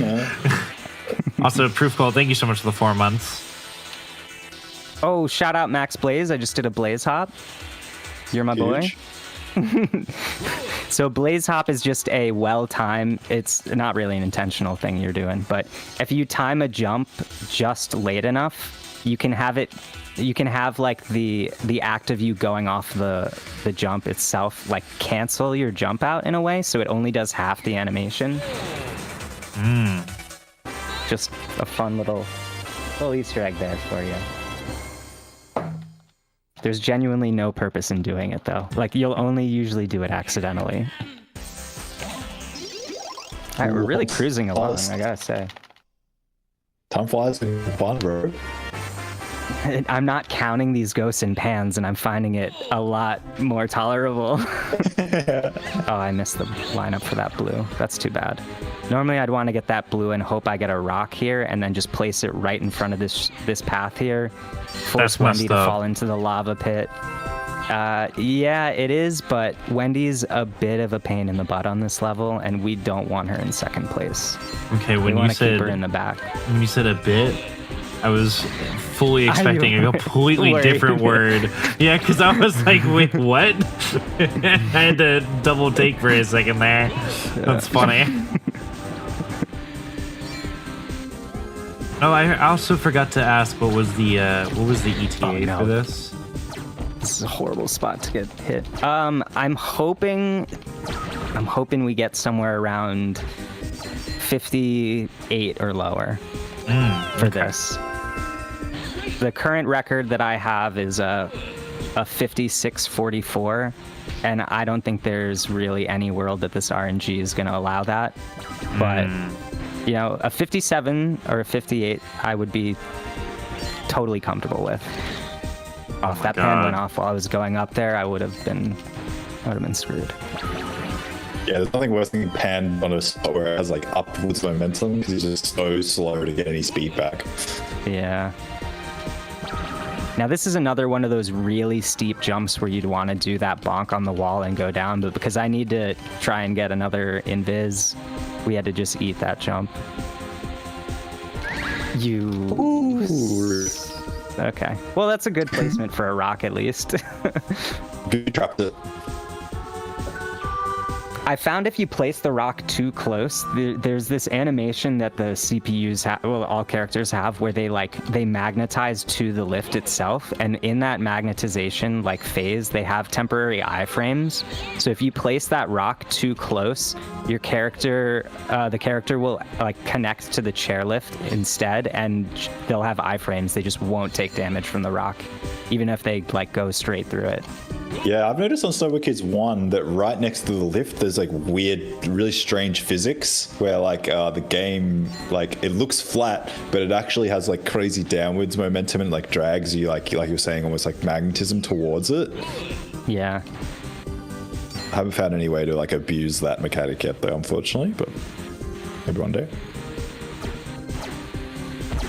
Oh, he's laser beaming you. Yeah, that pumpkin's scary. If you get panned in that spot, there's a chance that you get hit by one of those ice blocks, and then the character's just, you know, he's swiveling left and right. So, like, you get hit by the first one, and then he finishes pivoting, and you just get hit again in the same exact spot. It's really punishing.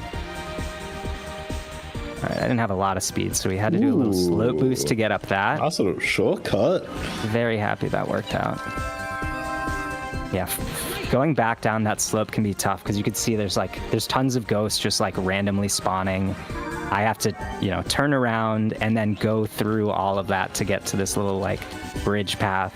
And all the CPUs will be like right behind me, probably getting ready to attack. And stuff. Ooh, that was your rock that you set there, right? Yep, yeah. There's nothing worse than getting hit by a rock that you placed down. Like that's. And we did it once already. We've already, you know, ripped the Band-Aid off on that. To be fair though, that was like one that you put down and then like instantly got hit. What I really hate is when you put one down and then on the next lap you get hit by it. Like, ugh. Yeah, that's tough. You know, there is, you know, like I said, there's a mechanic where like rocks carry momentum relative to your character, so just me jumping while placing that rock allowed it to like get a little more height than it normally would. Yeah. Similarly, if you're in your downward, like if you're dropping off of a jump and you place a rock, it's possible to place it literally in your feet and wipe out instantly. See, maybe that's why they, in Snowboard Kids 1, they were just like, oh, I can't be bothered like working out the physics of like how a rock is placed if you place it when you're in the air. So let's just not let them place any items, like use any items when they're in the air. Save probably like 2 days on their sprint. Hey, there's our rat coming back.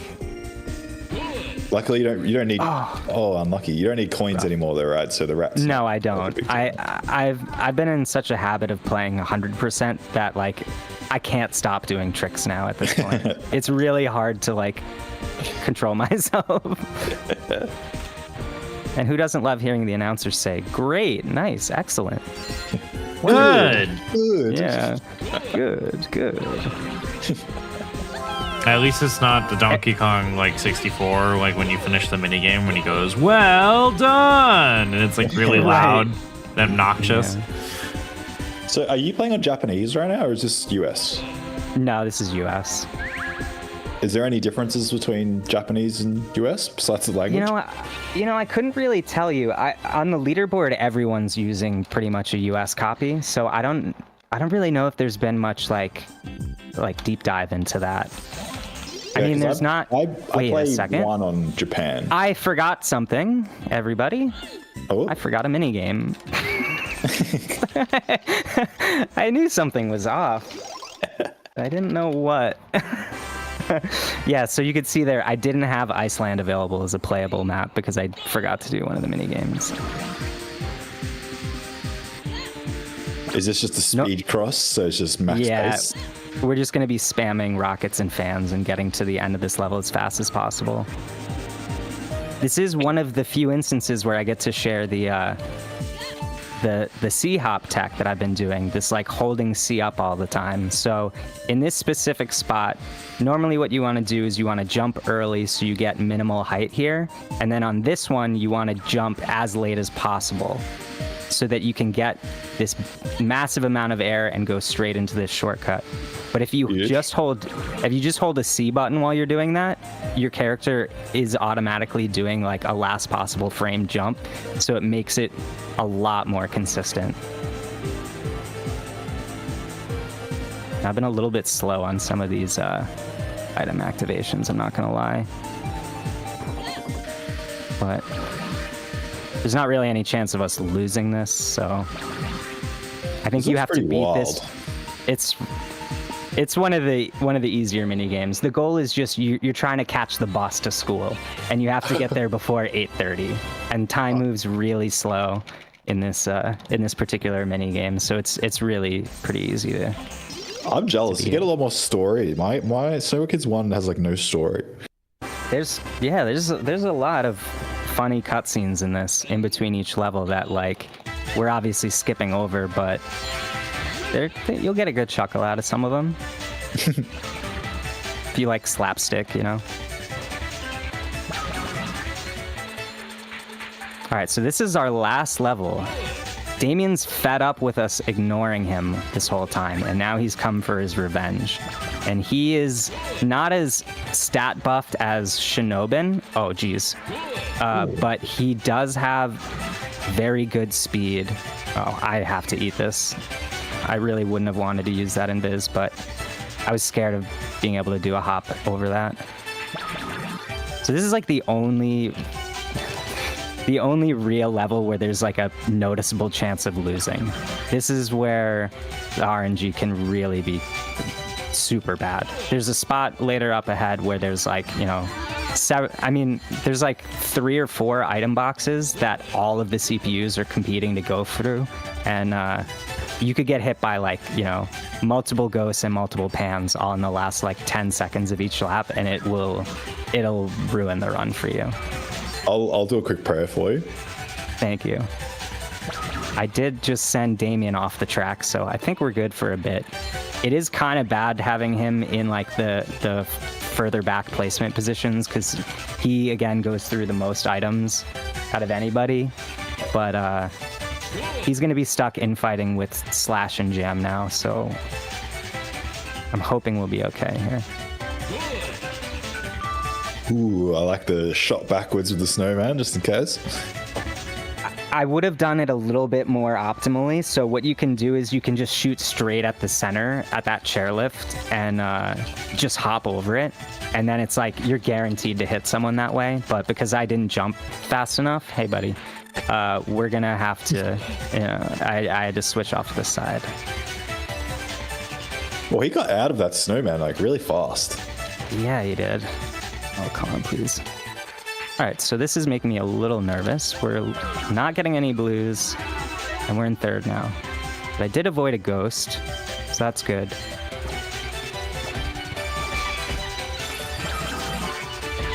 Oh, that felt good. That felt really good. He's going to be in last place now. Satisfying. Which is the 10th rotation. I lost count. All right. Someone just said parachute at the jump is insane levels of evil. Yeah, it really is. It's it really brutal. is. Yeah, it falls at the same speed no matter what. So if you have a lot of height after a jump, it's like there's going to be 10 to 15 seconds of you just sitting there twiddling your thumbs. Is the dog supposed to be the announcer? Like the dog character? Yes, the dog is the announcer. Makes sense. Yes, Mr. Dog. He's got really funny outfits in this game too. So like if you're playing like battle mode with your friends, you can switch what skin the characters are using. So like on each level, the game's programmed to like give them one specific outfit every time. But if you go into versus, you can select them yourselves. And I think he has one where he gets to play as like a white panda. I'm pretty sure.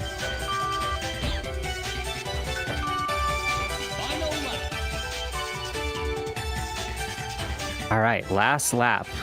Once we're done with this, we'll have the boss fight against Damien, and we'll be done. That'll be time. So we're just a few minutes away from finishing here. I'm really curious what the final time is going to be, because I've got to imagine I've been hit by like 35 ghosts throughout this run. I think you're at about 55-40 at the moment. Maybe a couple of seconds. So, yeah, 57 might still be doable here.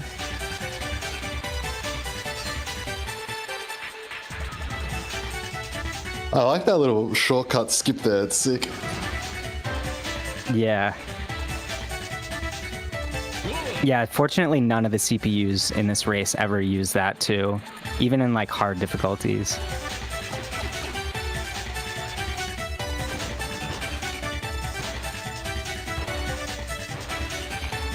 So when are we going to get a Snowboard Kids 3? Surely Atlas is still making games. They're too busy trying to figure out Persona 4 Reload. Or rewind or whatever. Surely we can get a Replay? petition I don't or remember. something. Yeah, if we can add to that petition that we remove SBK Plus from existence, that would be cool for me too. Yeah, we don't talk about that. That one, it's not great. All right, it looks like we've got a free runway here, so onto the boss race, or the boss fight. If I do this right, this boss fight should take only about 17 seconds. Apparently there is a third Snowboard Kids game. It was on the DS. No, that doesn't exist. Oh, is it We that don't bad? talk about that one. Yeah, we don't like that one. All right. There's a Demon's game called Revenge. Slope Crashes, which is like a spiritual successor, which is out on the Switch now. I've been playing a little bit. It's quite fun. But it's not made by Atlas or Radium or anyone.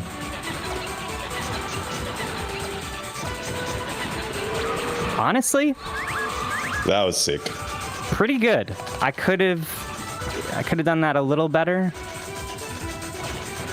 Are those actually all missing? Okay. Time. There we go. 58, Nice. 25. That was a little bit sloppy. A little bit sloppy for a boss fight, but I'll take it.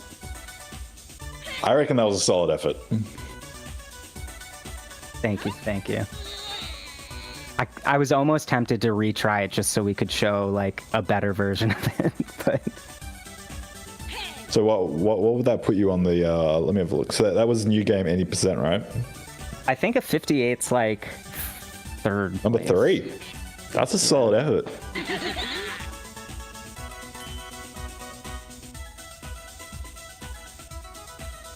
Oh, thanks for watching, everybody. I really appreciate everybody who tuned in. Thank you for all the donations, for all your support. Thank you, Ariana, for doing comms with me, and thank you, Aki, for hosting this whole thing. This has been so much fun. I can't express how much I've enjoyed this. I'm glad to have had you on, both of you. It was really interesting to see this game be showcased, and also just like to have like this whole section for you guys, specifically for, you know, a very niche game that I have personally not seen before. So like, you know, this has been very, very interesting to watch. Oh, thanks for having us. It's Yeah. fun to show off a 25-year-old game. Probably more, right? Like almost 30 years old. It'd be 30, like for the first one, it'd be 30-year anniversary in a couple of years. Okay. God, how time flies. Well, with that, I'm going to switch over back to the waiting room screen, and we're going to prepare for the wheel spin for the prize tonight. Once again, thank you to you two for joining us tonight for Snowboard Kids. Let me give you.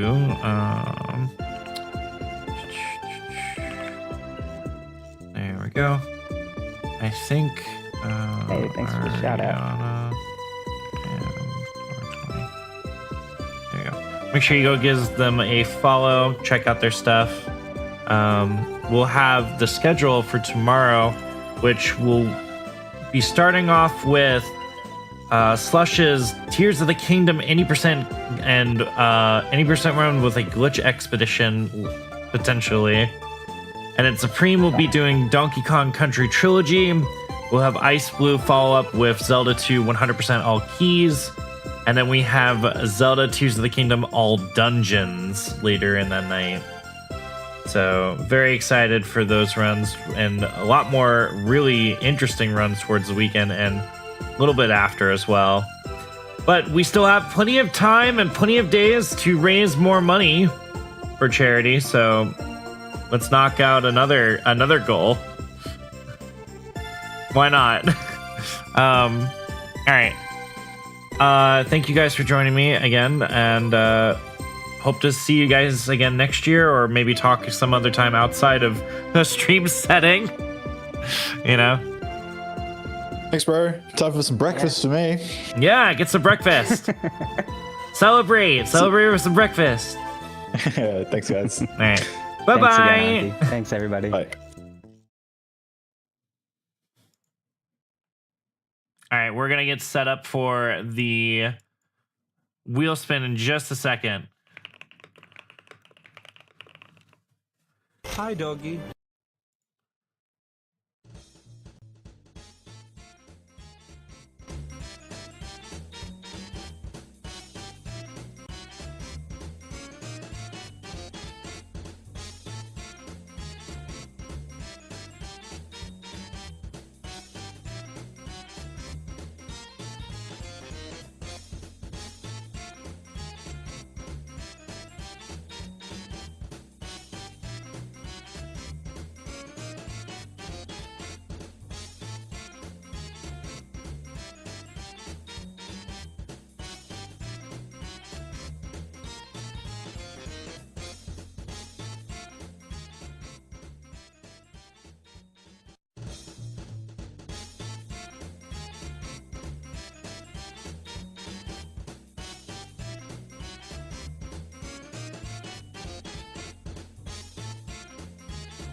All right. Any last donations? Please put them in now. I'm gonna give you a couple more minutes, and then we're gonna submit the spin wheel. Okay.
Alrighty, it is time to spin the wheel.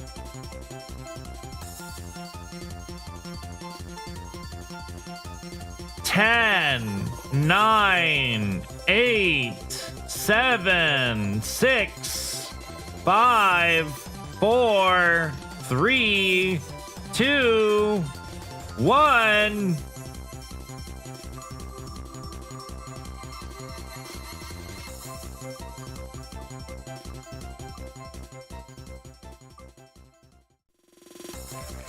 Congratulations to Monica Cineroll. You have won the Kirby Game Boy Advance SP. I hope you enjoy.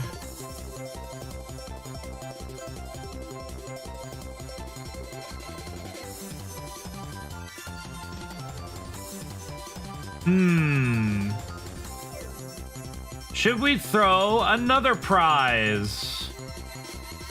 What do you think?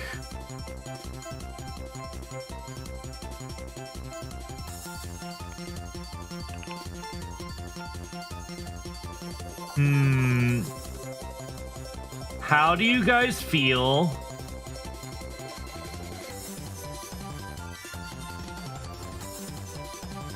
about this?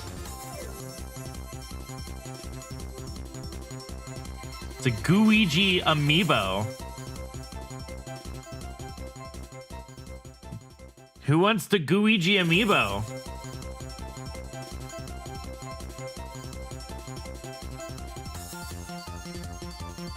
All right. Can I just have that? No, you have to win it. You silly. All right. We'll do 2 prizes tonight. 10, 9, 8, 7, 6, 5, 4, 3, 2, 1.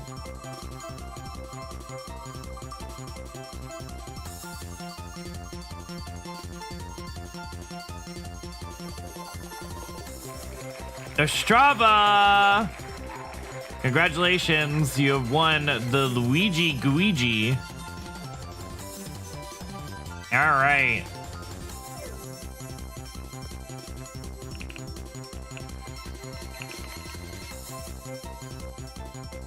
That is all I have for tonight. So I will send you guys off to somewhere else. But thank you everybody for joining me tonight. And thank you all for $10,000 for St. Jude's Children's Hospital for Cancer Research. You are all lovely and you are all strong together. Thank you so much. Genuinely. And through the 3 years of SPD's running, we have raised $25,000 in total through the 3 years, putting a big fat stink on cancer and helping several children at St. Jude's. Good job, everybody. All right. With that, I'm going to find somebody to raid.